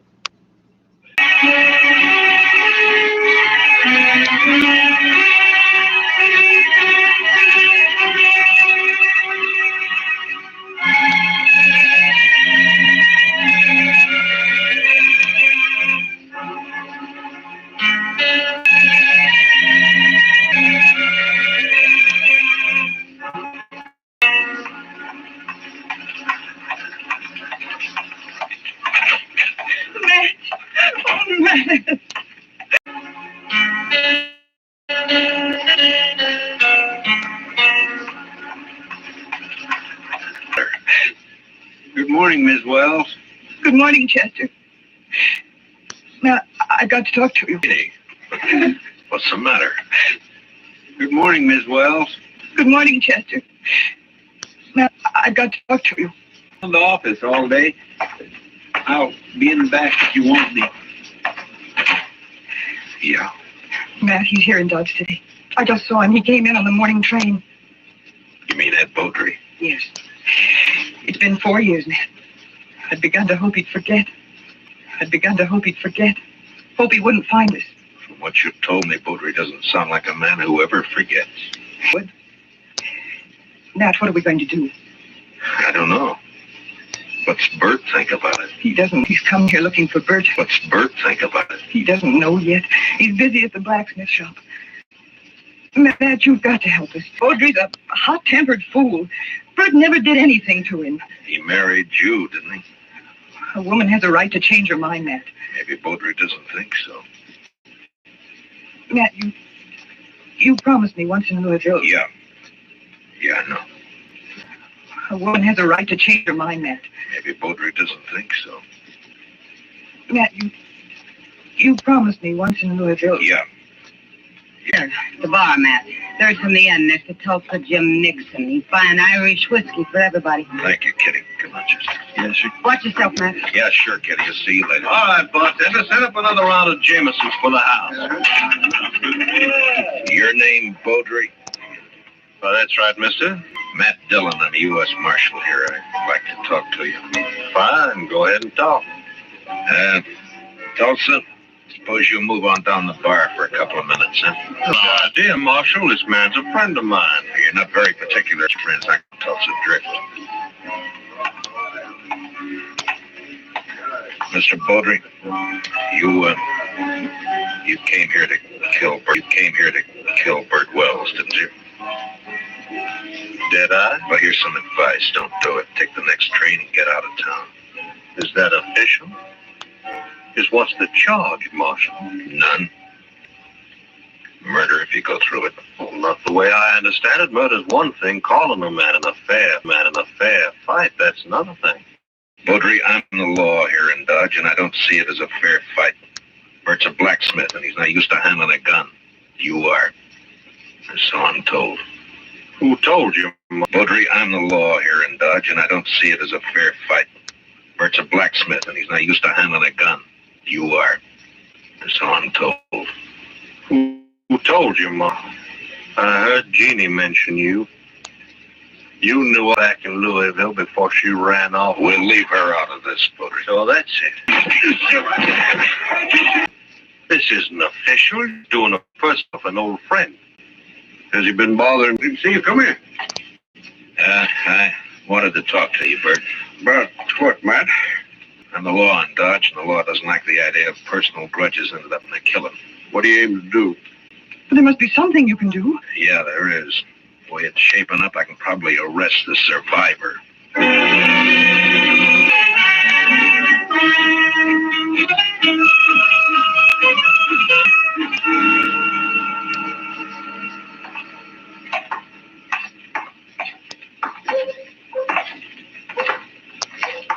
There's still time to turn back, Bert.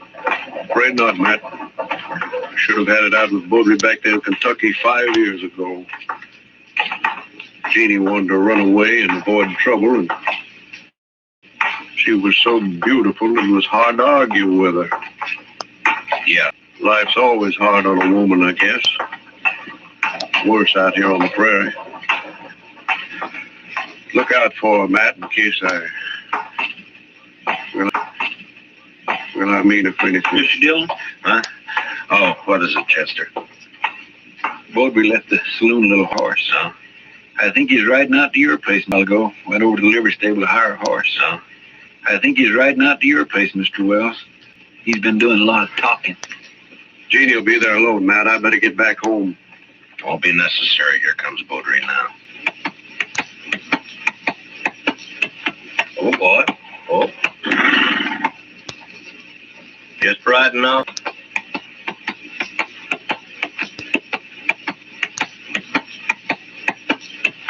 Oh, boy. Oh.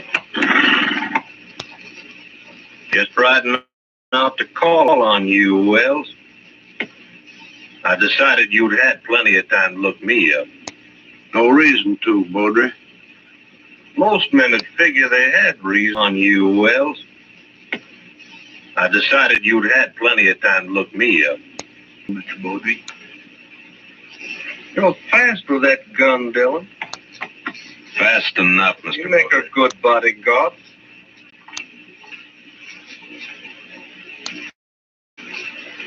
I declare I just can't see any way of stopping it, Mr. Dillon. I can't either. I'd sure hate to be in Bert Wells' shoes. I'd hate worse to be in Baudry's. He'll never submit to arrest. Chester, I'm going to have to kill him.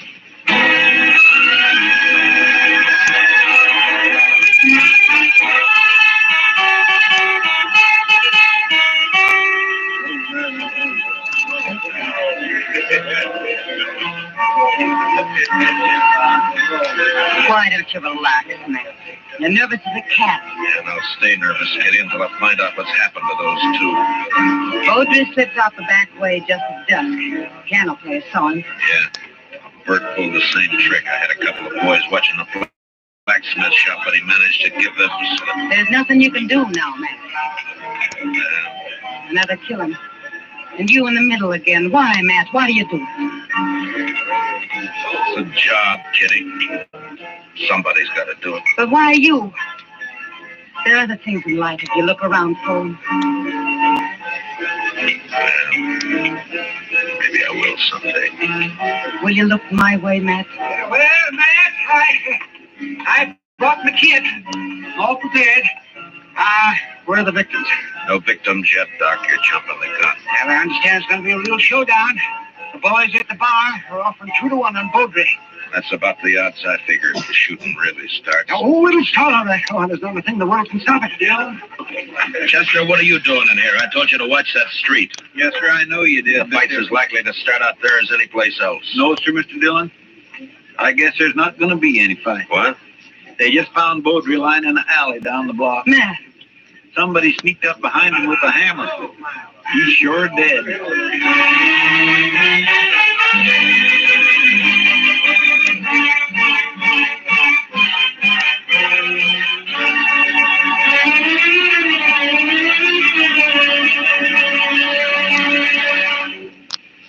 We'll return for the second act of Gunsmoke in just a moment. But first, what is the connection between the statue in the square and a pair of thugs who are definitely not on the square with the law?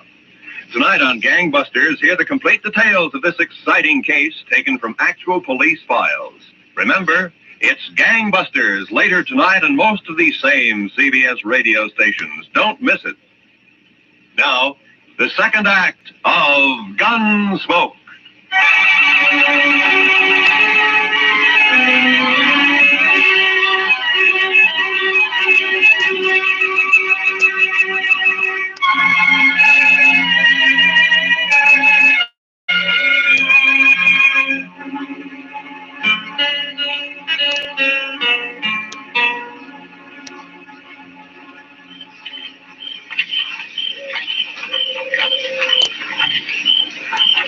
No light showing around the house, Mr. Dillon. No.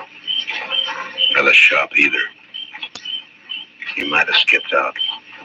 What about his wife, though? I don't know, Chester. I can't figure any of this. It's not like Bert to pull a sneaking trick like that. Hold it. Don't move. He's there by the tree, Chester. Yes, sir. Bert? Who is it? Who's that? Matt. Chester's with me. You better put away the gun. All right, Matt. I thought it was somebody else. Who, Bert? You know who, Beaudry, of course. Guess I better take your gun. Official, Matt? Official. Well, I got no quarrel of the law. Here. Thank you. Now, why did you do it? What do you mean? If it had been a gunfight, the law couldn't have touched you. The circumstances are all in your favor. But this way they'll call it murder, and they'll be right, because that's what it was. Matt, what are you talking about? It's no use. You left the hammer lying right beside his body. It's got your shop brand carved in the handle. Whose body you talking about? You mean Beaudry? Yeah, sure, Beaudry. Matt, you're making a mistake. I went looking for Beaudry, yes, but I didn't find him. Then I come back here. I was afraid to leave Jeannie there in the house alone. I didn't do it, Matt. You're wrong. It's not up to me, Bert. It's the court's job. All I can do is take you in. The evidence is too strong, and I got no choice. No choice? I didn't have a choice either.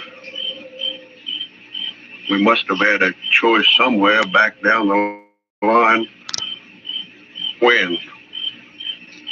Where was it? We could have stopped and turned back. I'm a marshal, not a philosopher. Now let's go. What about Jeannie? I got to tell her. Chester will take care of it. Be better if you do it, Matt. You're a friend. That'd make it easy. I'd rather not if you don't mind. Now come on, let's go.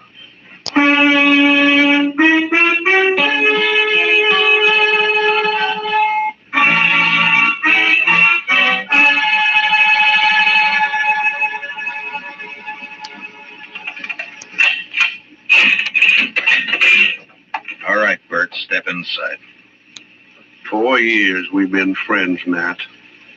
I never thought it would come to this. Neither did I. You said you didn't find any money on him. It could have been robbery. Or made to look like robbery. Either way, there's nothing I can do. Now you better step inside.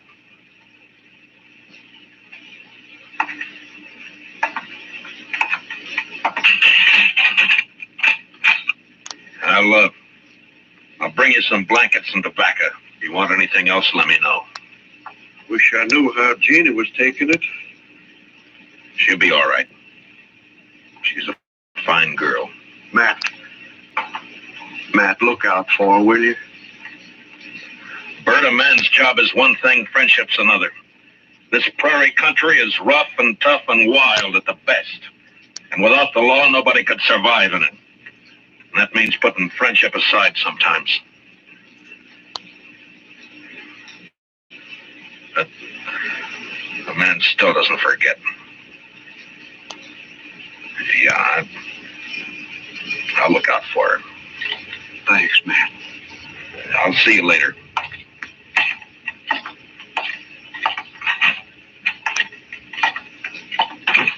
Well, you get your prisoner tucked in safely, Mac? What about Beaudry? He's dead. Absolutely dead. Like I never saw anybody any deader. Blacksmith hammer makes a mighty fine weapon. Yeah, at least for sneaking up behind. I can't figure Bert doing that's not like him. Sometimes a man changes under pressure, Doc. Yeah, I can't figure it either. What would you say his chances are? Bad. Straws all point one way. Maybe somebody's been messing with the straw stack. Who? That's a good question, man. Well, the court will ask it. Yeah, if he ever gets there. What do you mean? I just come from Texas Trail a while ago, and some of the boys are kind of riled up. They're talking real loose. No law against talking. Doubt if they aim to leave it at talking that. They figure the evidence is a little on the weak side. A court might turn Bert loose. So they're saying it's up to them. Yeah, they're just mad because they've lost their source of free drink. Well, maybe so, but you better keep your eyes open. Yeah, I know that fact, Doc. They hunt in the dark and pull down stragglers. Mostly they just talk. So don't worry. Bert's in jail, and that's where he's gonna stay.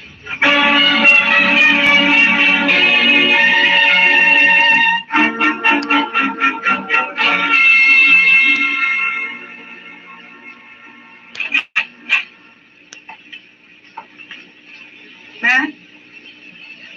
Matt, are you here? Yeah, I'm here. Wait a minute, I'll light the lamp.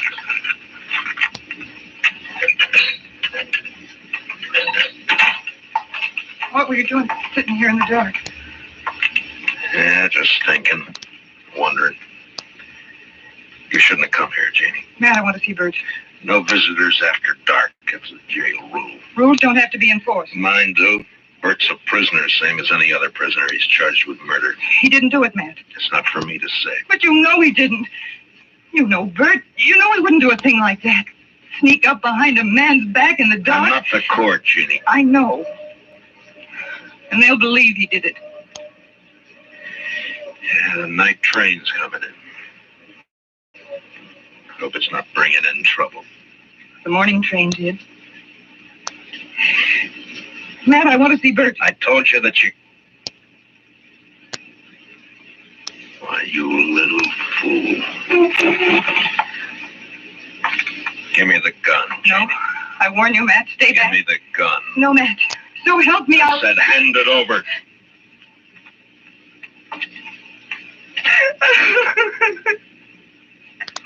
You knew I wouldn't shoot. Yeah. Now, what did you hope to gain by I that? don't know. Get Bert out. Maybe I don't know. None of this is his fault. Something's got to be done. Matt, you've got to help me. Dylan? Yeah, what is it, Chester? I just jumped from the Texas Trail. I think there's going to be some trouble. Trouble? The bunch that hangs out around there are doing a lot of drinking, and talking up the idea of coming over here to the jail. Oh, no. Well, maybe we ought to go over there and do some talking ourselves. Jeannie, I think the best thing for you to do is to go back home and stay there till morning. Now, don't worry about this.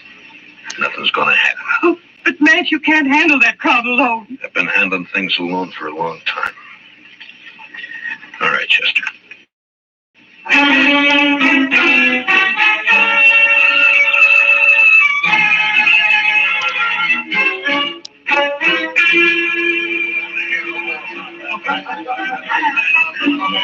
Those are Jim Nixon's the one who's been egging them on, Mr. Dillon. Over there at the end of the bar. Yeah, he struck up an acquaintance with Baudry when he first got off the train. Guess he figures he's an old partner by now. Now, come on. Yes. Matt, wait. Later, Kitty, I got some business with the boys at the bar. That's what I mean. Talking Jim's been buying them drinks the last 2 hours. They're in a real nasty mood. So be careful, Matt. That's all. Just be careful. Kitty, I'm the carefulest man, and you know. Sure, we got the law here in Dodge. Supposedly. But what kind of a law is it that lets a man sneak up behind somebody in the dark and murder him in cold blood? I don't know, Tulsa. Suppose you tell me. Dillon. Now, don't let me interrupt you. You were doing fine. Well, this is quite an audience you got. All the panhandlers, bums, and barflies in Dodge. It's quite a collection. Well, calling names won't change the facts, Dillon. What facts? A friend of yours, Bert Wells, had sneaking cowardly murder. That's for the court to decide, Tulsa. The court. They'll turn them loose. They work hand in glove with you. Dillon, we're not going to stand for it. All right, shut up. So you're not going to stand for it, huh? Well, just what are you planning to do? You'll find out in due time, Dillon. Go out there and set them up again all around. Yeah, you've turned into quite a free spender, Tulsa. I never knew you to... Double eagle gold piece. You mind if I take a look at it? It's good.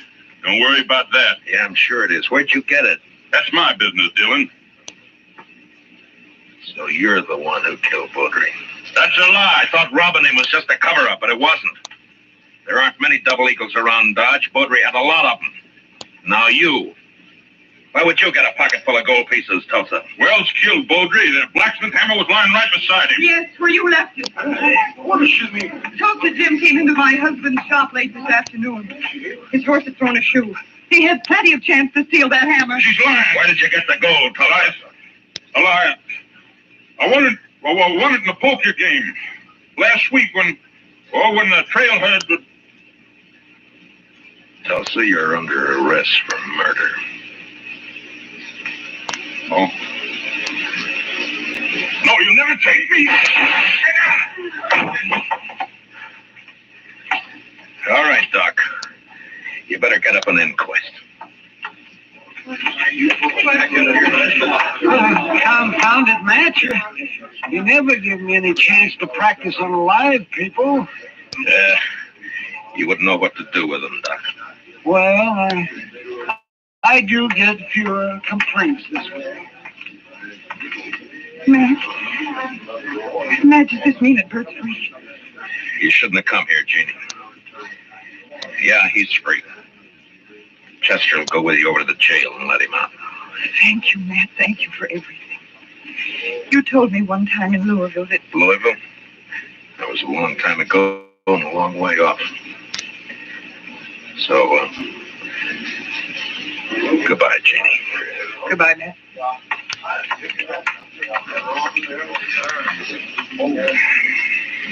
What's it all about, Matt?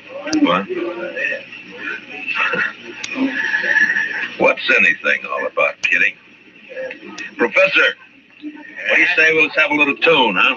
I sure thing, Mr. Dillon. What'd you like to hear? Oh, how about that one on Foster's? Jeannie. Jeannie with the light brown hair. You bet. You know her before, didn't you, Matt? Yeah, I met her in Louisville one summer. Saw her quite a lot for a couple of months. And then I drifted out west. A man misses out on things by 50. I told her then if she ever needed help to call on me. Well, she called, and you helped her. Yeah, I guess. Well, anyway, that's that. Matt, Yeah. Yeah, Kitty. when are you going to help yourself?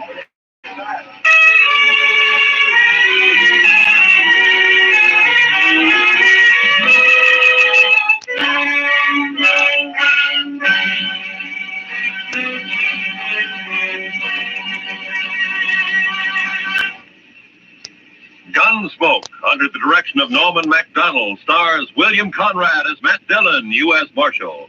Tonight's story was specially written for Gunsmoke by Les Crutchfield, with music composed and conducted by Rex Corey. Featured in our cast were Tom Tully, Lynn Allen, Larry Dobkin, Georgia Ellis, and Barney Phillips. Parley Bear is Chester, and Howard McNear is Doc. Join us again next week as Matt Dillon, U.S. Marshal, fights to bring law and order out of the wild violence of the West in Gunsmoke.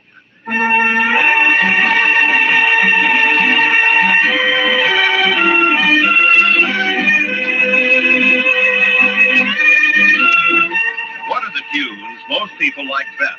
For the answer to that question, listen to Robert Hugh Lewis's Waxworks later tonight over most of these same CBS radio stations. Stay tuned now for Broadway is My Beat, which follows immediately over most of these same radio stations. Roy Rowan speaking. On a Sunday afternoon, the music's delightful on the CBS Radio Network.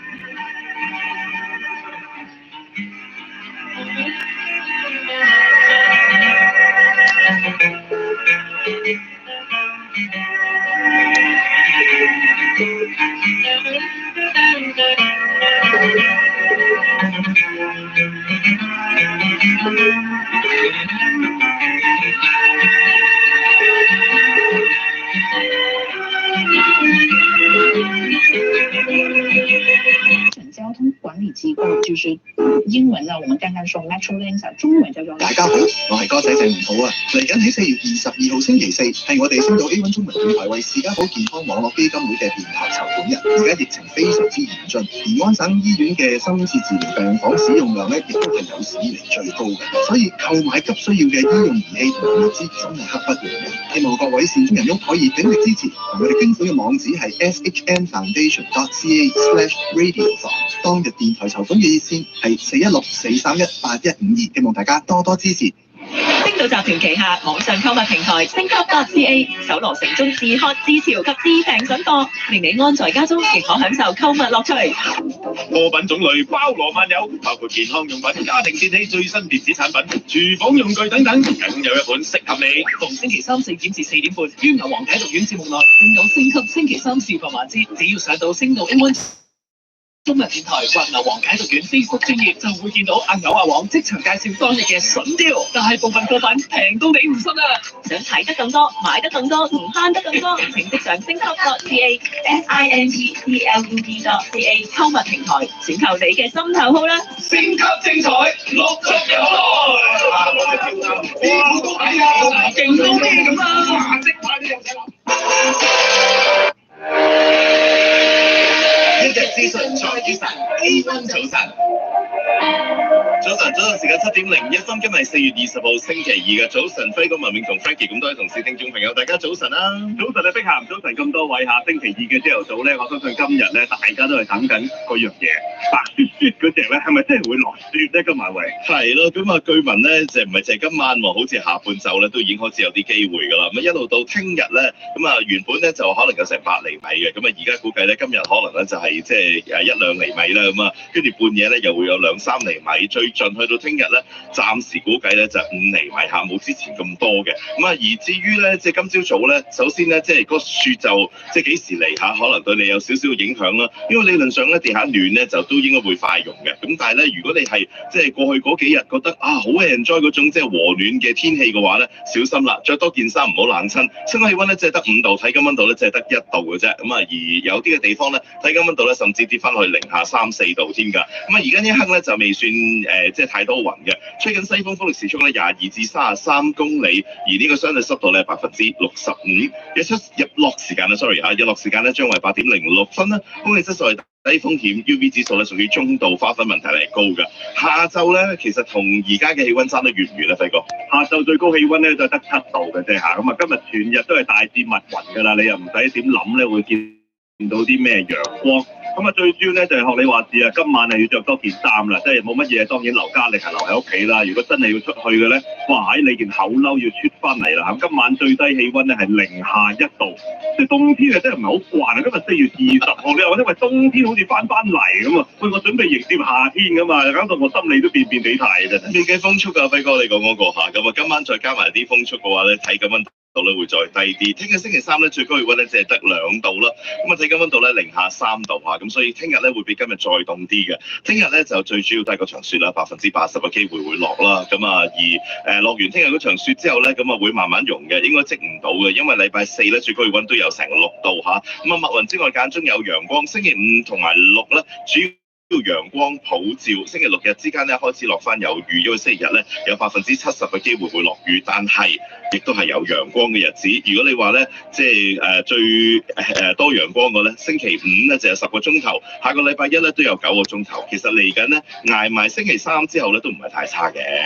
咁啊，琴日咧大家都喺度期待已久下呢一個2年內。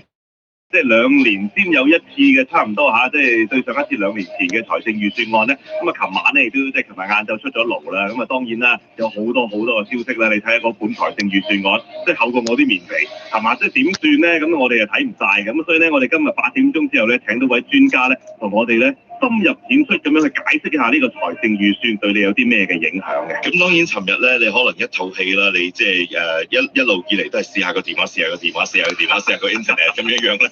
咁啊，於是咧個財政預算案咧都冇乜心機啦。咁有啲人咧就尋日可能係大概即係5點零啦，有啲人咧要等到尋晚半夜、今朝清晨咧先至有翻嘅。咁啊，究竟 Rogers 發生咩事咧？一陣喺節目裏邊都同大家輕輕講下嘅。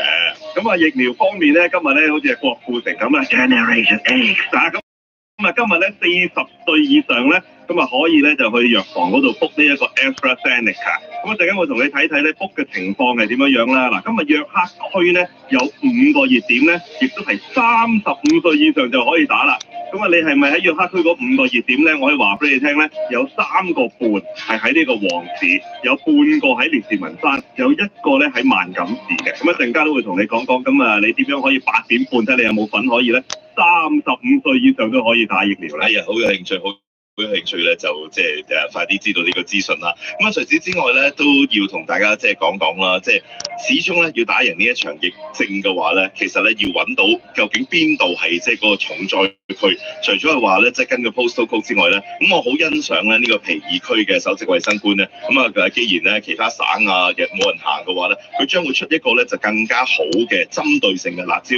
邊間鋪頭邊個 office 啊？2個禮拜之內，如果係有多過5個人確診嘅話咧，就停你10日工嘅。咁啊，呢一樣嘢究竟詳情係點？轉頭翻嚟都會講下㗎。OK，咁啊7點05分啊，將時間咧交俾新聞部聽聽今朝早嘅新聞先。轉頭翻嚟再傾。AM1140新聞 A1。依家由文詠同報道一節新聞。皮爾區衛生局將會要求區內全部商戶，凡有5宗或以上同職場有關嘅新型肺炎確診個案，要即時暫停運作。皮爾區首席公共衛生官員勞倫斯表示，為咗阻止疫情擴散，14日內出現咗5宗或以上同職場有關或源頭不明確診個案嘅商戶，要關閉10日。學校、醫院同其他必須服務都不受影響。當局今日表示，職場感染令到區內確診數字長期高企，暫時關閉呢啲地點，有助當局調查個案嘅同時減少傳播。當局今個星期會通知相關商戶，之後會公布名單。安省40歲或以上省民今日起可以到省內約1400間藥房接種阿斯利康疫苗。多倫多星報報導，Loblaws 藥房以及 Shoppers Drug Mart 藥房都表示，現時呢款疫苗嘅需求比供應大。當局喺過去嘅星期日公布改動，批准接種阿斯利康嘅年齡層由本身嘅55歲或以上降低至40歲或以上。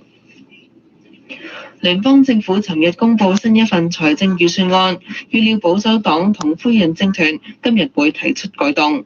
財長方慧蘭尋日宣布新一份財政預算案，提出未來3年運用國民生產總值嘅4.2%，協助經濟由疫情反彈，包括撥款120億元，延長疫情嘅援助措施，包括薪酬資助、租金資助等等。而本國2021年嘅財政赤字達到3542億元。喺香港嘅消息方面，香港新增8宗新型肺炎確診個案，包括3宗輸入個案同4宗本地源頭不明個案。衛生防護中心傳染病處主任張竹君表示，剩低嘅1宗個案未能分類，患者由中國福建到港。佢一直都係喺嗰個地址啦，就冇離開個地址啦。有機會佢係一個輸入性個案啦，但係都有機會係本地個案嘅，因為佢仲有其他啲屋企人可以出入入，咁所以都要等所有啲結果翻晒嚟咧，先知道究竟點樣分類。因為始終喺福建嗰度咧，我哋就冇聽聞佢哋係有個案嘅。另外，早前一名由杜拜抵香港嘅男子檢疫期被發現確診帶有變種病毒株。喺香港，5歲女童遭虐待致死個案，女童生父同繼母早前被裁定謀殺罪成，兩人喺當地時間下晝喺高等法院依例被判處終身監禁。至於女童嘅繼外婆涉及2項殘暴對待兒童罪，早前亦都裁定罪成，被判監5年。女童父親同繼母早前被控喺2018年1月6號謀殺女童，繼外婆就被控喺2018年8月至18年1月初故意虐待同忽略女童同佢嘅兄長。新西蘭同澳洲啟動旅遊氣泡1日，奧克蘭機場一名工作人員對新冠病毒檢測呈陽性反應。總理阿德金話，感染嘅人負責清潔嚟自高風險國家嘅客機，佢上星期一測試呈陰性，喺尋日例行檢測嘅時候確診，員工已經接種咗疫苗，但補充話打針唔會消除感染風險。東盟集團秘書處表示，東南亞國家代表將會喺星期六喺印尼首都雅加達召開峰會，討論緬甸局勢。泰國總理巴育表示，將會派外長敦巴木威內出席。緬甸一批被罷免國會議員上星期宣布成立全國統一政府，並由被軍方扣押嘅昂山素基同温敏出任國務資政同總統。全國統一政府表示，正努力爭取國際認受性，並要求出席東盟會議。呢節新聞報道完畢。一日資訊再起神 A1 早晨。早晨時間係7:02下，今日4月20號星期二。今朝早咧，首先提一提大家咧，就係比起過往嗰幾日咧都係凍啊，咁啊，所以大家咧就着暖少少。新氣溫咧就我睇下咧喺即係我身處嘅地方呢邊咧就話5度咁啊，但係有啲地方咧就話咧即係得2度，睇咁樣到零下3度。咁我諗咧都係即係視乎嗰度大唔大風啦。咁啊，所以大家咧就穩陣起見，今日着暖少少。全日最高氣溫咧都只會上升去到7度嘅啫。咁啊，今晚咧將會氣溫回降至零下1度。未計呢一個風速，咁啊，今晚亦都有80%嘅機會咧，落至1至3厘米雪，咁啊，聽日再落多2至4厘米雪，聽日最高氣溫只係得2度啫。嗰啲風咧都幾犀利，因為吹緊嗰啲西風咧，今朝早我起身都聽到出邊乒乒乓乓啊，咁啲西風咧仲會加劇嘅。咁啊，點解會有雪落咧？就因為有個冷風啊向我哋安省南部啊移近嚇，咁啊，所以呢1、2日咧，大家明顯會感覺到啊凍好多，同埋咧有機會咧會見下啲雪嘅。咁啊，希望見埋呢2日啊，係對 say bye bye 啦嚇，唔該咧，快啲太陽出翻嚟啊，嗰啲20零度氣温咧快啲翻埋嚟就最好啦。係啊，即係而家咧，我哋咧需要即係暖啲嘅氣温咧，因為我哋記得咧，舊年咧有個印象俾我哋咧，當氣温咧即係回復和暖嘅話咧，嗰個疫情嘅數字咧係唔知點解下會相應地降低咗。咁當然啦，而家呢一隻咧新嘅變種病毒株會唔會都有同樣嘅效應咧？我哋唔知道。咁但係尋日咧有一個即係比較驚人嘅數字咧，除咗係我哋即係都高居喺呢一個嘅即係4000以上嘅新增個案之餘咧，係嗰個 positivity rate 咧係令到我哋大大家都好驚㗎嚇。所以我哋成日都話俾大家聽咧，喂，你唔好睇佢今日4000幾啊、3000幾定2000幾，因為嗰個數字咧係要根據有幾多人驗咗出嚟，然後睇嗰個比例咧，先至係真係咩嘅。咁你4000幾，或者4000幾人驗有4000幾，咁啊嚇死你啦，100%啦，係咪？咁所以咧你要知道幾多人驗，所以佢成日都唔講俾你聽，喂有幾多人驗嘅，淨係話俾你聽有4000幾嘅啫。咁啊個個咧就哇今日4000幾啊咁樣。咁其實咧要睇咧就係睇個 positivity rate。咁啊琴日咧誇啦，因為琴日咧破紀錄咧，我哋咧。雙位數字過10嘅 positivity rate， 咁啊真係好誇啦。係啊，嗱，我哋再之前嗰一日咧，嗰個嘅即係話100個人去驗裏邊有幾多個人係驗咗係確診嘅咧？係9.2。咁啊，尋日咧就升到去10.5。再之前咧，我哋試過嘅一個高峰咧，係喺上個禮拜二咧，大概10.3左右嘅。咁所以咧，如果你咁樣睇嘅話咧，好有可能相信咧，其實我哋嗰個嘅確診機會率啦，嗰個嘅 test 嘅positivity rate 咧。其實應該係向上，即係就算唔係好急都好啦，都係向上上升緊。咁所以咧，即係我哋再三同我哋所有嘅聽眾朋友呼籲。我知道我哋環社區大部分人都好乖嘅，咁但係而家咧，我相信已經唔係去到話即係一般嘅乖與唔乖嘅嗰一樣嘢，因為咧即係係而家聽翻啲醫生去講嘅話咧，呢一隻嘅變種咧，即係有啲人直情話呢個可以當係一個 second pandemic 啦，係一個第二輪嘅疫苗疫情啦，咁啊佢哋就話俾我哋聽咧，其實你係因為 airborne 嘅關係，係會透過空氣傳播嘅關係咧，其實你戴嘅口罩需要戴得嚴謹啲啦，咁啊同埋人際關係佢哋更加需要闊啲啦。好多時候咧，即係你諗住翻去同同事食個 lunch， 大家除咗口罩喺間房裏邊嘅話咧，其實呢啲咧而家已經變得係高危嘅一樣嘢嚟㗎啦。咁啊，所以咧，你今日見到咧嚇，即係皮爾區咧，今日最大嘅新聞咧，即係頭條，就係佢哋嘅首席衛生官啊 Dr. Lawrence Low， 佢咧不嬲咧都係好肯咧，就係去落一啲好辣嘅招數嚇，因為佢運用佢自己呢個叫 Section 22，即係 Section 22嘅法案咧，佢係自己可以本地本區嘅即係首席衛生官咧，係運用佢嘅權力咧，係嚟到阻止一樣嘢。咁啊，而省咧都未做嘅。咁啊，而今日咧，佢今朝早都宣布，啱啱我睇完佢一個嘅訪問啦。咁啊，就係話咧喺呢一個嘅皮爾區。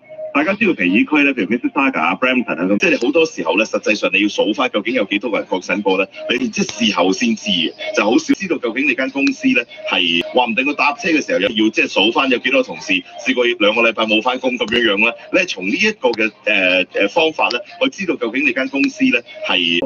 咁你帶病翻工，而家最慘，你成日聽到呢一排就話要 pay sick day 咩嚟嘅咧？就係話呢個有薪病頂嘅噃。咁嗱，你琴日聽到咧，好多人出嚟講咧，咁就係一個好普遍嘅情況。同埋翻多咗工咧，好多時候咧，即係呢啲係有形嘅工種嘅話咧，有啲可能佢基本上係唔係合約員工，即係唔係話即係長期係嗰個崗位嘅嗰一種嘅合作形式咧。如果佢停咗嘅話，佢可能係 contract 或者會調。有啲嘅壓力團體就叫省府啦，有省府咧就射話聯邦幫手做少少嘢先啦咁，因為有啲嘅牽涉到唔可以放呢啲有薪假嘅機構咧，係聯邦監管範圍嘅，叫做省啊嗰啲，即係就未有呢一個嘅有薪病假，咁啊聯邦可能係要可以考慮下，喂掂住先又好，點樣做下先到顧下你自己其他員工嗰個健康狀況咧，就唔好一味淨係叫人翻工去揾錢等啊，未必真係好湊效啦。咁但係作為老闆嘅，今時今日你仲有成幾千人可以翻工嘅，喂，其實你啲生意都唔差啦，係嘛？咁其實啲老闆雖然你話今朝早咧先至講嘅啫，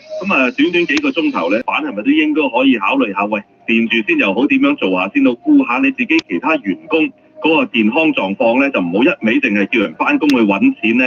但係我覺得應該成個省咧喺幾個月之前已經開咗。咁啊呢一樣嘢咧，so far咧嗱，雖然你話今朝早咧先至講嘅啫，咁啊短做唔代表你喺呢一個嘅皮區住喎。冇錯啦，咁啊所以咧佢就即係斷然拒絕咗，咁啊省府啊唔係好高興嘅。後來咧好多人就話你有冇搞錯，得咗人哋俾疫苗你都唔打，咁啊多家嘅市長啊，如果你有疫苗嘅話，咁你都出嚟彈下攞嚟做，佢話佢呢個決定咧做得非常之好，嗱就係呢啲吉士令到我佩服佢咯。同埋佢其實亦都唔需要係佢哋打，即係如果你有疫苗嘅話，咁你出咗18個熱點啦，咁啊差唔多有即係10個8個咧就已經係即係可以打啦，嗰啲係講緊45歲以上，今日咧就35歲以上8點半就可以上去呢個約克區嗰個嘅網頁嗰度咧，就係登記打疫苗。咁啊邊5個嘅熱點咧嚇？大家聽 L6A、L4K 同埋 L4J。咁啊呢4個咧就喺皇氏嘅，大約喺 Woodbridge 嗰頭咧。咁啊唯一就係 L4J 咧有少少揩到列士文山 2J。咁啊呢4個士文山就係講緊咧喺 Bathurst 同埋 Highway 7啊16街啊。另外咧明明話5個，仲有一個咧就係呢個萬錦市就 L3S。嗱，再講今日8點半，如果你係35歲或以上，你可以上去登記打疫苗嘅。係啊，咁啊，即係啊，咁當然啦，其實你嘅即係點講嘅群組啦嚇，年齡層啦，即係60歲或以上嘅話咧，如果你未打嘅，其實仍然係需要咧係book以上先可以打 AstraZeneca 嘅咧。嗰度咧就好多滯後，因為咧就可以開始登記啦，同埋可以開始打啦。咁啊，而家咧就揀啦，我情願揀 Pfizer、揀 Moderna，咁啊個個都仲揀。我哋講過好多次，你係唔需要揀啊，即係 AstraZeneca 咧仍然都仲係安全。咁啊，佢哋咧而家咧就話咧去到40歲嗰度去 shopping 啊，睇下我要揀打邊隻。呢班咧就唔係即係 Generation X 咧，佢哋就唔係咁揀。咁所以咧而家就話咧已經 book 到爆晒啦。好啦，而家 book 到爆晒咧，就因為 AstraZeneca 咧遲咗呢個禮拜隻。呢班咧就唔係即係 Generation X 咧，佢哋就唔係咁揀。咁所以咧而家就話咧已經 book 到爆晒啦。好啦，而家 book 到爆晒咧，就因為 AstraZeneca 咧遲咗呢個禮拜咯。跟嗰啲 AstraZeneca 咧就係話即係之前可能55歲嗰啲好多 book 咗唔嚟打，知道 AstraZeneca。咁啊而家咧就即係撥翻晒落嚟，咁啊但係又就嚟過期咯喎，一㧬曬出嚟咧係冇嘢嚟啊，係嘛？Moderna又遲啦，咁啊有100萬個 Pfizer 啦，咁啊而家打緊嗰啲 AstraZeneca 咧就係話即係7西行線入口位亦都封閉，因為有修路工程。QEW 東行線由多輝多車去到 Walkers， 最後加建立東行線由 Harbour Bridge 緩慢到 Dufferin。天氣方面，現時室外氣溫零下5度，間中有雲，感覺1度。今日最高氣溫大約有7度，現時吹緊每小時22公里西風，相對濕度65%，UV 紫外光指數屬於中等，日落時間8點06分。展望今晚有80%機會有1至3厘米雪，氣溫將會下降至零下1度。預測聽日星期3有80%機會有2至4厘米雪，氣溫介乎零下1度至2度之間。呢一節交通及天氣報告完畢。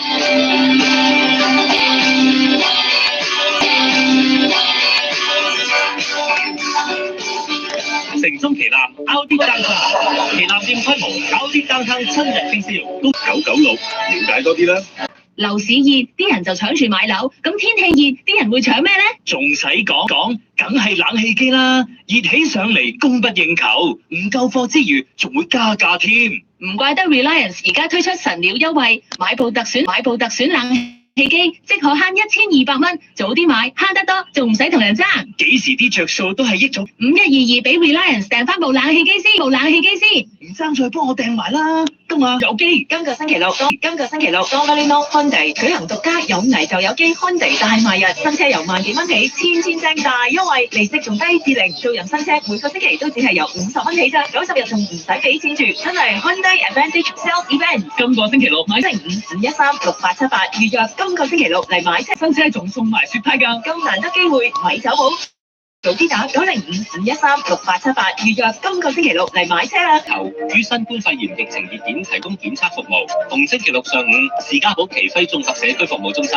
Dongalino Hyundai就喺萬錦市205 Torbay Road。奇輝會受安省 MCA， 逢星期2及3上晝2250 Denison Street 麥行中華基督教長老會，網上預約3w.carefirstontario.com。透過阿 Paul Calandra 啦，其中一位省議員出嚟咧就澄清翻，唔係喎，嗰個係即係另外一種做邊啲人，呢個就係即係再睇睇啦。咁啊，至於咧，尋日咧聯邦方面咧就，但我自己聽到嘅第一個嘅感覺咧，即係尋日有好多新聞報道咧，都係強調緊咧係嗰個8點鐘嘅新聞之後咧，就同我哋即係傾下偈，咁啊詳細去剖析啦。但我自己聽到嘅第一個嘅感覺咧，即係尋日有好多新聞報道咧，都係強調緊咧係嗰個。令到婦女可以喺職場度可以發揮咧，最興奮嘅嗰樣嘢就搞全國性有每日10蚊嘅呢一個為咗令到婦女可以喺職場度可以發揮咧，最興奮嘅嗰樣嘢就搞全國性有每日10蚊嘅呢一個嘅嘅津貼。咁我第一樣嘅反應就係、我雖然已經距離嗰個托兒咧好遠啦，因為我仔女咧就係而家已經就嚟10，咁啊所以但係即係好遠，但係我記得嗰陣時我都要俾幾托兒嘅津貼。咁我第一樣嘅反應就係、我雖然已經距離嗰個托兒咧好遠啦，因為我仔女咧就係而家已經就嚟17喎，即係嗰度可能係1/5、1/6都未到嘅一日㗎。咁你俾幾廿蚊一日，而家你每日10蚊嘅 budget， 真係杯水車薪喎！即係嗰度可能係1/5、1/6都未到嘅一種嘅咗300億落去咧，咁啊對於所謂嘅支援嚟嘅啫喎。但係咧又即係冇辦法可以俾得晒嘅，至少咧抌咗300億落去咧，咁啊對於即係好多人咧都已經即係解咗好多解緊啲束縛㗎啦。有啲平啲出邊可能係即係嘅啫喎。咁啊嗱，即係你嗰啲咧咁大俾咗佔個百分比要高啲，我唔知，但係我啊算即係而家水漲船高嘅話，其實應該大家每日比球咧嚟緊會大好多。到10幾歲咧唔緊要啊，唔使托兒咧，佢又可以去做托兒，因為咧而家即係政府抌咁多錢落去咧，肯定咧托兒服務嗰邊嘅需求咧嚟緊會大好多。即係老實講，對我嚟講，我真係唔消化到，同埋我都唔知道喂究竟千幾億係嘛係咩意思咧？咁即係嗰啲數字大到我哋都冇辦法可以去理解。咁睇一睇咩方法咧就最簡單啦。喂，啲錢幾時嚟到我袋先？我幾時可以受惠？咩人可以受惠先？即係最緊要就係嗰啲啊嘛。大家如果有印象嘅話咧，即係我講多兩句啊，即係其實我哋安省一早已經有嗰個咩海外買家嗰個即係額外嘅稅喺度㗎啦。你有冇見到即係壓抑咗樓價？冇啊嘛，根本上都唔係嗰個我哋安省一早已經有嗰個咩海外買家嗰個即係額外嘅稅喺度㗎啦。你有冇見到即係壓抑咗樓價？冇啊嘛，根本上都唔係嗰批又好似即係扮做嘢嘅，咁啊揾啲嘢出嚟講下咯。但係實際上咧就係關係咁，只不過你要揾隻鬼出嚟打嘅，咁啊打完之後又好似即係扮做嘢嘅，咁啊揾啲嘢出嚟講下咯。但係實際上咧就係你睇2-3個月之後，你即係對個市場實際上可以帶嚟嘅影響嘅話咧，即係你睇下你睇2-3個月之後你即係如果真係呢樣嘢實行嘅話，你會知㗎啦嚇。咁啊嗱，另外咧要提一提大家啦，今日4月20號㗎啦嚇，咁啊4月30號咧就係截止報稅嘅日期，咁啊大家咧快脆啦嚇，咁啊要去報稅。咁啊同埋今日有啲消息出嚟咧，就稅局講到明係嘛，因為咧琴日你都講啦，嗰啲 SIRP 啊、CRB 啊，對於經濟啊，對於生意嗰啲咧，就將會再延長嘅，繼續有錢攞。如果你係有攞過呢個 CRB 啊，你有攞過呢一個福利嘅咧，或者係救濟即係嚇隻疫情救濟金嘅咧，你記得一定要報稅，因為如果今日稅局出嚟啱啱講咧。就係如果你報稅嘅時候，你又報遲咗，你又嗰橛咧，你就嚟緊咧唔會再俾你攞㗎啦。即係攞開，但係你又報咗，你又唔做，咁嗰啲咧，你又嚟緊咧，佢就會截咗你，唔俾你攞，直至要你報稅為或者交稅為止。咁所以咧，大家唔好等啊，快脆，因為今年咧都成日講啊，報稅會比較複雜咗。如果你係又攞呢個救濟，又攞嗰個救濟，又攞呢啲津貼，攞嗰啲津貼，嗰個疫情底下，你可能份工又受影響啊，咁咧會複雜咗，要多啲時間去做啊、執單啊咁嗰啲咧，早少少做。你個會計師都唔係最後一日就可以幫。就如果你唔介意租電影嘅話咧，其實最近都有啲想要睇動作電影嘅話咧，叫 Nobody 嘅個半鐘頭，係冇打情節啊，成件事係精彩，有佈局，又好睇。如果你係 John Wick fans 嘅話咧，呢一套咧，即係有啲人就話哇，好似 John Wick 嗰啲咁嘅款喎，鏡頭係平平白白，好舒服咧，係就已經過晒。又想有啲咁呢一套係晒，又想有啲感官刺激嘅話咧，就係呢一個啦。咁啊，另外就係如果你即係未做阿田若妮自己新鮮開呢一個嘅即係杜汶澤嗰 late show 嘅話咧，即係我覺得其實喺即係一個受害者，於是我哋要離開原生地，或者你嚟到呢個地方，你一定係俾人蝦㗎啦，永遠都係嗰個受害者嘅心態嘅話咧，你係唔會開心啊！你永遠揾唔到幸福，你一定唔可以要搣甩咗呢種心態，係唔知阿豬阿狗阿貓阿狗邊個俾咗呢種心態？你呢種心態唔要得嘅，唔好有一個受害者嘅心態。當你撇除咗有受害者嘅心態嘅話咧，你眼睛就可以睇到事實。阿豬阿狗阿貓阿狗邊個俾咗呢種心態？你呢種心態唔要得嘅，唔好有一個受害者嘅心態。當你撇除咗有受害者嘅心態嘅話咧，你眼睛就可以睇到事實，你就會有嘅嘢，即係點樣好啊？有啲咩嘢係你自己其實係可以去 enjoy 啊咁樣咧？咁嗰樣嘢我覺得係好發人心醒嘅。咁啊，再加埋當時又有啲音樂，咁佢哋一個即係露營嘅話，睇到自己面前有嘅嘢。即係點樣好啊？有啲咩嘢係你自己其實係嘅尋找他的故事咁啦。咁啊我自我講錯了，已被沾污的友誼，恐怕不易再清洗。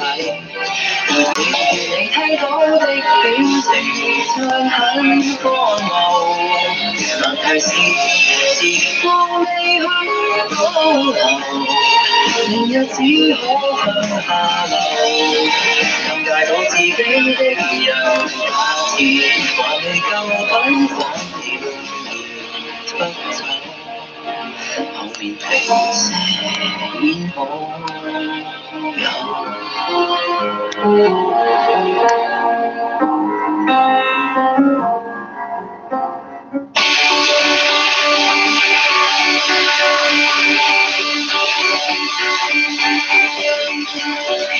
各位聽眾早晨，而家由 Billy 帶嚟一節交通及天氣報告。首先睇401東行線暫時於是沙加路相對比較多車，之後再喺的神路段有一單交通事故，左面有一條行車線暫時受阻，現時見到由427一直擠塞去到交通事故，之後再多車去到48。QW 東行線以斜 Walkers 以東路段有一單交通事故，左面有一條行車線受阻，現時見到由 Golfline 繁忙去到交通事故現場。自由道加頓拿東行線以斜 Jameson 以東路段亦都有一單交通事故，左面有一條行車線暫時受阻，現時由 Parkside 繁忙去到交通事故現場。而401西行線 UVP 南行線現時交通狀況良好。天氣方面，現時室外氣溫5度，間中有雲，感覺1度。今日最高氣溫大約有7度，現時吹緊每小時22公里西風，相對濕度65%，UV 紫外光指數屬於中等，日落時間8:06分。展望今晚有80%機會有1至3厘米雪，氣溫將會下降至零下1度。預測聽日星期三有80%機會有2至4厘米雪，氣溫介乎零下1度至2度之間。呢一節交通及天氣報告完畢。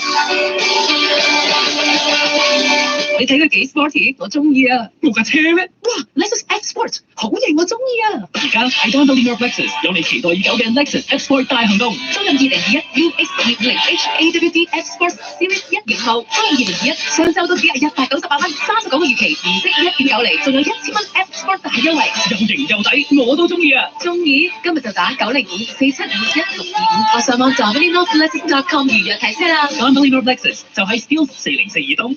同舟共濟，繼續齊心抗疫。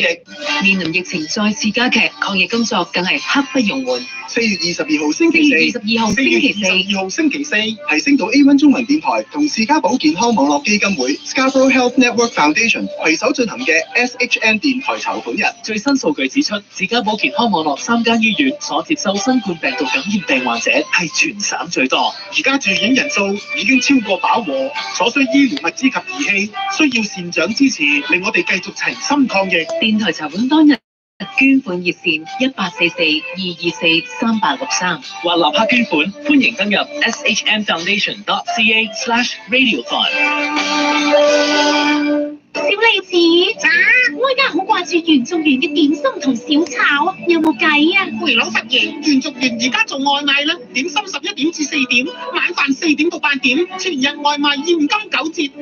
稅前滿50蚊，再送招牌咕嚕肉，冰鮮點心仲有8折添㗎。點心你揸主意，晚飯我而家要日骨香龍利球同秘製避風塘軟殼蟹。係啊，以前咋？買外賣啫，等我去辦得啦，即刻打905-897-899打定先。安大略省嘅新冠病毒疫苗計劃正在幫助阻止病毒傳播，拯救生命。喺我哋全都接種疫苗之前，務必請戴口罩、洗手、保持距離。每日都有成千上萬嘅人喺度接種疫苗，好快就輪到你㗎啦！了解更多信息，請上網瀏覽 ontario.ca/covidvaccineplan 或致電1888-999-6488，可獲得以300種語言提供嘅協助。此廣告費用由安省政府支付。當氣溫達到攝氏7度以上，你個雪胎就會磨損得更快。喺溫暖乾燥嘅路面上面行駛會有噪音，快啲去換豐田推介嘅4季胎，咁就可以延長雪胎嘅壽命，亦可以享受更寧靜嘅駕駛。即刻聯絡你就近嘅本地豐田代理商，我哋有最低價格保證，用合適嘅價錢就買到你想嘅輪胎。講到揀胎，細節就係關鍵，有若干條件。安大略省已制定計劃，保障民眾健康同經濟發展，透過新投資幫助抗擊疫情並提升長期看護品質，為民眾、家庭同小企業提供直接支援，為安省成長同強勁復甦制定基礎。預算內容請瀏覽 ontario.ca/budget， 由安大略省政府資助。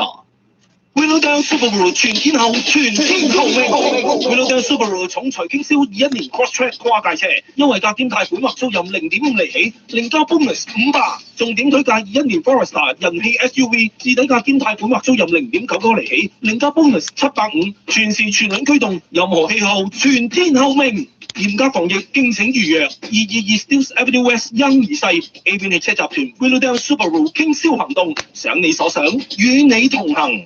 阿碗紅啊，你喺我屋頂已經住咗幾個禮拜啦，幾時先肯走啊？呢度好食好住，點解要走啊？咁你即係逼我出手嘅啫，揾邊間好咧？梗係 Mr. Red 碗紅先生啦，超過10年經驗，專業同人性化移除碗紅、松鼠、老鼠、雀鳥、蜜蜂同螞蟻，仲會幫你加固屋頂防藥嘅地方，包冇回頭啊！係，佢哋幾號電話？416-838-1828。你都好熟佢哋咁喎。因為之前我都係俾佢哋趕走㗎嘛。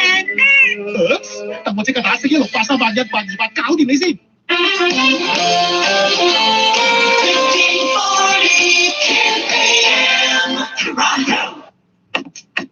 早晨時間7:53，今日有邊幾場波要留意？有幾多點有波睇咧？細個咁今晚咧有2場波睇下，咁今晚咧就我哋咧都幾忙碌嘅，因為咧今晚咧就可以睇呢一個 Blue Jays 咧，同埋睇呢一個嘅 Maple Leaf 啊。Blue Jays 咧琴日休息咗啦，咁啊今晚咧7點鐘就會打呢個波士頓嘅紅襪啦。Maple Leaf 咧9點鐘就會打呢個 Vancouver Canucks。咁啊暫時咧 Raptors 咧今晚冇波打，聽晚先打，聽晚打呢個 Brooklyn Nets 啊。咁啊琴日咧你見到咧呢個 Chicago Bulls 咧就贏波，咁所以咧而家我哋爭佢半場嘅啫。咁啊，聽晚對住呢一個咧東岸啊勁旅啊，話即係呢個 Brooklyn Nets 啊，咁但係咧Durant 傷咗 ，OK， 琴日佢打波咧第一節就傷咗啦已經。咁啊，另外 Kyrie Irving 咧呢排唔見咗，因為好多人就話咧原來佢最近咧就係入咗呢個穆斯林教，咁所以佢咧就要守呢一個嘅 Ramadan。咁啊，其實咧你要睇翻咧 NBA 你有好多球員咧，其實而家都係守緊呢個 Ramadan。佢哋好多時候咧成日未食過嘢啦，佢哋打緊波嘅時候係唔可以飲水啦。你見到嗰啲咧，哇，咁真係好慘喎！就係啦嚇，咁啊有啲就話我已經慣咗㗎啦，咁但係對於佢自己嗰個精神咧係一個好大嘅一個即係鍛鍊嚟嘅。咁啊 Kyrie Irving 咧就好可能而家呢排冇出賽咧，就因為 Ramadan 咧佢唔可以食嘢又唔可以飲水咧，就冇力打波咁啊，好多人咁傳。所以聽日咧，我哋對住呢隊 Nets 未必係 full team 嚟嘅。咁我尋日咧見到 pop 新聞咧有2單咧都係即係同 NBA 有關㗎啦。首先咧就係 Utah 咧終於簽咗張正式嘅合約啦，咁啊變咗咧Watanabe 咧就而家咧就可能會喺我哋 Raptors 度咧發揮得更加好。講緊發揮得好嘅話，最近咧即係 Steph Curry 咧真係完全翻晒嚟嚇，咁啊尋日嗰場嘅賽事咧亦都入咗10個3分啦，咁啊亦都係之前我哋講話佢對上一場47分進帳已經好勁啦，尋晚嗰場49分啊真係犀利啊，眯埋眼都入啊，咁啊所以咧即係體育方面咧開始即係可以進入呢一個白熱化㗎，因為仲有10零場波就係呢一個 NBA 嘅季後賽，咁大家咧係啦嚇，有啲咩好睇嘅會話俾你聽㗎啦。各位聽眾早晨，而家由 Billy 帶嚟一節交通及天氣報告。首先係 DVP 北行線，現時喺 York Mills 市南路段有一單交通事故，右面有一條行車線受阻，附近相對比較緩慢。相反方向 DVP 南行線現時亦都喺 York Mills 路段相對都比較多車。401東行線現時喺機場南面嘅路段有一單交通事故，喺 Express 轉入 Collector 線嘅交匯處，左面有一條行車線暫時受阻，現時見到附近相對比較擠塞。之後再去到 Dixon Express 快線路段，再有一單交通事故，左面有一條行車線受阻，現時見到由427一直擠塞去到交通事故現場，之後再由 Easton 多車去到400。UW 東行線早前提及喺 Walkers 路段嘅交通事故，現時已經清理完成，交通狀況恢復良好。之後再做加倫拿早前提及喺 Jameson 路段嘅交通事故，亦都已經清理完成，暫時由 Harbour Bridge 緩慢到 Dufferin。天氣方面，現時室外氣温5度，間中有雲，感覺1度。今日最高氣温大約有7度。現時吹緊每小時22公里西風，相對濕度65%。UV 紫外光指數屬於中等，日落時間8:06分。展望今晚有80%機會有1至3厘米雪，氣温將會下降至零下1度。預測聽日星期三亦都有80%機會有2至4厘米雪，氣温介乎零下1度至2度之間。呢一節交通及天氣報告完畢。選用戶跌倒偵測嘅 Talus 安康智能呼叫器家用版，每月僅30蚊，每年慳60蚊。瀏覽 talus.com/lwc/Chinese 或致電1800-883-6888，有若干條件。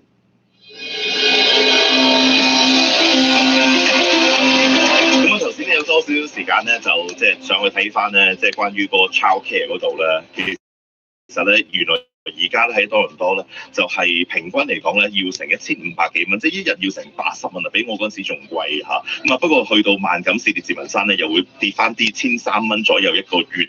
咁啊，位上嚟就未必有即係成80蚊咁貴一日。咁但係咧，即係如果聯邦真係可以做到，即係雖然我講錯咗嚇，即係因為我以為佢可以平10蚊一日，係佢俾到5年之後，希望每日只係俾10蚊，同而家只係俾70-80蚊嘅話，而家係俾緊70-80蚊嘅話咧，咁啊真係爭好遠喎！我好期待呢一樣嘢喎嚇。係啊，咁啊，但係咧亦都係聯邦咧同埋省政府咧都要即係省政府都要俾翻啲落去嘅，因為嗰度你諗下由80蚊減到去10蚊咧，嗰度成70蚊咧，你揾人去孭咧都好緊要嚇。咁啊，但係嗰啲咧，我哋8點鐘之後咧會有位專家同我哋講咧，即係琴日呢個財政預算案。睇翻財經消息方面咧，今日見到咧琴日咧3位數字嘅跌幅，今日咧仍然都仲係有啲跌地咁嘅勢嚇。咁啊，見到道瓊斯開始咧跌緊136點，咁啊最主要咧就係即係盈利季節開始嚟啦，第一季嗰啲盈利開始出咧，咁啊比較審慎啲，咁啊同埋咧你見到即係喺國際其他嘅地方，今日咧都係跌地，再加埋前一排咧升得咁勁咧，有少少獲利回吐。你見到今日咧 IBM 咧出咗佢第一季業績嚇，咁啊暫時見到咧未開始升緊2%，咁啊第一季嘅收入咧唔錯。J&J Johnson & Johnson 今日會出業績啦，咁啊今日喺呢一個收市之後咧 Netflix 咧就會出佢業績啦，咁啊所以咧就再加埋蘋果今日你都會有個即係宣佈，咁啊話好似 iPad 咧就會 upgrade 下啲 power 會勁啲，咁啊所以等等呢啲消息咧都未係好幫到呢個道瓊斯，暫時都仲係跌緊超過100點嘅。係啊，咁啊當然咧仲有好多人咧就係即係睇緊咧嗰個嘅Bitcoin 咧究竟個走勢會係點啊？因為上個禮拜咧忽然之間咧就係跌咗咁多，咁啊都要同大家報道一下。咁啊尋日主要就係都跌多0.79%，未有1%啦。咁啊而家咧就由上個禮拜嘅65,000咧，咁啊而家咧就係55,900左右嘅。咁啊點解 Bitcoin 會跌得咁勁咧？咁啊最主要咧就係美國同埋印度咧就話喂可能咧會對虛擬貨幣咧有監管嘅行動啦。啊土耳其宣布咧4月30號起咧就禁止使用呢個虛擬貨幣啦。咁啊等等呢啲負面消息啊，最緊要一樣嘢就係話咧呢個 Coinbase 上個星期3上市。跟住咧有幾個高層咧即刻掉翻晒啲貨出嚟，套現咗幾億，咁啊所以咧就令到呢個 Bitcoin 咧一間接受害。咁但係其實另外一樣嘢大家要留意咧就係呢個油價啦嚇，期油價格咧今朝曾經去到64蚊嘅，1年前的今天還記得嗎？油價咧係負數嚇，咁呢一個咧歷史性嘅日子咧啱啱好1週年。咁啊今日見到咧而家油價咧都要63個7毫4，所以出邊你見到嗰啲汽油價格咧即係129啊130嗰啲咧你走唔甩啊。咁啊，亦都係差唔多咧，而家係即係2年嘅新高，比起舊年嘅同期，舊年的今日，我哋出邊嘅汽油價格咧講緊8字頭嘅啫，而家咧係129啦。另外而家去到5月嘅尾啦嚇，大家留意下麥當勞嘅股價咧，會唔會因為同 BTS 有 partnership 嘅合作咧，就係會即係令到佢嘅餐好賣咗啦。咁啊，麥當勞宣布咧喺5月下旬開始咧，同全球50個嘅國家或者地區咧係會邀請 BTS 合作出一啲有佢哋嗰個即係品牌branding 嘅餐嘅嚇。係啊，咁啊，我哋加拿大都有份嚇。5月26號咧就將會面世㗎啦。咁呢啲叫 BTS Meal，你去叫就得㗎啦。咁裏邊有咩咧？有10件 chicken nuggets 啦，咁啊韓國食炸雞啊嘛。係啊。同埋咧就有個 medium fries 啦，即係中嘅薯條啦，同埋呢個即係可樂啦。咁啊最緊要就係話點解咁特別啦？就係裏邊咧有2隻係韓國特製今次喺北美洲可以賣嘅 sauce， 即係嗰啲點嗰啲汁咧，咁啊一個咧就係甜辣醬，一個就直情係辣醬，咁啊呢啲咧就好符合呢一個韓國口味，咁啊到時啊 BTS 嘅 fans， 咁啊5月26號咧你可以買到呢個 BTS meal 嘅。轉頭翻嚟有詳盡新聞。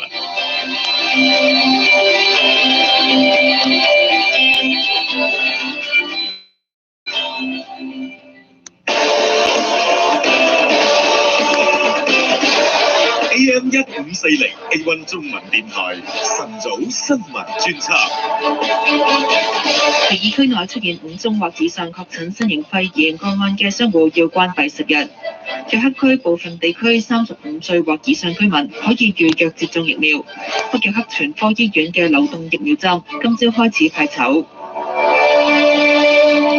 依家由文詠彤報道一節晨早新聞專輯。喺主要新聞方面，皮爾區衛生局將會要求區內全部商戶，凡有5宗或以上同職場有關嘅新型肺炎確診個案，要暫時暫停運作。皮爾區首席公共衛生官員羅倫斯表示，為咗阻止疫情擴散，14日內出現5宗或以上同職場有關或源頭不明確診個案嘅商戶，要關閉10日。學校、醫院同其他必須服務都不受影響。當局今日表示，職場感染令到區內確診數字長期高企，暫時關閉呢啲地點有助當局調查個案嘅同時減少傳播。當局今個星期會通知相關商戶，之後會公布名單。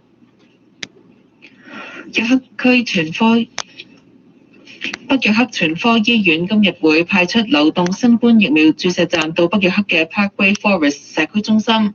住喺郵區編號 M2J 嘅18歲或以上居民可以去排隊攞籌。接種站今朝8點半開始派籌，頭1500名合資格居民可以喺同日朝早9點至翌日凌晨1點接種疫苗。市民必須帶同住址證明。另外，約克區部分地點嘅35歲或以上居民今朝可以預約接種新冠疫苗。住喺旺市 L4L、L6A、L4K、L4J 以及萬錦市 L3S 嘅呢5個郵區編號嘅35歲或以上人士，今朝8點半開始可以喺約克區政府網站上預約第一劑疫苗。另外，住喺約克區內任何地區嘅60歲或以上市民，亦都合資格預約疫苗。當局話，今朝會有約2萬個名額開放。安省40歲或以上省民今日起可以到省內約1400間藥房接種阿斯利康疫苗。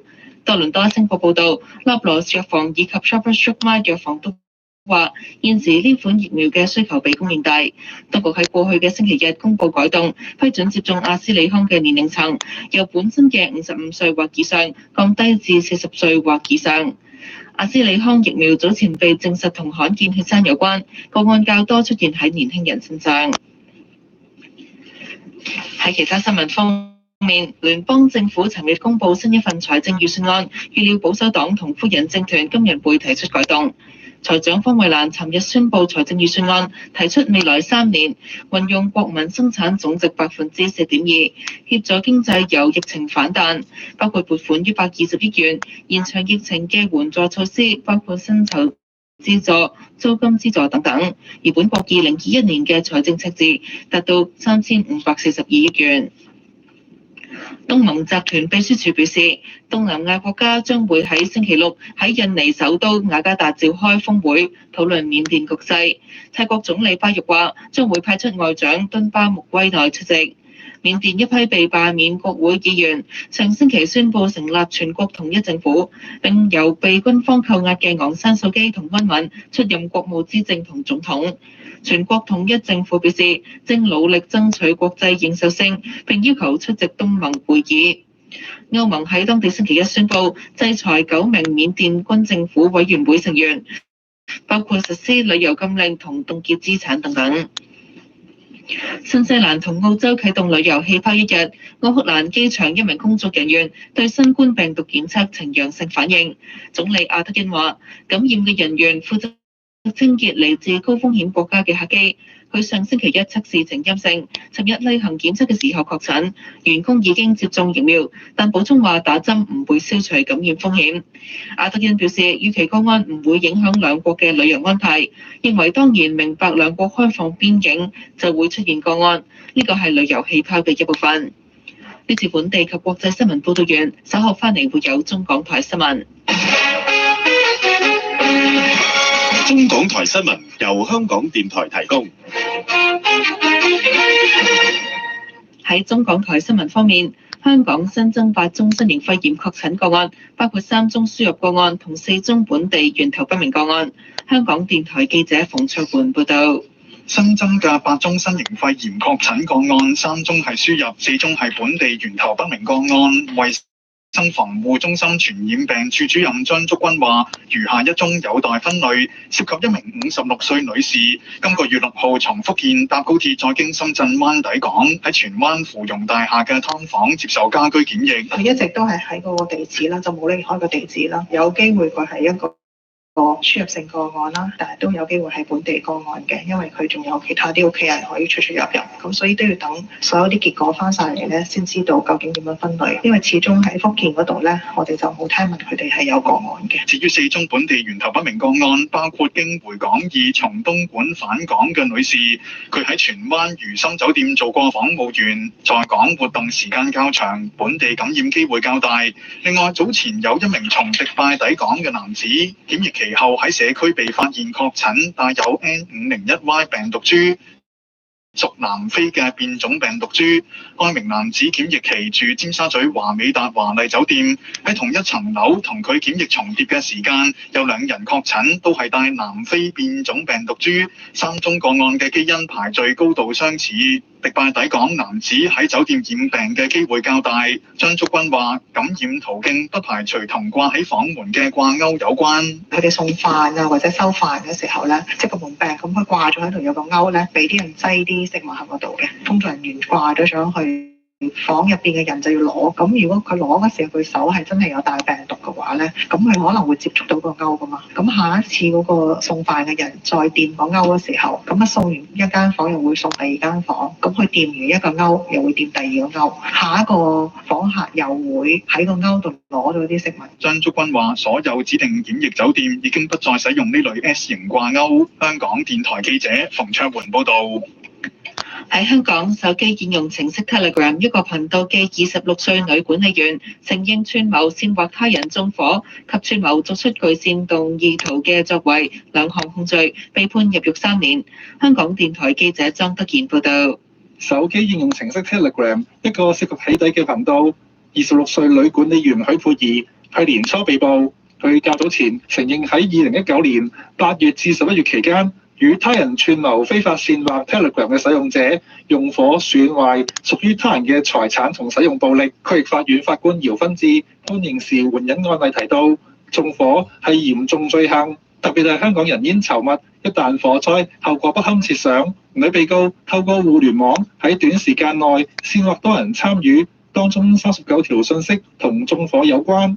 一旦有人採納同使用，或引致嚴重後果，法官指出，女被告作為 Telegram 頻道嘅管理員，有權修改或刪除信息，但佢容許信息發布。法庭接受案例，應以5年監禁為量刑起點。不過，考慮到女被告喺本案角色，冇證據顯示佢主動發布呢啲信息，又考慮到佢背景、精神問題同冇案底。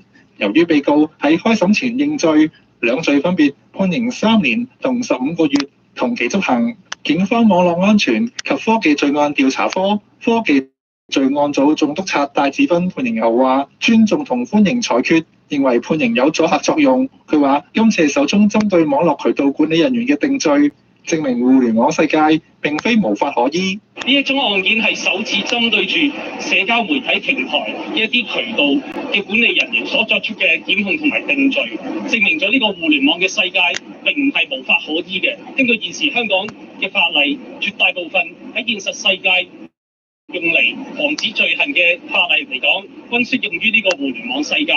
香港電台記者莊德賢報導。中國國家主席習近平喺博鰲亞洲論壇開幕式以視頻致辭時話：中國無論發展到乜嘢程度，永遠不稱霸、不擴展、不謀求勢力範圍、不搞官備競賽。香港電台北京新聞中心記者葉珍珍報道。朝早舉行嘅開幕式，國家主席習近平以視頻方式發表主旨演講。佢話：當前百年變局同世界疫情交織疊加，世界進入動盪變革期，不穩定同不確定性顯著上升。佢形容目前嘅時代充滿挑戰同希望，全球治理應該符合變化咗嘅世界政治經濟格局，唔可以將個別國家制定嘅規則強加於人，亦都唔能夠由個別國家嘅單邊主義為整個世界帶節奏。國際上的事應該由大家共同商量着辦，世界前途命運應該由各國共同掌握，不能把一個或幾個國家制定的規則強加於人，也不能由個別國家的單邊主義給整個世界帶節奏。世界要公道，不要霸道，大國要有大國的樣子，要展現更多責任擔當。習近平指出，疫情嘅戰爭仍喺度進行，中國將與世衛同各國開展抗疫合作，堅守疫苗作為全球公共產品嘅承諾，為發展中國家戰勝疫情提供更多幫助。佢又形容喺經濟全球化時代開放融通係不可阻擋嘅歷史趨勢，人為築牆脫鈎，違背經濟規律同市場規則，損人不利己，動輒干涉他國內政，亦都不得人心。香港電台北京新聞中心記者葉珍珍報導。呢節中港台新聞報導完，稍後翻嚟會有財經消息。中港台新聞由香港電台提供。喺財經消息方面，恒生指數收市報29,135點，升29點；日經平均指數收市報29,100點，跌584點。呢節晨早新聞專輯報道完畢。A1 交通，各位聽眾早晨，而家由 Billy 帶嚟一節交通消息。首先睇 DVP 北行線早前停留喺 York 路段嘅交通事故現時已經清理完成。401西行線現時喺 McCowan Express 路段有一單嚴重交通事故，中間有一條行車線受阻，現時見到由 Newson 一直擠塞去到交通事故現場。相反方向401東行線喺 Mississauga 地區相對比較多車，之後再去到機場南面路段有一單嚴重交通事故，暫時見到 Express 轉入 Coletta 線嘅交匯處左面有一條行車線暫時受阻，現時附近十分之擠塞。之後早前提及喺迪神路段嘅交通事故，現時已經清理完成，暫時由427繁忙去到400。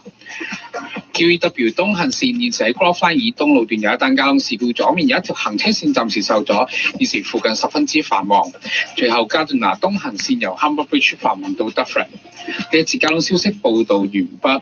唔該晒 Billy，坐擁408匹馬力全電動嘅 Full XC40 SUV， 配備咗 Google Assistant 嘅全 Android 汽車控制系統，而家已經抵達咗 Full of Unity 㗎啦，可以打電話俾 Full of Unity 預約試車兼出翻價。Full of Unity 電話號碼905-948-8080，905-948-8080，交翻俾 Billy 先。天氣 A1 係由 Reliance Home Comfort 你最信賴嘅冷暖氣專家贊助播出。唔該曬，飛行天氣方面，現時室外氣温4度，間中有雲，感覺零下1度。今日最高氣温大約有8度，現時吹緊每小時24公里西風，相對濕度60%。UV 紫外光指數屬於中等，日落時間8.06分。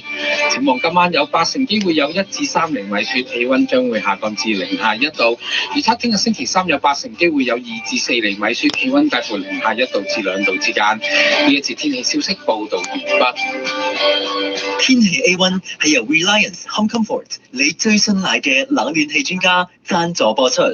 樓市熱，啲人就搶住買樓，咁天氣熱，啲人會搶咩呢？仲使講，梗係冷氣機啦！熱起上嚟，供不應求，唔夠貨之餘，仲會加價添。唔怪得 Reliance 而家推出神鳥優惠，買部特選冷氣機即可慳1200蚊，早啲買慳得多，仲唔使同人爭。幾時啲着數都係益咗班精明嘅消費者先㗎啦。咁我立即打1855-512-5122俾 Reliance 訂翻部冷氣機先。唔爭再幫我訂埋啦，得嘛？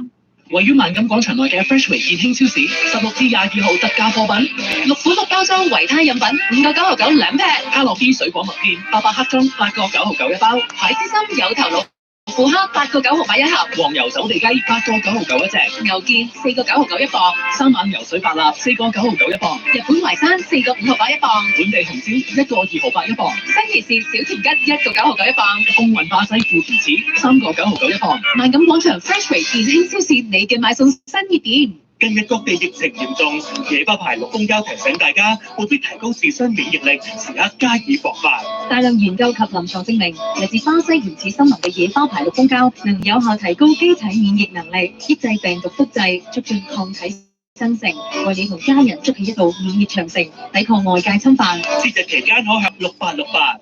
一個機會，你睇我而家幾點？有危就有機，全中有危就有機。今個星期六 Domino Hyundai 舉行獨家有危就有機 Hyundai 大賣日，新車由萬幾蚊起，千正大優惠，利息仲低至零，做人新車每個星期都只係由50蚊起啫，90日仲唔使俾錢住，真係 Hyundai Advantage Sales Event。今個星期六買新車仲送埋雪胎㗎。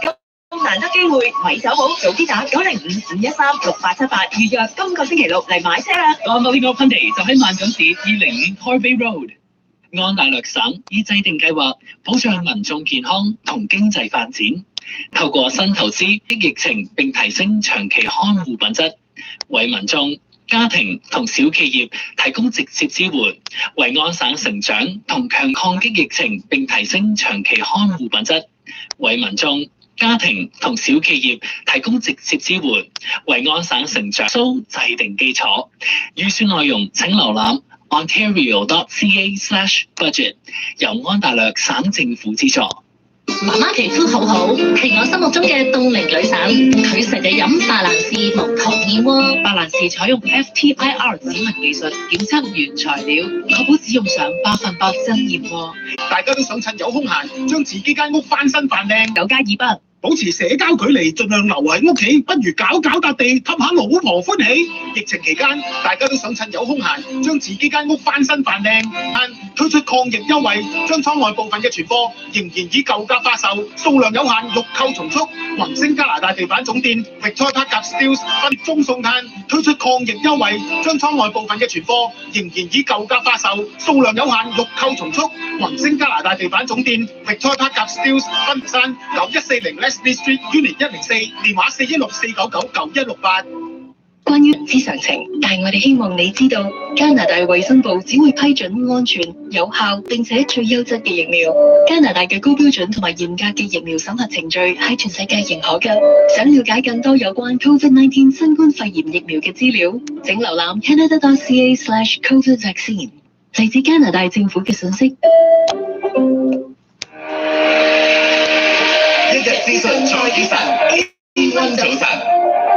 早晨時間8點20分，今日係4月20號星期二，室內氣溫係3度，體感溫度零下2度，呢個較為凍嘅朝頭早啦。咁啊，今日咧去到晚間時分，4個旺市1個萬錦市嘅地區字頭咧，係因為係呢一個嘅熱點嘅關係咧，就可以35歲或以上嘅人士咧就係登記即係呢個打 COVID-19 嘅疫苗嘅。咁啊，同埋咧就阿 Roger 咧亦都出嚟講咗啦，咁啊應該由琴晚午夜之後咧，大部分99%嘅用錄翻嗰啲正常運作，即係你啲電話啊 text message 咧應該可以收到㗎啦。咁我琴日咧6點幾咧，即係夜晚6點幾咧先收到，朝頭早咧已經係恢復翻嗰啲正常運作，即係你啲電話啊 text message 咧應該可以收到㗎啦。咁我琴日咧6點幾咧，即係夜晚6點幾咧先收到，朝頭早7點幾我朋友 send 俾我嗰啲 message 嘅嚇，咁所以我相信琴日如果用 Rogers 嘅朋友都幾頭痕嘅。編輯啦，鄭良雲啦，咁啊，尋日咧全國性最大嘅新聞咧，一定係呢一份新嘅財政預算案，所以今朝早咧就揾咗時事評論員同埋資深嘅財經版編輯啦，其實你第一個反應有咩嘢係最震撼咧？嗱，其實咧，咁同埋地區咧提高嗰個老人護理標準。睇翻呢架咁嘅 item 由大數落嚟到細數嘅話咧，都見到咧，希望方方面面都照顧到。如果真係照顧到之餘咧，聯邦政府特別自自由黨政府生出嚟，大家互相討論㗎啦。Michael， 我想問下啦，咁啊，即係嗱，時間我哋又唔係話多，唔可以逐樣講啊。講大個筆數先啦嚇，300億抌落去 child care， 即係睇到一個嘅大方面。當然我哋討論期間仲好多嘢，我哋可以衍生出嚟，大家互錢嚇，因為嗱托兒嗰個咧就其實10蚊一日都好吸引嘅，即係其實呢個係到2026年嘅講緊係啦，但係呢個係或者受打擊嘅中小企業仍然有錢俾嚟，譬如等嚟小中小企業個所以你見到呢個報告咧，其實就話就業增長與彈性嘅復甦計劃，再唔係話點樣去幫班人抵抗呢疫情嘅啦，咁就係。嗱咁啊，其實咧當然啦嚇，派錢固然大家都開心啦嚇，咁啊但係派錢嘅背後咧，你要睇睇嗰個赤字。咁啊初咧好多人都話喂個赤字咧就都話千億咁啊，千億聲嘅嚇，即係千億單數我識啫，但係千億幾多個零我都唔識講啦。咁啊但係即係呢一個即係赤字咧，反而有啲人話喂比預期中少喎咁你覺得佢今次呢一個即係赤字嘅預測合唔合理咧？同埋佢好多都喺度話緊咧，就話喂，其實佢而家度緊咧個赤字咧，佢話喂，一疫情冇咗，個個打晒針咧，經濟可以翻疫情前咧，嗰個赤字可以減一半喎，咁係咪真係嘅咧？嗱，睇翻啦，過去一個年度咧係3540億嘅，即係但到今個財政年度2021至22咧就減到1555億，即係換之差唔多真係減成半咯喎。點解可以個赤字減咗成半咧？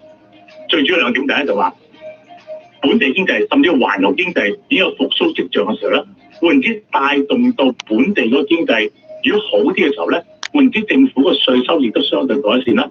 而另一方面咧，佢聯邦政府就希望唔好俾人哋話冇節制咁使錢，所以咧你見到佢資助之餘咧係有適當嘅節制。而其實前幾個月咧 IMF 已經同加拿大警告佢就話，你使錢之餘咧要節制，因為有個叫 fiscal anchor， 即係話有個赤字或者嗰個國債嗰個比例你要控制住。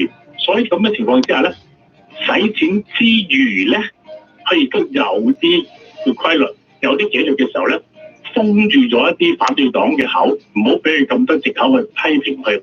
所以你見到個赤字係相對減少咗，但係而家提出咗就話呢個咁嘅千幾億嘅赤字咧，基於對未來經濟增長預期，萬一個預期冇預期咁好嘅時候咧，佢呢個赤字隨時使大咗，所以呢個預測1000幾億嘅赤字，今個年度嘅赤字咧，可能比預期高嘅。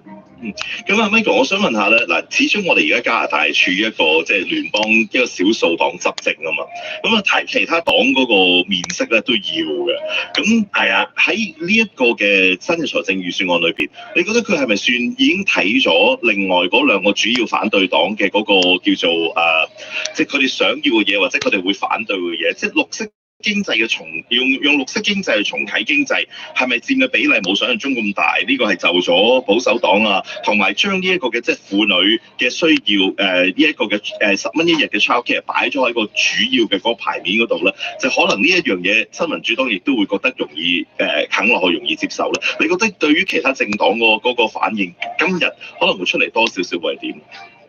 我完全同你嘅講法就話咧。佢除咗關顧到民眾企業之餘咧，亦都關顧到政治上反對黨嘅一啲反對聲音。所以你見到綠色經濟有成100幾億訂立，相對比佢原來一個好野心嘅計劃咧，我覺得已經通單咗啲嘅啦。而另一方面咧，照顧到年輕人啦，照顧到女性咧，我估係應付到 NDP 或者其他啲反對嘅聲音。所以喺咁嘅情況之下咧，佢好可能會 pass 到，因為咧。據講咧，之前同反對黨黨領咧已經協調晒打咗招呼噶啦，甚至乎新民主黨係最重要一個夥伴咧，個黨魁咧已經同佢講，我今次唔會反對呢份預算案，所以今次呢份財政預算案咧通過機會係非常之大。特別提出一點就話，而家目前嘅政治形勢咧，再唔係話反對黨借機會推翻現有嘅執政自由黨。而係就話咧，自由黨希望利用呢個派錢嘅政治紅利咧，主動地甚至乎自己主動提出解散國會，從而利用呢個政治紅利咧，將少數政府變成大多數政府。所以你見到反對黨特別係保守黨咧，已經再唔係話咁咁積極話要推低你嘅政府，而係話疫情期間咧，大家對付疫情先唔好諗住要大選。佢話甚至乎保守黨話，你杜魯黨希望利用政治紅利咧，鞏固你執政地位咧，可以重新再用大多數嘅政府執政多4年添。咁所以呢一個咧嚇，你雖然睇過即係區一個財政預算案，當然啦對我哋民生有好大影響，但係背後嗰個政治角力咧就更加耐人尋味。咁啊嗱，即係而家即係預計過咗啦。老實講，NDP 琴日都已經預算都未出，已經開口牌。係啊，我哋，但係佢嘅理由就係話。喂，疫情我唔想大選喎，即係呢個咧，即係同個預算就冇關係喎，你幾時講都得㗎呢句説話，係嘛？即係咁啊，如果嗱真係過咗啦，咁即係你自己點樣睇咧？會唔會即係再有機會即係你話自由黨可能佢自己推冧自己推倒台？係啊，會㗎，會唔會㗎？幾時都會發生？今年定下年啦嚇？係咯，會唔會咧？唔係喎，啲人就咁睇就話，其實隨住今年內，因為咧睇嚟自由黨嘅勢咧，因為而家個政治紅利嘅勢咁勁嘅時候，即係你一路派緊招嘅時候，因為你派到9月就派完之後就好經濟復甦方案啦。即係換之咧，喺成個過程入邊咧，如果係拿捏到喺嗰個民眾群情最支持嘅高位咧，提出解散時，正就係去從少數政府變成大多數政府嘅絕大契機啊！所以你見到保守黨咧最近嘅語氣咧。唔係話咁積極話我哋要更朝換代啊，又重新執政。佢哋自己都覺得我哋判斷下形勢，邊個時間真係嗰個同保守黨練先，保守黨點同自由黨練先。如果呢段時間保守黨練唔贏自由黨嘅時候，何苦再提出咧？但係相反，你自由黨就想利用呢個政治紅利嘅時候咧，從而鞏固到。跟住可以執政咗4年，呢個係我微妙所在啊，形勢嘅轉變所在咁樣就係。係咁啊 ，Michael， 我都即係花少少時間咧，我 update 一下，尋日 Daniels 公佈嗰個 poll 咧，就係自由黨咧，雖然過去4個星期跌咗1.9% 支持度啊，但係其實佢仍然拋離保守黨好多，36.1嘅 percent 全國支持度，保守黨咧就係上升咗1.3% 咧，去到29%，NDP 咧18.5% 升咗1.5%，綠黨咧就下跌0.6%咧就7.4%，咁啊非人政團咁啊唔係全國性啦，咁啊大概都有6.8% 支持度 ，PPC 咧就1.7%，咁所以對自由黨似乎真係即係好安心嘅喎，而家呢一個係啊，所以就話如果係真係可以真係自己嘅解散國會，真係類似大選嘅話，就算疫情期間咧。都隨時有機會變成大多數嘅時候咧，變咗係可以好鞏固、好安心地再做咗4年咧，而杜魯多再繼續做總理。所以正因為咁嘅時候咧，保守黨Aaron O'Toole 咧就話你杜魯只係為咗自己繼續做有工做咁樣，係咪顧下嘅呢個疫情期間就大選唔係對國民唔係咁想咧？有咁嘅可能，所以話今年大選其實有可能㗎。咁啊嗱，其實咧就即係 so far 嚟講，即係聽阿 Michael 分析完咧好清楚咁大家咧即係深入淺出最緊要。即係我一般市民對於嗰個財政預算點樣去解讀咧咁發覺原來都幾靚仔嘅，似阿 Michael 即係嗰個財政預算咧，唔係保守黨唔係佢都講嗰個，但係我自由黨就對住都好靚仔啫，點會？咁我其實咧就最後一個問題啦，即係時間關係，我都想問下，因為咧我即係琴日即係聽到同你即係傾下偈啊咁樣咧。即係其實有好多人都眼有淚光，因為由一個女財長，即係我想講翻轉頭就係嗰個託兒服務嗰度，有一個女財長去抌咁多錢，集中咗成個財政預算案講嘅大前提就係話要提供呢一個嘅即係託兒服務全國性嘅。即係其實對於成個社會啊，或者對於即係一個女財長去宣佈呢一樣嘢，背後有冇一個更加深層嘅意義喺度？我覺得有喎。今次呢個女財長當佢做財長嘅時候咧。好多時就話方慧蘭好似冇過去一直冇理財經驗喎，但係佢作為女性嘅時候咧，覺得咧佢能夠反而好切心地聽下民眾嘅聲音。你睇見成個財政預算案入邊咧，基本上你都見到咧，佢係將所有嘅聲音融合上嚟，即係換之咧，佢係一個肯 listen 嘅人嚟嘅。如果有咩肯 listen 嘅人咧，對我哋個國家係有好處嘅，就話。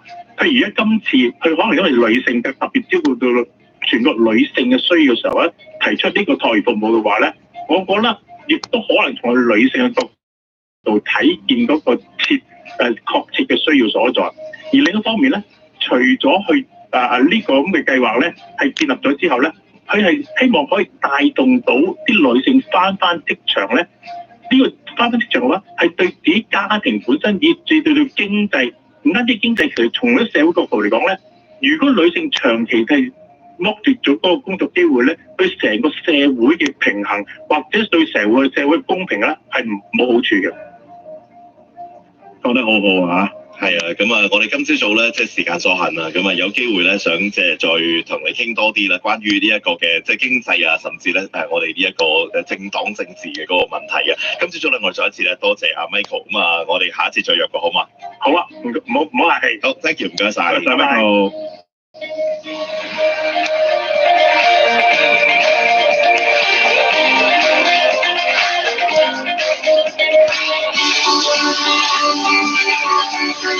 各位聽眾早晨，而家由 Billy 帶嚟一節交通及天氣報告。首先睇401西線先，早前提及喺麥卡雲路段嘅交通事故現時已經清理完成，但暫時由 Newson 一直繁忙去到 Kennedy， 之後再去到的士出口，現時交通燈失靈，但係幸好有警察進行緊指揮，暫時交通狀況良好。再入到去 Mississauga 地區，由 Mavis 繁忙到 Mississauga Road。另外喺 Mississauga Road 嘅出口位有一單交通事故，入面有一條行車線受阻。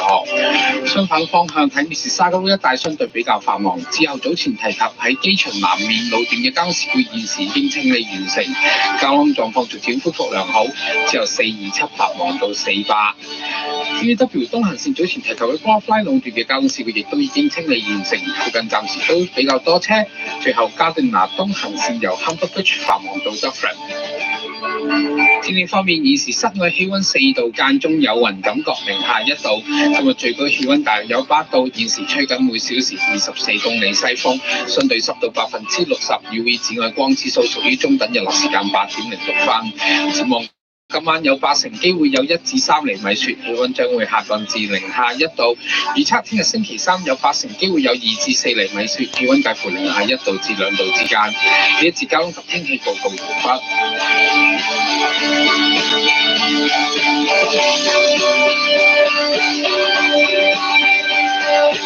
享受新鮮，擁抱健康，順達超市本周特價，多款消毒濕紙巾5蚊2包，加樂牌鮮味大雞粉7個8毫8一罐2磅裝提子番茄3個8毫8一盒，5個裝玉米2蚊9毫8一 pack， 奶油白9毫8一磅，芥菜仔8毫8紙一磅，新鮮黃油走地雞8個9毫9一隻。新嘅網上超市滿59蚊免本地運費，新鮮蔬果24小時配送到家。順達超市密西沙街1177號 Central Parkway West 黃金廣場內。同舟共濟，繼續齊心抗疫。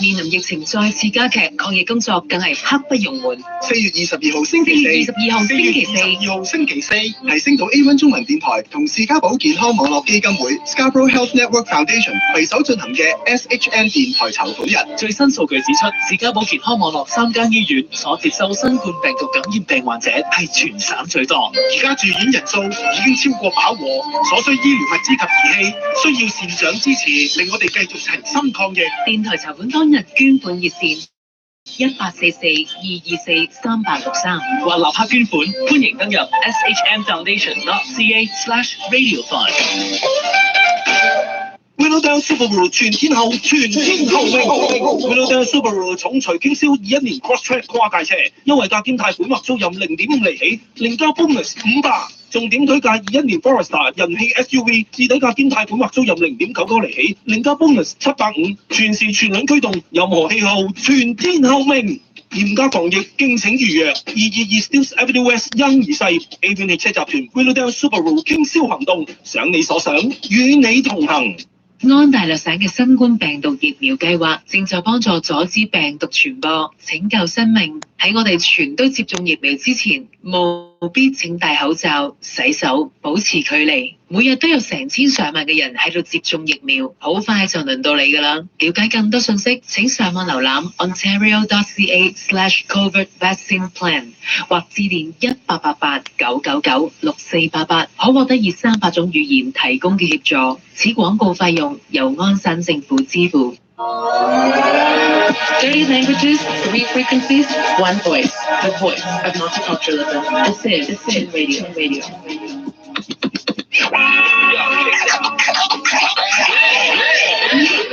行雞雞英漢字典。安省嘅確診數字咧又有上升嘅趨勢啦。大家睇英文報道嘅時候，可能咧時常都會見到 surge 呢個字 SURGE。咁喺咩情況之下咧，大家會見到呢一個字咧？咁啊，譬如喺而家講緊咧 a surge in cases 啦，又或者係 storm surge、power surge。嗱 ，surge 呢個意思咧，其實就係指浪嘅湧啊，即係突然間咧湧起一個巨浪咧，就為之一個 surge。咁而亦都咧就係由呢一個浪咧，就慢慢咁樣演變到，譬如咧喺電力供應啦，又或者咧喺翻風落雨嘅時候咧，亦都會突然間出現好多嘅雨水，跟住咧出現呢個洪湧嘅情況、澎湃嘅情況咧，都可以用 surge 呢個字。咁而當然啦，我哋而家呢一刻喺疫情期間最唔希望嘅就係見到有 surge in cases。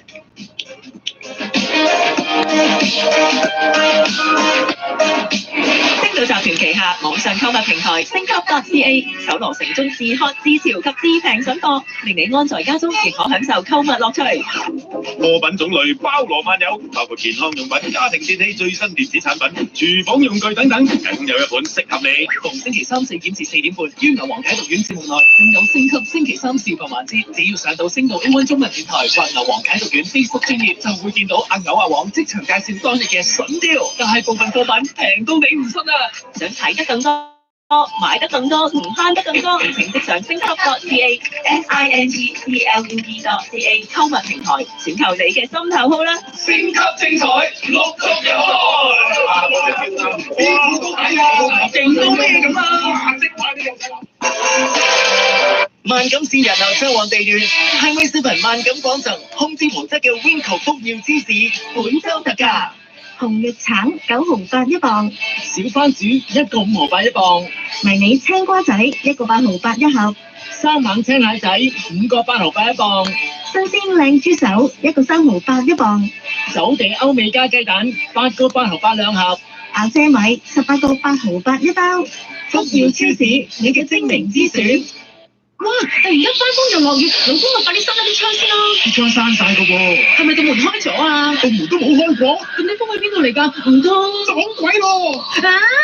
我見到有個窗滲水啫，唔使嗌到咁大聲係嘛？等我攞大膠紙將每隻窗都打膠車咁黐住佢先。你又真係黐得好勻襯㗎噃，快啲打電話俾加多寶門窗啦！Auto Home 加多寶門窗，Homestar 極力推薦歐洲技師，終身保用。中文熱線289-217-8989。我劉建文用過都話好。當氣溫達到攝氏7度以上，你個雪胎就會磨損得更快。喺溫暖乾燥嘅路面上面行駛會有噪音，快啲去換豐田推介嘅4季胎，咁就可以延長雪胎嘅壽命，亦可以享受更寧靜嘅駕駛。即刻聯絡你就近嘅本地豐田代理商，我哋有最低價格保證，用合適嘅價錢就買到你想嘅輪胎。講到揀胎，細節就係關鍵，有若干條件。想生意做得出色，除咗靠實力之外，有效嘅宣傳都好重要㗎。越多人知，你嘅生意先會越做越大㗎嘛。有冇諗過喺 A1 中文電台落翻個廣告，或者做現場直播呢？我哋一班精英團隊，包括營業代表及廣告創作，會為你度身訂造最適合你嘅廣告套餐，配合《星島日報》、雜誌、視像及網上平台，全方位宣傳手法，務求令你以最少嘅成本獲得最大嘅效益。至於價錢方面，其實比你想象中平好多㗎，即刻打905-754-1559，905-754-1559，同我哋 A1 中文電台嘅營業代表聯絡啦，包會有意想不到嘅收穫㗎，為你創造與你同步 A1 中文電台。一日資訊在於晨 ，A1 早晨。大家都知道啦，我哋今個星期4咧將會有全日嘅電台籌款，就為咗士嘉堡健康聯盟啊 （Scarborough Health Network） 籌款嘅。咁所以今朝早咧，我哋繼續揾佢哋嘅發展總監 Linda 咧，同我哋一齊傾下。咁啊，早晨，謝慧玲你好。早晨。早晨 Linda。係輝哥，早晨。係咁啊，我哋就尋日咧，我哋了解最近呢一個疫情咧，令到士嘉堡3間醫院嘅嗰個情況係好嚴峻啦。我哋知道呢一樣嘢啦。咁啊，其實喺即係而家你面對緊嘅呢個咁嚴峻嘅狀況，乜嘢係最大挑戰性？其實最大挑戰咧就係、可能你哋會知道係 Scarborough General 係1950幾年起嘅，即係咧嗰陣時起咧，嗰陣時住嘅人咧喺 Scarborough 又唔係咁多啦，咁所以變咗嗰個急症室咧係唔係去應付好多嘅病人，同埋係要接收咁多病人嘅。即係好似Bloor 下邊 downtown 嗰個地鐵咧，有時喺度搭地鐵嘅時候，點解個 platform 咁窄咧？就係因為舊陣時咧喺多倫多都唔係咁多人住噶嘛，喺地鐵嗰陣時候。咁所以而家急症咧就越嚟越多啦，就因為喺士嘉堡起咗好多高樓大廈啦。你諗下一層大廈有幾多人住咧？咁邊個人病都送去士嘉堡嘅醫院嗰陣時候咧，就令到嗰個要接收同埋要處理嘅個案咧就越嚟越多啦。所以好似我喺琴日都講，喺 pre-COVID 嗰陣時候咧，急症室咧係要每年咧係去照顧超過20萬人次嘅。咁你諗下，而家 COVID 要照顧嘅人更加多嘅時候，我哋嘅急症室咧都係嗰個設施啊，同埋好多方面咧係唔係去應付咁多人嘅。再加上咧就係腎科啦，患腎病嘅人係。甚至係糖尿病嘅人咧就越嚟越多，咁我哋要更加喺醫院以外咧，就起一啲 community base 嘅腎科嘅中心去幫人洗腎啦。咁呢啲咁越嚟越多人要照顧嗰陣時候咧，我哋相對要嘅醫用儀器咧，同埋呢一個基建咧，就要繼續去跟進同埋係去增加。而我琴日講咗就係話，省府喺撥款嗰度係唔會包括呢個醫用儀器嘅，醫院負責100%要自己基金會籌款買呢啲醫用儀器。如果我哋要再擴大我哋嘅基建，省府我哋自己醫院呢係要負責10% 嘅基建嘅費用。譬如話呢個項目要用100萬，我哋就要籌10萬。呢個項目譬如起一個洗腎中心，我哋或者係需要用1億嘅時候，我哋自己要籌10%，就係1000萬。所以變咗呢啲情況嘅底下咧，籌款係非常之重要嘅，幫醫院。咁啊，其實咧，即係你都講到啦嚇，籌款我哋明白到你啲錢係點樣用法啦。咁啊，除咗你話幫醫院之外，對於你哋嗰個嘅病人啊，等等咧，即係嗰啲款項其實有咩即係？有咩可以幫？有咩實際可以真係幫到佢哋嘅？第一我好感謝A1 中文電台，你哋舊年喺11個鐘頭裏邊咧，係幫我哋士嘉堡健康網絡3間醫院係籌到50萬，呢個係一個即係一個好大嘅奇蹟，同埋係一個好嘅里程碑嚟㗎，係一個 milestone 嚟㗎。咁我哋喺舊年呢一個 COVID 嘅高峰期，就係因為籌到咁多錢咧，就買咗好多呢一個呼吸機啦。買完呼吸機之後咧，仲有其他啲細啲嘅 monitor， 例如係睇下仲有冇人有心跳啊，就好似睇電視咁跳下跳下嗰啲咁樣嘅 monitor， 甚至係多人要去 check 呢一個睇下自己冇發燒啊、體溫嘅 meter 啊，同埋前線醫護人員要用嘅所有嘅保護衣物咧，都係舊年因為一個咁好嘅籌款數字咧，係幫咗好多病人，同埋係幫咗自己好多嘅前線醫護人員嘅。咁所以點解籌款咁重要咧？就係除咗幫病人之外咧，仲係幫緊我哋自己嘅社區。點解咧？即係話，譬如話，我哋都聽過有啲砌圖咧，咪有兩邊嘅，可能係一邊係地球，一邊係人。有好多人就會問，究竟係砌人先啦，抑或係砌地球先？咁我哋相信，如果將啲人砌好咧，令佢後邊嗰個砌圖咧，嗰個地球就會好啦。咁同一個道理就係話，如果嗰個省民市民係健康，係得到病嗰陣時係得到醫治，砌好啲人，成個安省、成個士嘉堡都會係好嘅。呢個即係絕對係一個好嘅道理，因為頭先你講話即係你哋好多謝我哋星島 A1 中文電台嘅聽眾啦。其實我諗我哋都即係作為主持人或者係我哋企喺呢一邊啊籌款嘅呢一邊嘅話咧，我哋都會好多謝 SICKLY咧，因為我好深刻記得咧。其實去到5月嗰個位咧，舊年我哋開始同你合作籌款嘅時候咧，係我哋大家都已經開始覺得好迷茫啊，好泄氣啊，好無助，反而係透過同你哋嘅合作嗰次咧，我哋係大家成個社區凝聚咗。喂，我哋其實原來你越無助嘅時候，你越去幫人咧，你可以揾翻希望感翻嚟，可以揾翻即係嗰個戰鬥嘅力量出嚟。咁我哋都即係多謝你俾機會我哋同你合作啦。但係頭先你話咧，即係嗰啲嘅基建咧，我哋都喺過去1年我哋都好清楚睇到啦。因為有陣時舊嘅 building， 即係我哋之前睇好多新聞係啲長期護理中心啦，但我相信醫院都一樣啦。其實原來嗰個嘅設計上面，以前咧係對於每一個區域唔好有傳播嘅嗰個區隔咧，嗰個人際距離又好，嗰個點樣 shut 咗道門以後咧，呢一區咧就啲空氣唔會同另外一區流通嘅，嗰啲嘅裝置咧，其實就係舊嘅 building 係未做到呢一樣嘢，係咪其實士嘉堡醫院都有同樣嘅問題咧？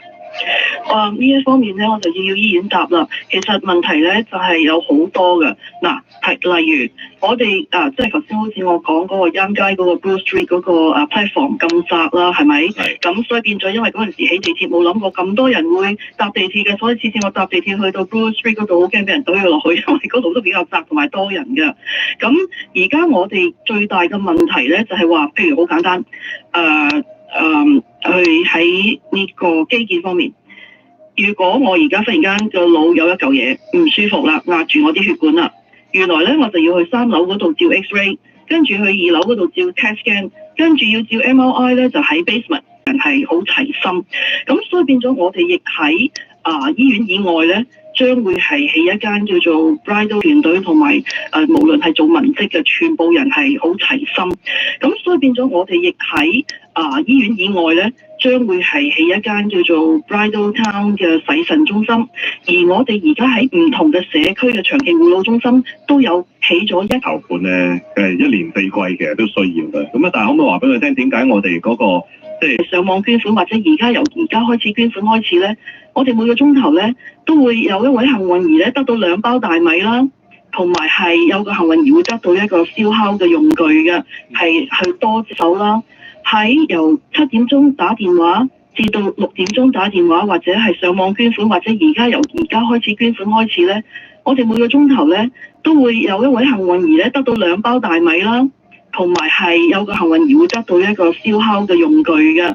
白雨西路段一直擠塞去到交通事故現場，其他各大主要公路幹線暫時交通暢光亮。室外氣温4度，間中有雲感覺零下1度，今日最高氣温大約有8度，現時吹緊每小時24公里西風，相對濕度10%。UV 紫外光指數屬於中等，日落時間8點06分。展望今城機會有1至3厘米雪，氣温將會下降至零下1度。預測聽日星期三有8成機會有2至4厘米雪，氣温介乎零下1度至2度之間。呢一節交通及天氣報告完畢。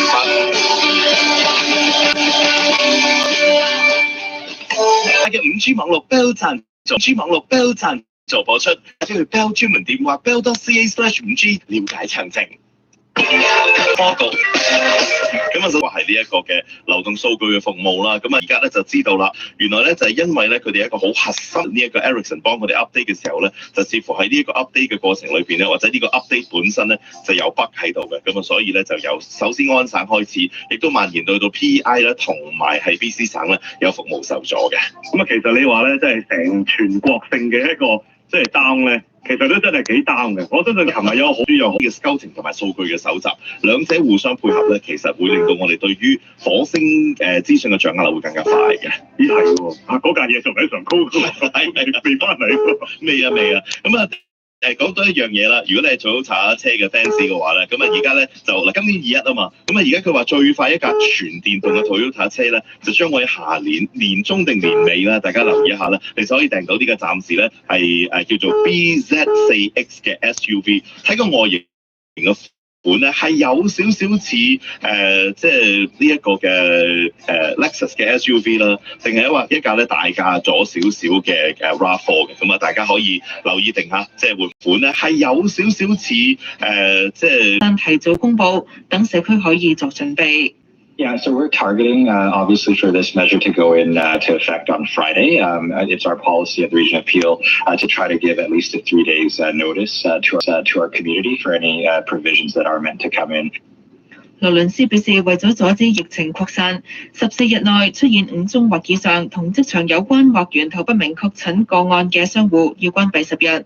相信學校、醫院、藥房、超市等必須服務嘅黑區部分地點嘅35歲或以上居民，今朝可以預約接種新冠疫苗。住喺旺市 9L， 如非以上地點嘅居民，當局會拒絕服務。喺其他新聞方面，灣省40歲或以上省民今日起可以到省內約1400間藥房接種阿斯利康疫苗。當局喺荃灣抵港，喺荃灣芙蓉大廈嘅劏房接受家居檢疫。佢一直都係喺嗰個地址啦，就冇離開個地址啦。有機會佢係一個輸入性個案啦，但係都有機會係本地個案嘅，因為佢仲有其他啲屋企人可以出入，咁所以都要等所有啲結果翻晒嚟咧，先知道究竟點樣分類。因為始終喺福建嗰度咧，我哋就冇聽聞佢哋係有個案嘅。至於4宗本地源頭不明個案，包括經回港易從東莞返港嘅女士，佢喺荃灣如心酒店做過房務員，在港活動時間較長，本地感染機會較大。另外，早前有一名從迪拜抵港嘅男子，檢疫期後喺社區被發現確診帶有 N501Y 病毒株，屬南非嘅變種病毒株。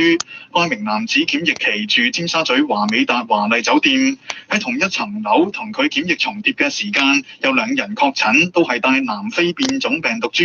3宗個案嘅基因排序高度相似。迪拜抵港男子喺酒店染病嘅機會較大。張竹君話：感染途徑不排除同掛喺房門嘅掛鈎有關。佢哋送飯啊或者收飯嘅時候咧，即係個門柄咁，佢掛咗喺度有個鈎咧，俾啲人擠啲食物喺度嘅。工作人員掛咗上去，房入邊嘅人就要攞。咁如果佢攞嗰時候佢手係真係有帶病毒嘅話咧，咁佢可能會接觸到個鈎噶嘛。咁下一次嗰個送飯嘅人再掂個鈎嘅時候，咁送完一間房又會送第二間房，咁佢掂完一個鈎又會掂第二個鈎，下一個房客又會喺個鈎度攞到啲食物。張竹君話：所有指定檢疫酒店已經不再使用呢類 S 型掛鈎。香港電台記者馮卓桓報導。喺香港，手機應用程式 Telegram 一個頻道嘅26歲女管理員承認串謀煽惑他人縱火及串謀作出具煽動意圖嘅作為2項控罪，被判入獄3年。香港電台記者莊德賢報導。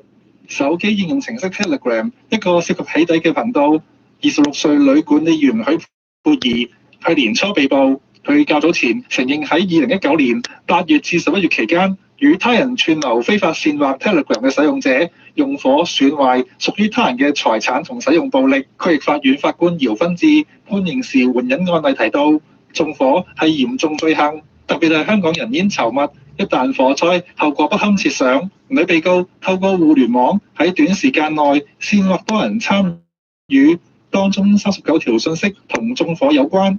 一旦有人採納同使用，或引致嚴重後果，法官指出，女被告作為 Telegram 頻道嘅管理員，有權修改或刪除信息，但佢容許信息發布。法庭接受案例，應以5年監禁為量刑起點。不過，考慮到女被告喺本案角色，冇證據顯示佢主動發布呢啲信息，又考慮到佢嘅背景、精神問題同冇案底，由於被告喺開審前認罪，2罪分別判刑3年同15個月，同期執行。警方網絡安全及科技罪案調查科科技罪案組總督察戴志芬判刑後話：尊重同歡迎裁決，認為判刑有阻嚇作用。佢話：今次係首宗針對網絡渠道管理人員嘅定罪，證明互聯網世界並非無法可依。呢一宗案件係首次針對住社交媒體平台嘅一啲渠道嘅管理人員所作出嘅檢控同埋定罪，證明咗呢個互聯網嘅世界並唔係無法可依嘅。根據現時香港嘅法例，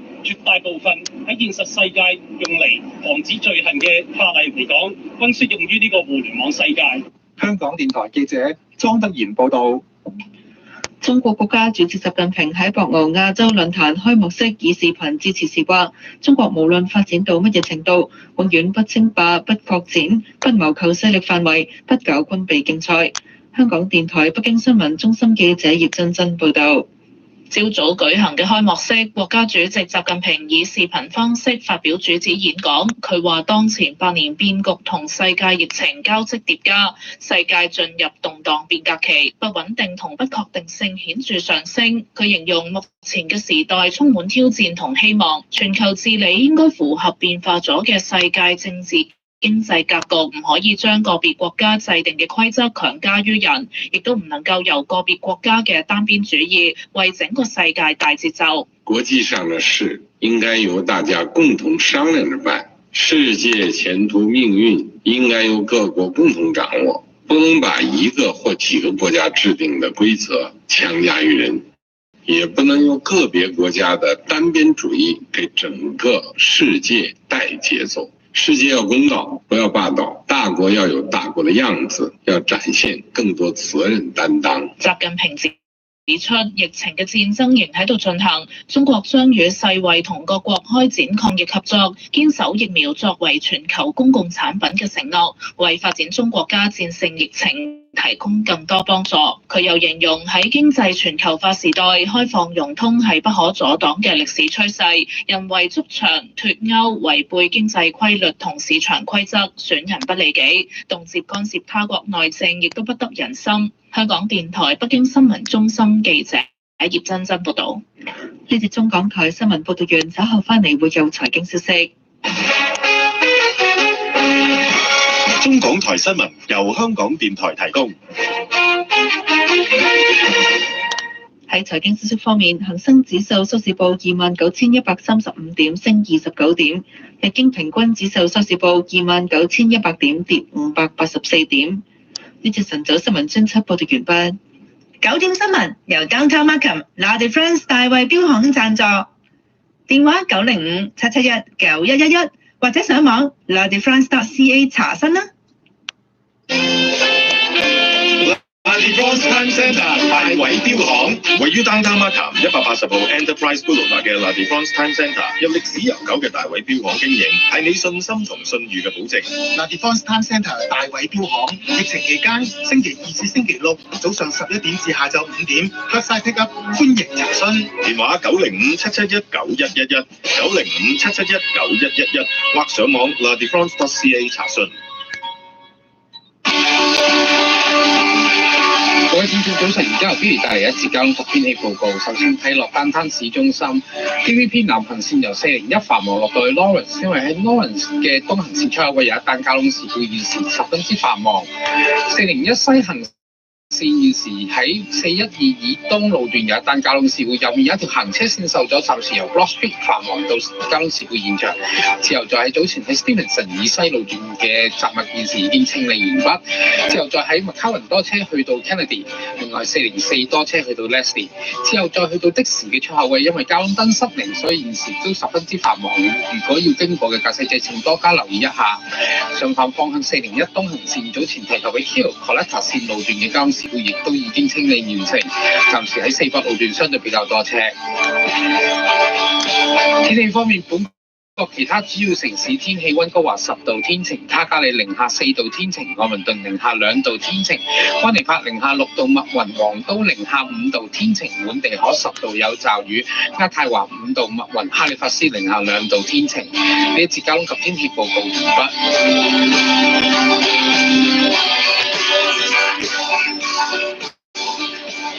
黃蜂門窗有咩幫到你啊？我屋企嘅門窗需要換啊，但係疫情關係，我唔想陌生人入嚟屋企，係咪我度好 size 俾你哋報價？阿太，你唔使擔心，我哋黃蜂門窗而家提供零接觸報價服務，你唔使喺屋企㗎，俾個地址我哋影幾張屋外面嘅相，48小時就會收到專業嘅報價單㗎啦，仲詳細列明每隻窗嘅款式同價格添。你睇完有興趣，可以再安排時間嚟我哋 showroom 參觀。咁真係好方便，好安全喎。太太，你仲未留低電話同埋 email 啊？查詢及上門估價905-940-8933，黃蜂門窗與你一起成長30年。一個機會，你睇我而家幾點？有危就有機，全中有危就有機。今個星期六 ，Downtown Hyundai 舉行獨家有危就有機 Hyundai 大賣日，新車由萬幾蚊起，千正大優惠，利息仲低至零，做任新車每個星期都只係由50蚊起咋，90日仲唔使俾錢住，真係 Hyundai Advantage Sales Event。今個星期六買新車仲送埋雪胎㗎，咁難得機會，咪走寶，早啲打905-513-6878，預約今個星期六嚟買車啦。Downtown Hyundai 就喺萬錦市205 Torbay Road。海馬牌斯荷乳膠質感床墊，一面好似木板咁堅硬。我平時做節目運動量都好大㗎，瞓嘅時候感覺腰背好放鬆，另一面質地柔軟，唔舒服瞓好啱，全面照顧我嘅健康。喺海馬店就買得到海馬牌床墊，真正中國香港品牌，提防假冒。海馬電話熱線416-850-2863。城中旗艦 Audi Downtown， 旗艦店規模 Audi Downtown 春日傾銷，高達2000蚊出車優惠等緊你，無可抗拒。Hot 全輪驅動，21年款自潮 Q3 租賃月付低至432，智型 Q5 租賃月付低至438。現任 Audi 車主嚟換車，我哋俾你慳更多。嚴格防疫，立即預約。328 Bayview Avenue， 車厘西南行出 Bayview and Blue，A-Win 汽車集團城中旗艦 Audi Downtown Toronto 春日傾銷，想你所想，與你同行。喺香港做咗幾十年嘅黃三記，由觀塘大排檔做到旺角，佢哋嘅白粥腸粉油炸鬼真係陪住我哋成長。仲有啊，佢哋只會選用正宗嘅菜油，不含短化脂肪，唔會影響健康。新冠疫情期間，多謝客戶支持。位於 Woodbine 及 Denison 西北角黃三記，歡迎外賣。新營業時間為上午8點半至下午5點，逢星期二休息。電話905-479-1074 905-479-1074。安大略省嘅新冠病毒疫苗計劃正在幫助阻止病毒傳播，拯救生命。喺我哋全都接種疫苗之前，務必請戴口罩、洗手、保持距離。每日都有成千上萬嘅人喺度接種疫苗，好快就輪到你㗎啦！了解更多信息，請上網瀏覽 ontario.ca/covid vaccine plan 或致電1888-999-6488，可獲得以300種語言提供嘅協助。此廣告費用由安省政府支付。疫情之下，各行各業都飽受打擊，你多年嘅心血可能就此付諸流水，所以我哋不能夠再守株待兔，必須要不斷求變，以應付現時嘅營商環境。當改變之後，更加要大力宣傳，升到 A1 中文電台可以幫到你。我哋嘅精英團隊會為你度身訂做一個最適合你嘅廣告套餐，令你以最少嘅成本獲得最大嘅效益。請即打905-754-1559，揾星島 A1 中文電台嘅營業代表傾下啦，同舟共濟，守望相助，星島 A1 中文電台。Wheeldown Subaru 全天候命 Wheeldown Subaru 重錘傾銷21年 Crosstrek 跨界車，優惠價兼貸款或租賃0.5厘起，另加 bonus 500。重點推介21年 Forester 人氣 SUV， 至底價兼貸款或租賃0.99厘起，另加 bonus 750。全時全輪驅動，任何氣候全天候命。嚴格防疫，敬請預約。222 Steeles Avenue West 欣怡世 A-Win 汽車集團 Wheeldown Subaru 傾銷行動，想你所想，與你同行。一日資訊在於晨 ，A1 早晨。早晨時間9點19分。今日4月20號星期二，室氣溫咧係涼嚇，咁啊3度睇，咁啊到零下2度。今日咧要着暖少少啦。早晨，子清。早晨啊，碧咸。咁啊，今日咧係我哋其中一位同事生日喎。係啊，我喺度咧要祝 Ava 生日快樂。係啦，祝你越大越靚，影相嘅係越嚟越靚，做咩嘢都好順利咁啦嚇。係啊 ，Ava 係一個非常之可愛嘅女孩子嚟嘅，同埋咧佢嗰個嘅藝術天分咧好高，咁所以咧即係佢而家就花好多嘅心思去到鑽研攝影技巧咯。但係咧之前佢亦都咧就係喺嗰啲 social painting class 入邊咧，佢都帶咗啲畫翻公司俾我哋睇啦。佢畫畫都好靚㗎。咁啊係咯，即係希望佢即係有啲咩新嘅搞作嘅話咧，咁啊記得咧。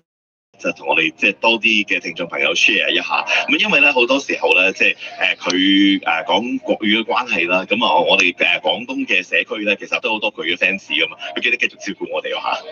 係啊，絕對係嘅。好咁啊！除此之外咧，就知道啦，即係我最近睇過關於飲酒嘅節目咧，我成日都諗起你。咁我覺得咧，第日咧，如果你有機會咧，即係開多少少咧介紹飲酒嘅節目咧，就係都會精彩。我哋有機會咧，即係好似作為嘉賓咁咧，就跟你學下飲酒啊，試下味啊。因為嗰個試的時候咧，其實幾好睇。咁啊，不過咧就未有新節目之前咧，我見到你有新 post 都係介紹飲酒嘅喎。係啊，呢一個咧就係其實我用咗好長嘅時間咧，去到花生師去到鑽研嘅。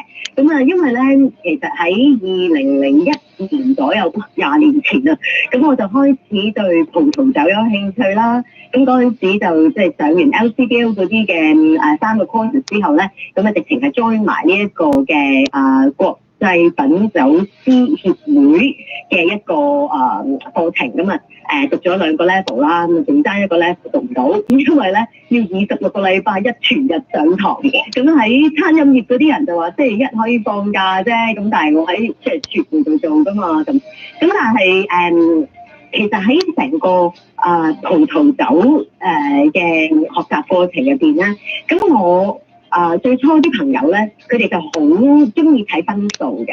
咁嗰陣時就譬如每一期Robert Parker 出咧，咁就呢支幾多分，嗰支幾多分，即係嚟緊咧呢個 feature 要買各樣咁。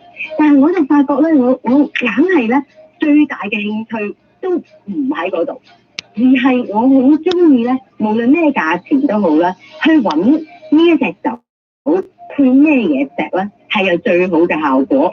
咁啊呢樣嘢就即係玩咗10幾20年啦咁而因為即係近年咧，亦都有機會咧，就係試多咗好多唔同嘅威士忌。咁我見到威士忌，譬如喺 lockdown 期間咧，咁啲品牌咧都會做好多嘅啲 PR 嘅活動咧，咁就會譬如 send 啲嘢嚟食啊，咁有啲酒版咁俾你就試下。咁通常咧唔係通常係全部都係西餐嚟嘅。咁我就成日喺度諗啦。其實威士忌嗱，我哋一般咧都會覺得係食完飯之後錫翻杯以前嗰啲私家級即係食個雪茄飲個威士忌咁，但係呢啲都係好上世紀嘅嘢嚟㗎嘛。咁但係威士忌而家我嚟配餐咧，即係真係一路食飯嘅時候一路飲啦，嗰個嘅潮流係越嚟越興嘅。但係點解喺市面上好似係冇人去嘗試將威士忌去配中餐咧咁？咁所以咧，我都其實用咗幾個月嘅時間咧，就喺食啲唔同嘅中菜嘅時候，就攞我嘅珍藏啦，就咪 Colin 嗰啲系列咧出嚟去到試。咁而我覺得都即係試到幾樣咧係好 work 嘅，值得係同大家推薦嘅。咁可唔可以同大家講下嗱？我知道咧，即係詳情，我哋聽完呢一段之後咧，其實都可以去翻你即係呢一個。Let's see 葉子清0911嗰個Facebook page 嗰度咧可以睇埋嘅。咁但係可唔可以首先講下，即係大致上，譬如我哋想要學下啦，一邊食中餐，一邊可以品嚐威士忌嘅時候，一般乜嘢中餐係最容易去配襯威士忌嘅？但其實咧，配葡萄酒配威士忌咧，都係即係講緊係飲品同埋食物嘅配搭啊嘛。咁其實咧配威士忌咧。其中一個嘅秘訣咧，就係即係配一啲類似嘅風味嘅，譬如嗰個嘅酒自己本身有啲乜嘢嘅香氣嘅質啊，又或者咧嗰個酒本身嗰個嘅口感有幾醇厚啊等等啦，咁呢啲都係一啲配搭嘅位嚟嘅。咁而我今次咧，即係同大家推薦嘅呢個威士忌配中餐，好可能咧係全世界第一次咧有人咁樣去做呢一個